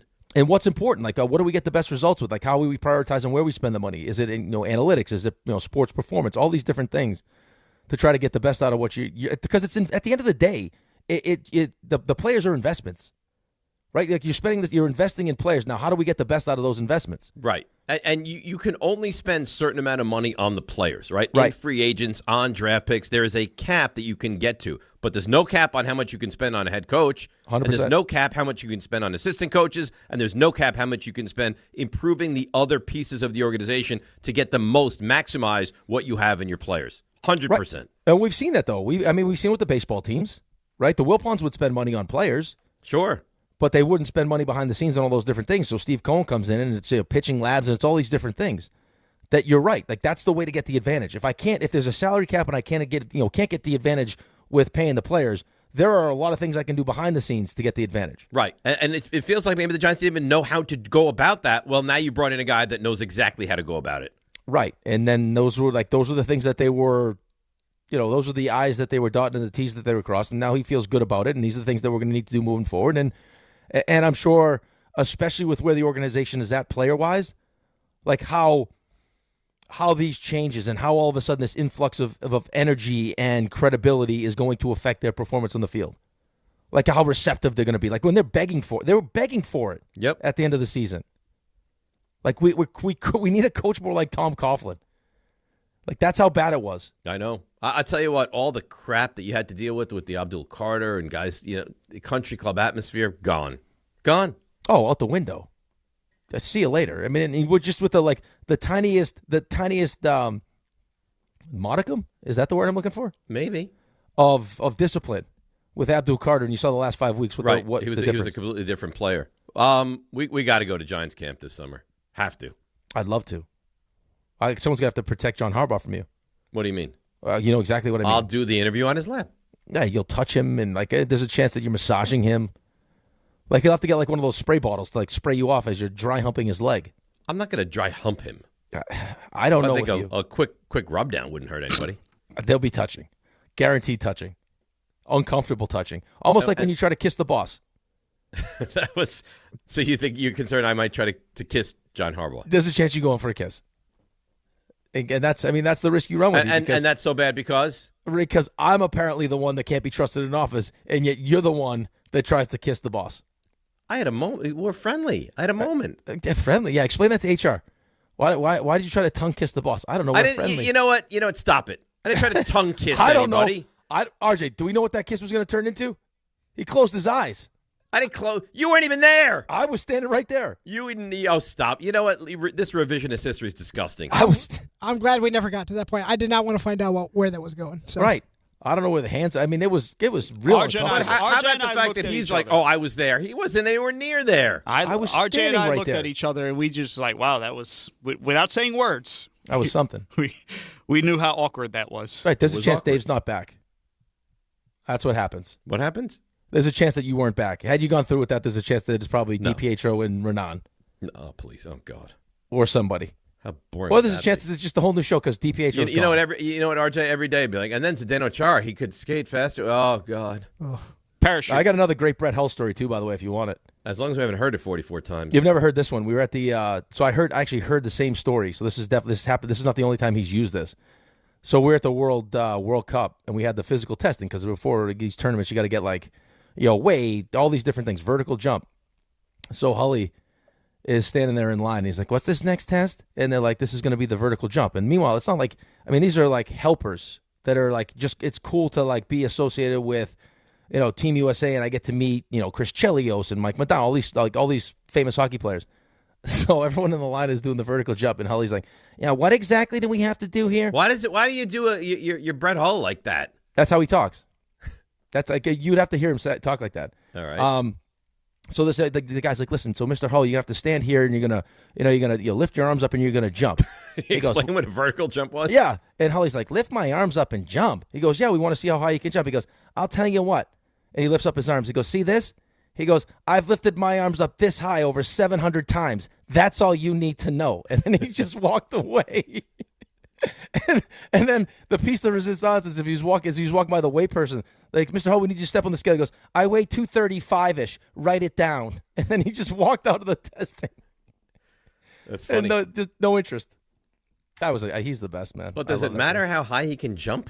That's what he said. He also, I hear another story where, so all these teams will make you do the physical testing, and then they'll make a big deal out of it. Like, Dave Rothenberg was the award winner for best physical, best in shape or whatever.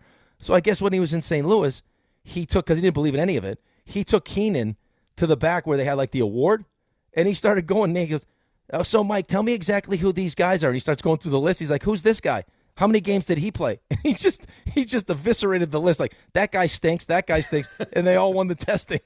Doesn't mean anything. You can get away with that when you're Brett Hull. You're Brett Hull. You can do anything. RJ put an Instagram post up, a poll really, about will Josh Allen ever win a Super Bowl? What do you think? What do you think the people think? I think the people said no.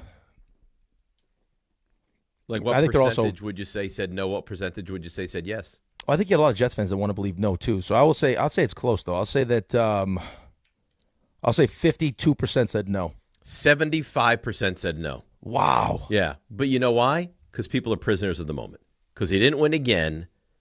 Rick. By the way, he's not 30 years old yet. Well, it's also Jets fans too don't want to believe that he's going to win. We're not going to vote for Josh Allen. Going to win. I mean, he's a great quarterback, and he's the Buffalo Bills, man. I mean, he's awesome. You take him off that team, and you have a bigger drop off than any other player on any other team. You're right. He's not 30 till May. Yeah. Ugh. So you're going to have another 6 to 8 years of this. Yeah, probably. And then at that point, Drake May will still be in his 20s. Yeah, I mean, at that point, Drake May will just be 29. Right. And then you'll have to deal with him. And you have to deal with him, right. And then if we can ever find our quarterback, which would be nice. You better hope to God Miami never finds a quarterback. I got breaking news. Breaking news. Is this real news? This is real breaking news, and Dan Orlovsky's face is crazy. Big news! Jazz hands! This is legitimately big news. This better not be some nonsense. No, he's not. I mean, they're calling in Shefty, it looks like, to break the news. They're just not breaking it right now. So there's breaking news, and it says breaking news. They just won't tell you what the breaking news is. Right, and Dan Orlovsky, it looks like he can't, he just saw a ghost. He's like this. He was like this. Sean McDermott fired. Wow, good thing you got that John Harbaugh thing done. Good thing you stood up for Buffalo. Holy moly. Wow. Bye-bye. He must have known it. That's why he went on that rampage yesterday. He must have, or felt it. Sean McDermott. But Brandon Beane keeps his job. Him and Joe Shane, man, they know how to stay around. Those guys are like cats. They got 9 lives. Who's next? If you're Mike Tomlin, don't you have to consider this job? But what was the report that Josina had? Tomlin wants what? Warm weather.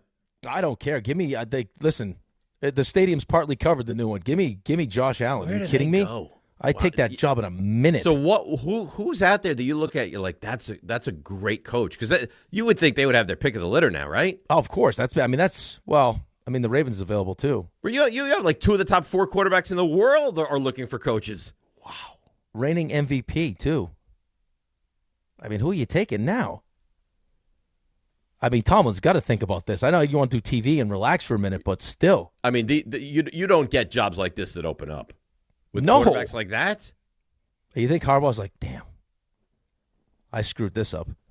No, I think he has to be a I little don't bit. think so. I think he wanted to come to the Giants. You wouldn't want Josh Ian Allen? said he talked to him. Ian put it out there in a tweet. Connor was great with this whole thing, and he asked him something about, I don't know, the Giants or Dart, and he said we like the day after. He's like, well, we're going to need to Right. do this. But that's. I mean, if the job was, if it was Buffalo was open and the Giants were open, would he be saying we with Josh Allen? I don't know. I think he wanted the Giants. You know what? Here's the great thing. Doesn't matter. It doesn't matter. You're done. Right.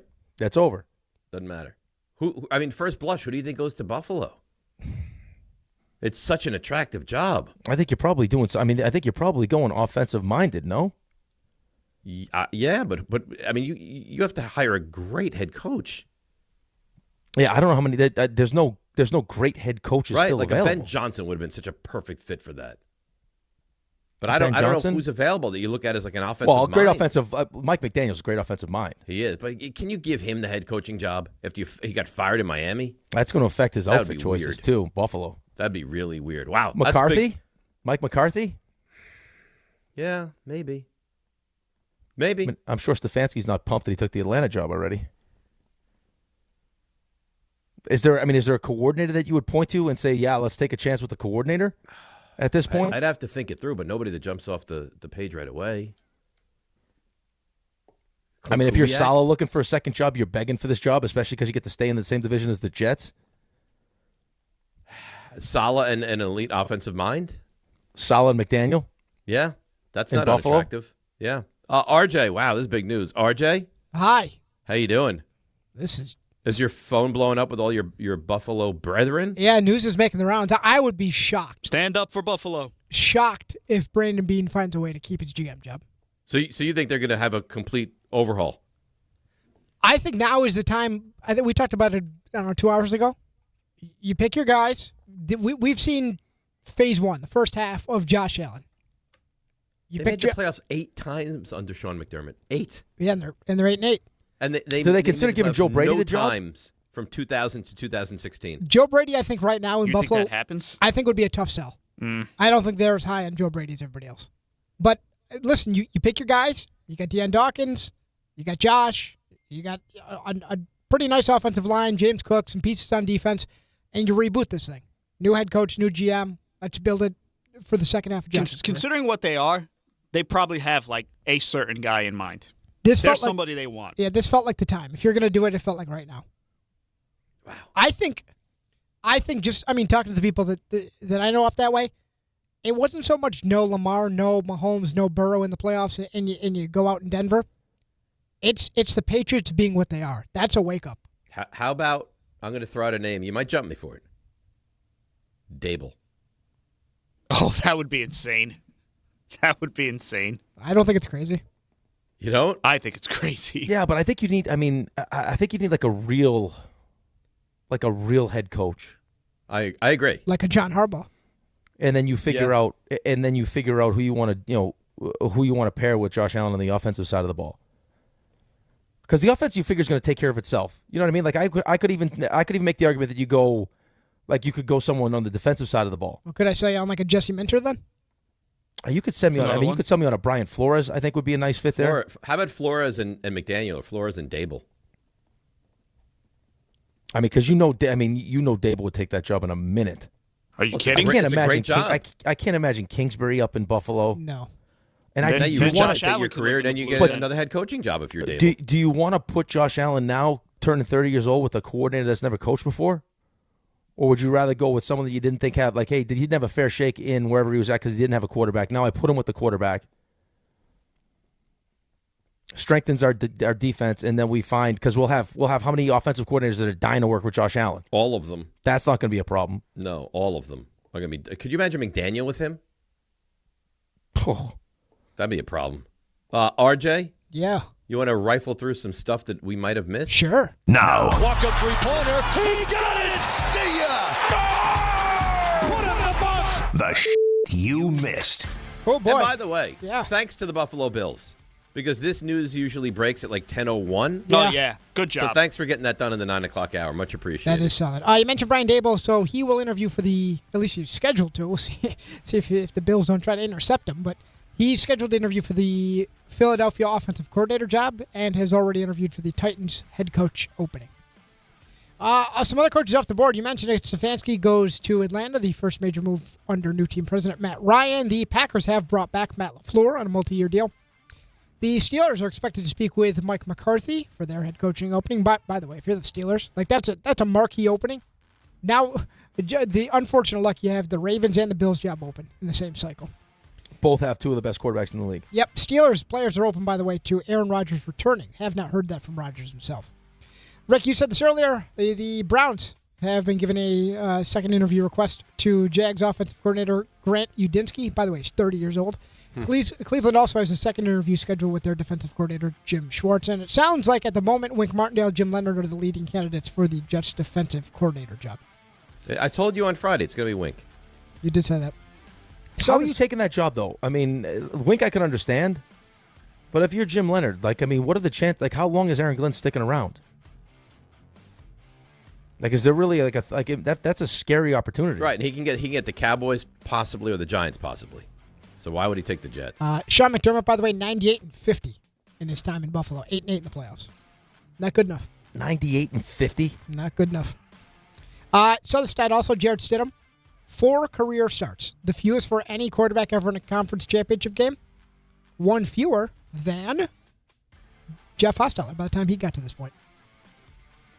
That was great. So you're saying there's a chance? There's a chance. There's a chance. Never know. They have a good defense, home field. The thing is, they don't run the ball very well. NBA, Kobe White scored 24. Bulls beat the Nets by 22. Kevin Durant moves past Dirk Nowitzki, 6th all-time in the NBA all-time scoring list. John Morant back on the floor for the Grizzlies, says he wants to stay in Memphis. Some NBA injuries. Jalen Williams of the Thunder going to be week to week with a hamstring strain. Darius Garland of the Cavs out at least a week with a toe sprain. Men's college hoops over the weekend. St. John's beats Villanova. North Carolina. Huh. Not good. No. Not good. How was it in the Ross? And it turned my house on edge. I can imagine so. Not a good loss to Cal. ACC rival Cal. He now wants to challenge Hubert Davis to a fight. Yeah. That's not surprising. Rangers send out another letter, I believe it was on Friday, from Chris Drury about the retooling. Then they go beat the Flyers. Flyers 6-3. The Flowers. Flyers hate seeing Zibanejad coming. Lightning had their win streak snapped over the weekend at 11 by the Blues. JT Realmuto back with the Phillies, 3-year, $45 million contract. Braves shortstop Ha-Sung Kim going to be out 4 to 5 months. Has a torn tendon in a finger. Reliever Ryan Presley, formerly of the Astros, he retires after a 13-year career. And Venus Williams out of the Australian Open after losing in round 1. That's it. That's nice. Good for That's you. an event I'd like to attend at some point. That's a far trip, man. Well, I want to go to Australia anyway, but that would be a nice reason. I also would check like to it go out. to Australia. But what are we looking at flight wise? Like 20 hours? That's long. Yeah. Yeah. I'd have to take a lot of medicine. It'd be like a Pez dispenser of pills for you. And then you show up and what? It's days later than when you left? Yeah. You have to stay for a while. That can't be a short trip. No. I would say to go to Australia, you got to go for at least 2 weeks, right? Probably, yeah. Yeah. But I mean, I'd love to spend that much time there. I would as well. I heard it's amazing. An amazing country. And maybe we go. Maybe we got that show field trip to Stop Australia. It. We can't figure out a lunch. We're going to go to Australia. That's a good point. Yeah. All right. Let's take a break. Come back and get to your calls on everything. Now we had the Sean McDermott element into the conversation. 800-919-3776. DNR with you right here, ESPN New York. All right. Let's see what's happening on the roads on this holiday Monday. Here is Debbie Duhame. Hi, Dave. Hi, Rick. Have a great day, guys. Yeah, amazing games this weekend, that's for sure. And I sure hope Josh Allen wins a Super Bowl sometime in the future. Hey, guys, let's see what's happening as we travel around on this Martin Luther King Day. Some troubles right now on the FDR Drive South in the 90s with an accident blocking one lane. Skyline Drive is still closed with an icing condition between Oakland and Ringwood. Alternate side parking suspended, metered parking rules in effect. Sponsored by Positive Coaching Alliance. Got issues with youth or high school sports? Positive Coaching Alliance can help. PCA, a national nonprofit, offers more than 1,000 free online resources for youth and high school sports coaches, parents, students, and administrators. Visit PCADevZone.org. I'm Debbie Duhame, 880 ESPN, New York. Individuals and businesses with tax problems, listen carefully. Do you feel like you're losing control of your finances? If you owe over $10,000 in back taxes or have unfiled tax returns, we can help you take back control. The IRS is the largest and most aggressive collection agency in the world, and they can seize your bank accounts, garnish your paycheck, close your business, and file criminal charges. Take control of your tax problem now by calling the experts at U.S. Tax Shield and take advantage of the Fresh Start program and new laws that may allow us to negotiate a settlement for the lowest amount possible. Our team of tax attorneys and enrolled agents can stop collections and get you protected so you can take control of your financial future. U.S. Tax Shield offers a price protection guaranteed quote to get you protected today. U.S. Tax Shield is A+ rated with the Better Business Bureau, so call now. 800-687-5192. That's 800-687-5192. U.S. Tax Shield. 800-687-5192.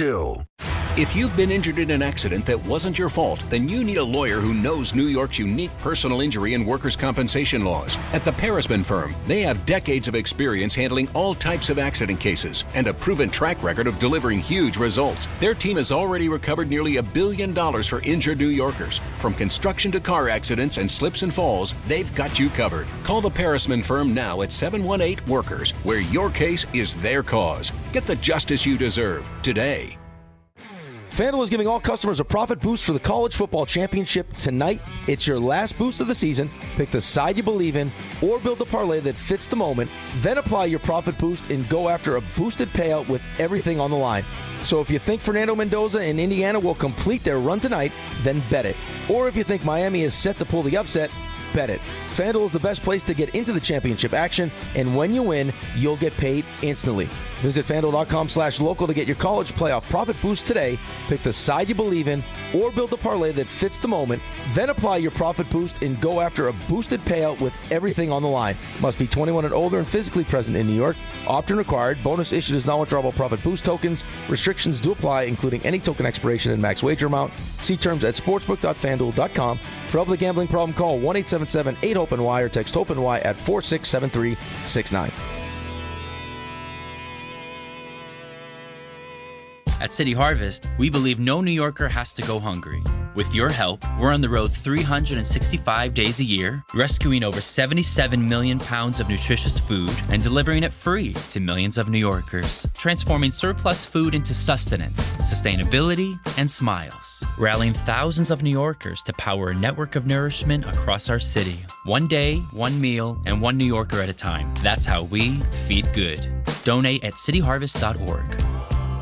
Wesley Financial Group is not a law firm. Ask yourself this question. Is it really worth holding on to that timeshare that you know you need to get rid of? Here's the truth. The average maintenance fee just went up over 17%. That could have been 117%, and there's nothing you can do about it. When you buy a timeshare, you give them a blank check for annual maintenance and assessment fees. I'm Chuck McDowell, founder of Wesley Financial Group. For 15 years, I've helped over 50,000 families cancel their timeshare. Not sell it, not transfer it, cancel it. Did you buy a timeshare because they told you it was a great investment and your maintenance fees would never go up? That's a lie. Are you ready to get rid of your timeshare once and for all? Simply call us and I'll send you our timeshare exit kit that explains all your options for cancellation. Call Wesley now for your timeshare exit kit. 800-568-3344. 800-568-3344. 800-568-3344.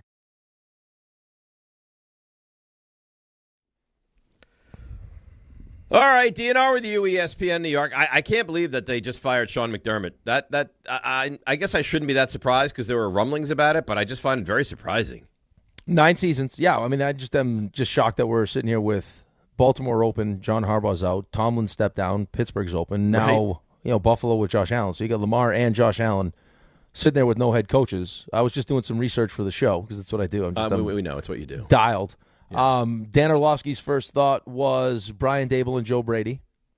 And Brady's already there, right? So they just keep him on.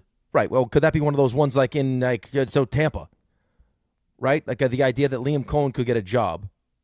Do we move on from Todd Bowles and keep Liam Cohen? The chances that Joe Brady might get a job somewhere else as a head coach. Do we decide, hey, we move from McDermott and hire Joe Brady as the head coach so we don't lose him? Could that be part of the thought process? Maybe, but let me just throw this back out there at you. If you're a fan of the Buffalo Bills, how can I sell you on Brian Dable? The guy just was awful with the Giants as the head coach. Right. I think it would be more because of his relationship with Josh Allen. I'd like Dable as the offensive coordinator. No, that's fine. Dable as the I don't OC, need him as the I head think coach. is a good hire. Right. And then Rex, like I just said, Rex's thought was Bill Belichick. That was his thought. Bill Belichick. Interesting. I don't think there's enough good coaches for the good jobs that are open. That's the problem. I mean, right now you're down to, especially with just that have had head coaching experience, you're down to Mike McCarthy, you're down to Robert Saleh, Brian Flores. Marcus Freeman said he's going back, so that it feels like that option's off the table. He's going back to Notre Dame. Right. Is he and going now back to you Notre got Dame with Buffalo open though? Kingsbury's had coaching experience. McDaniel's had coaching experience. But all these guys have failed. I mean, how do you hire a guy that just failed and just got fired, like McDaniel or Dable? Well, the way that they describe the Giants building, I would stay away from Brian Dable. I don't think that's necessarily what they need. I would say that the McDaniel thing would be interesting just because of how smart of an offensive mind he is, and apparently, I've been reading a lot about. I've heard Darren Waller talk about him and how amazing he is, and then I've also heard just like when you sit him down in a room and he starts explaining offense to you, it's like the guy's a freaking genius. We're talking about McDaniel. McDaniel. Yeah. Listen, I get it. I think he's a really bright guy. I worry. But here's my problem though. It's not. Josh Allen's awesome, right? So if you get a good offensive coordinator, you feel like the offense is going to be fine. It's the rest of the team that you need to worry about. That's right. It's getting the best out of the defense. You know who I like there? And I don't know that it will ever happen. I like Brian Flores. I said that. Give me Brian Flores and Mike McDaniel. That, to me, that's a winning combination. Right. Listen, I mean, even potentially Robert Saleh and Mike McDaniel would be interesting. Because of what Robert Saleh, like you saw him do with our defense. And the difference when Robert Saleh was the coach and not the coach of our defense. How does he's doing Brandon San Francisco's defense. Stay employed? That's another one. I mean, I don't know if there's a coach in here. I don't know if there's a coach now that's available that could do what John Harbaugh is doing, where he steps in and he's got, unless it's Mike Tomlin. They can say, hey, listen, no, I want my own guy. I mean, because again, there were moves that were made during this deadline that could have definitely helped the Buffalo Bills. Absolutely. That have helped other teams. Raymond is telling me that Schefter's reporting that Brandon Beane is leading the search for the new head coach. Correct. So him and Joe Shane, same playbook. Yeah. Yeah, but at least he's got success. Right, but still, like, I mean, like at a certain point, like I think they got a new stadium. Maybe that's part of it. Like reignite the fan base with the new. But but who's the coach going to be? Unless you think that if the job's available, like Mike Tomlin's going to take the job. Or is the thought that they go get Bill Belichick? If you're Mike Tomlin, I mean, do you? I guess. Listen, the is whole Belichick argument about still ultimately that attractive as a coach? I don't know, but the whole argument with Bill Belichick is that he wasn't good without Tom Brady. Well, guess who we'd have now? We'd have Josh Allen. I mean, listen, you'd be buttoned up. You'd be buttoned up. Your Adobe situation would be on point. Oh, unbelievable! Presentations would be phenomenal. Imagine what their new webpage, the new website would look like. Yeah. Cheerleaders on point. Click, click, click. I mean, if you're Mike Tomlin and your intent at some point is to get back into coaching, don't you have to? And you want to take a year off? Don't you have to strongly consider this now? Yes, absolutely. Like this just might be one of those opportunities. Because jobs like this don't open up all the time. Right, and it doesn't sound like, listen, I mean, I would be hard-pressed to think that he would take the Ravens, as good as the Ravens job could potentially be, like that they, A, would hire him. I know they joked about it. Or, B, he would want to do that to Pittsburgh. Right, like, I mean, you even hear the young quarterbacks, like Ty Simpson talked about it, which I think was a mistake for Ty Simpson, but he said, like, I didn't want to play anywhere else because, because of what Alabama meant to me. Quinn Ewers was the same way. Quinn Ewers could have got a bag of money to go back to school, and he's like, well, no, I'm just a Texas guy. Well, like Mike Tomlin's not going to probably go coach Baltimore after spending 19 seasons. That would be a Pittsburgh. weird optic, right? To be the on the other side of that and then go on that side of it. Would be right. Weird. Like, what does that do for your legacy in Pittsburgh? Now all of a sudden the fan base doesn't like you don't want to take away from that. But Buffalo with Josh Allen, right? I mean, TV's always going to be there too. Like if he wants to do it for, hey, do it. Go do it for the duration of Josh Allen. 7 years, right? 9 Maybe years? do it. Not even 7. Do it. Try to win. Say to yourself, I'm going to try to win a championship in 5 years. And if it doesn't work out, that'll be it for me. If you bring in the right coach, and I can't believe Brandon Breen keeps the job, but they're going to win a Super Bowl. I would think so. The new stadium's beautiful too. You didn't take a tour of it, did you? No, I was listening. I stopped by, I looked at it. It's nice. Yeah. The top of it's open. It looks like it's like there's enough where it's going to cover some of the fans, but then there's Can a they hole close in the it middle. or it's not retractable? Like you're no, gonna it's not retractable. You'll still have the elements. So you're going to have the elements, which I kind of like. Well, you should. It's Buffalo. I mean, I still want to make it tough. Look, you had this weekend, right? In Chicago was great. In New England is great. I like that. That's what football is. It was snowing in New England, man. Holy moly! But that's a great scene. That's fun. Yeah, it's awesome. I love it. I don't know if I love playing in it, but it's awesome to watch. All right, let's take a break. 800-919-3776. There's a lot to unpack. There's a lot going on. DNR with you, ESPN New York.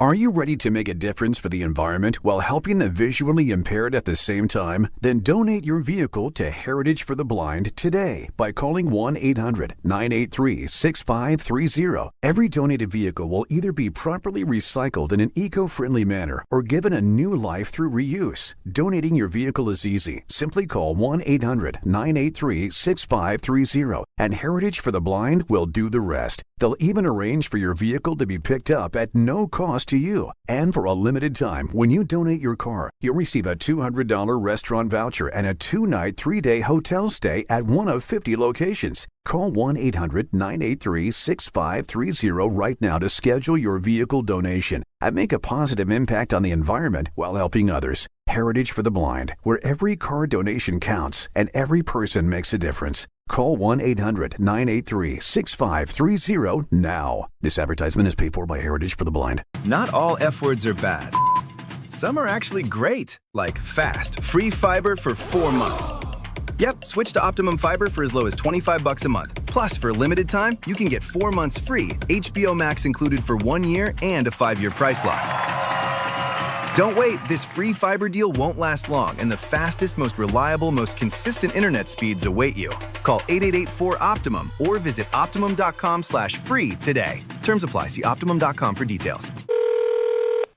Hey, sorry I missed you. Your call is very important to me. Just not as important as the New Jersey Lottery's Green Ball promotion being back on Pick 3 evening drawings. See, if the green ball's drawn, that's a free second chance to win? So, yeah, you get it. It's only through February 1st, though, so try me after then? Must be 18 or older to buy a lottery ticket. Please play responsibly. If you or someone you know has a gambling problem, call 1-800-GAMBLER. For game odds and promotion details, visit njlottery.com/pick3.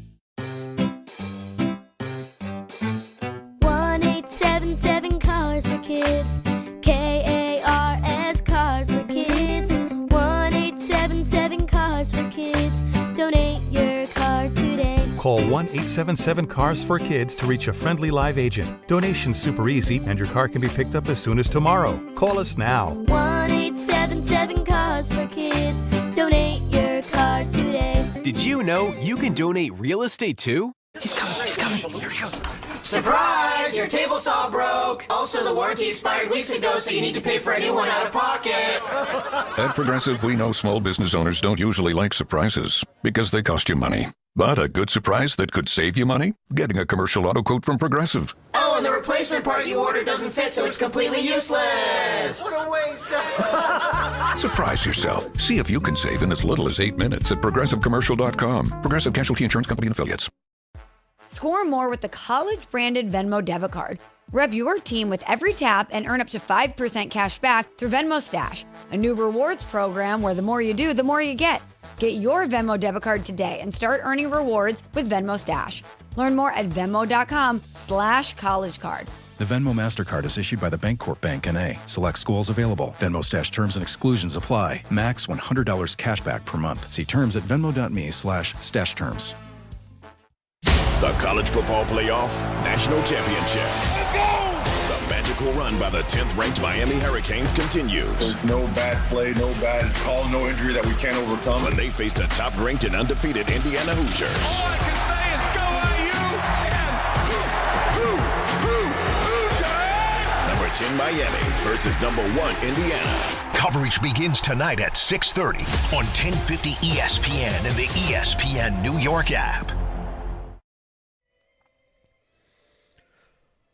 From the unbelievable Sylvester Stallone vehicle we call Daylight. What a song. What a movie. What a time. Game Time brought to you by Tullamore Dew Irish Whiskey. When it's game time, that's when it's Tully time. Oh, man, busy schedule today. 5 o'clock, Knicks and the Mavs. Game you can hear right here on ESPN New York. 7:30, Nets host the Suns to Barclays. Also 7:30, the College Football National Championship game between the Indiana Hoosiers and the Miami Hurricanes on 10:50 a.m. and on basically every ESPN television platform that exists. Then on the ice, 9 o'clock, Devils in Calgary taking on the Flames. 10 o'clock, Rangers and the Ducks visiting there. And the Islanders are on the road in Vancouver to take on the Canucks. And that's Game Time brought to you by Tullamore Dew, the original triple distilled, triple blended, triple cask matured Irish whiskey. Be sure to grab a Tullamore Dew or try the new Tullamore Dew Honey during today's action. Glasses up to enjoying Tullamore Dew responsibly. You do realize that we've had two guys get their jobs already, and still a quarter of the league is wide open. Right. I think Greeny was saying that over the course of the last 2 years, now this is 18 openings. So more than half the jobs in the last 2 years have been That's open. crazy. And not only that, but we talked about Nick Sirianni. Is he going to get fired or not? Right? What's his face? LaFleur up in Green Bay. Right. So He just got an it's extension, wild right? to think of how quickly teams are willing to move on. Yeah, well, I mean, they think that these teams now are trying to.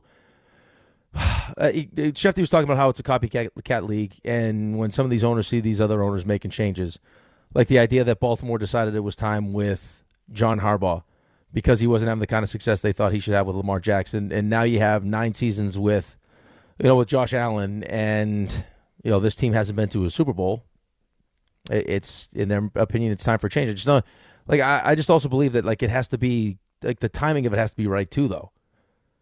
Right? Like I mean, unless you have an idea that Mike Tomlin's going to be interested, or you have someone you think is better than Sean McDermott. I mean, for the things that you could say negatively about Sean McDermott, he still has been one of the better coaches in the NFL. I think I think a team that needs like Arizona or Cleveland or one of those teams that they're just not a very good team and they need stability, they need like leadership, a CEO. I think he's a good coach. Right, I don't disagree with you, but it's just like, I mean, if Sean McDermott is going to have, you would think, options, right? Like, I mean, am I going to take Cleveland? Or am I going to go from Josh Allen to Arizona? Ugh. No. Well, maybe he goes to Baltimore. Yeah, man, listen, that would be a nice fit for him. Of course. I would take, of course you take Baltimore. That ownership with that quarterback and that, of course you would do that. That could be an upgrade. You imagine you go from Josh Allen to Lamar Jackson. It's pretty. That's pretty nice. Yeah, right. That's fallback. Rarefied air. Right. That's a nice fallback right there. What's that? Why is Carlin on the screen here? That's a great question because now I have half of me and then half of Carlin. We have half of you and we have Carlin. I could tell. Nice. You could tell by the look on his face. He doesn't seem like he's in a great mood. But why? I don't know. I feel like for some reason maybe I shouldn't bring this. I feel like often he's not in a great mood. It feels like often he is not happy. Yeah. I don't know. Why do you think that is? It's the tremendous amount of weight maybe that he's carrying around. I don't know. Oh man, I'm just saying. What do you do that for? Oh man, I got to put my socks on again. Oh, stop it. These are all challenges that could put you in a bad mood. I guess. All right, so walk me through it. Tonight's national championship game. What are you thinking? I'm thinking Indiana. Comfortably? Comfortably, I don't know. It's just every game you watch this team play. Miami's defense is legitimate. Like Miami has legitimate like NFL yes. talent. Yes. Right. During the course of this playoff, Carson Beck has looked good. Better than he's looked in quite some time. That's right. Like that's this is the true. Carson. Well, this is the Carson Beck that you thought you were getting when he was talking about being the first overall pick. Remember? Well, now he doesn't have to go to classes. I didn't realize that. Right. He's been in college long enough. You don't have to go to classes. I just think Indiana from top to bottom, especially just starting with the coach, and then the amount of experience. I mean, the average age is 23 years old on this team. Right? Like, he's done an unbelievable job with the portal and bringing men in. Like, their offensive line is really good. The season that Mendoza's having, I just think that Indiana's going to end up being too much for. I agree. Michael Irvin in Miami. I agree. And did you see they did a spoof of Michael Irvin on Saturday Night Live hilarious. this week? It was hilarious. The things that I got to leave now because I'm running down to Miami. I'll be there in like 6.5 hours. Haven't slept in 20 years. The head coach is a slam dunk, right? Signetti is awesome. In-game coach Signetti over Cristobal is not even close. And quarterback, I know Carson Beck has been better, but Mendoza is going to be the number one pick in the draft for a reason. And you get into the red zone with this kid, and he's lights out. Yeah, it feels like everything, like every test that Mendoza's had this season, he's answered it in flying colors. They just feel like they have this whole, like they feel like they have that team of destiny kind of. Well, I mean, there are those magic carpet rides, right? Yeah. And I said to Ray before, I said I expect the crowd is going to be pro-Indiana. He's like, how is that possible? It's in Miami. But apparently they flooded the Miami market with Indiana people. It's an expensive ticket too, boy. I mean, I don't ever remember a ticket more expensive than this. Expensive ticket. I think get-in price is like $3,500. This is Super Bowl-esque. What a great place to win a national championship, though, huh? And then you go out and you go nuts. Oh, yeah. Oh, wow. Just wild.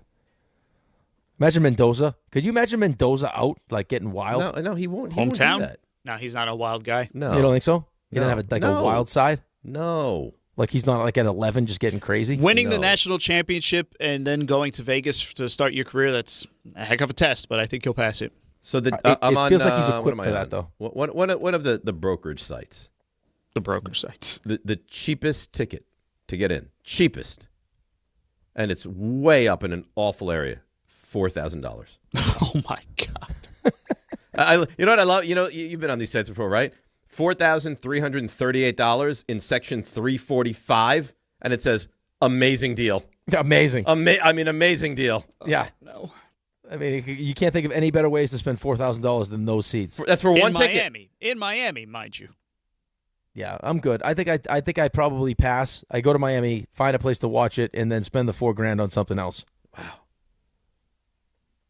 That's some ticket, huh? Ray, you ready for the 3 stars? Oh, sure. Oh, go ahead. Today's 3 stars. Number 3. I mean, we had an incident last week with Robin, but she did call in to make good. I want to apologize. I did think you were a wildlife lover, but I guess it's a different type of wildlife. You are so full of crap, Robin. You know, Robin, you set us up. No, it's not a setup. Rick is all into the wildlife. I mean, he was just in Buffalo. Oh, you know what I saw up in Buffalo, too? I saw bison. No, not bison. It was Buffalo fans kind of feeling sorry for him. This is a tough time for all of us, really. Number 2. Not for me. Not for you. I mean, but you said this. The thing is not how bad you've been. It's that there's no light at the end of the tunnel. No light. It's like that movie with Stallone. Which one? With the tunnel. Daylight. Daylight Is what he's trying to say. Yeah, eventually we got there. The movie with Stallone. Yeah, that movie. Well, no, because that not Rocky. They're getting trapped in a tunnel in Rocky. No, it's a famous quote from Daylight. It's not how many times you get knocked down. You got knocked down. It's you get up, and then you keep going forward. Listen, it could be worse. You could have quoted this. Hey, yo, cop, fair link. You want some turtle food, hey? You know, listen, there's plenty of what memorable. Was that? That was Dan. That's Dan.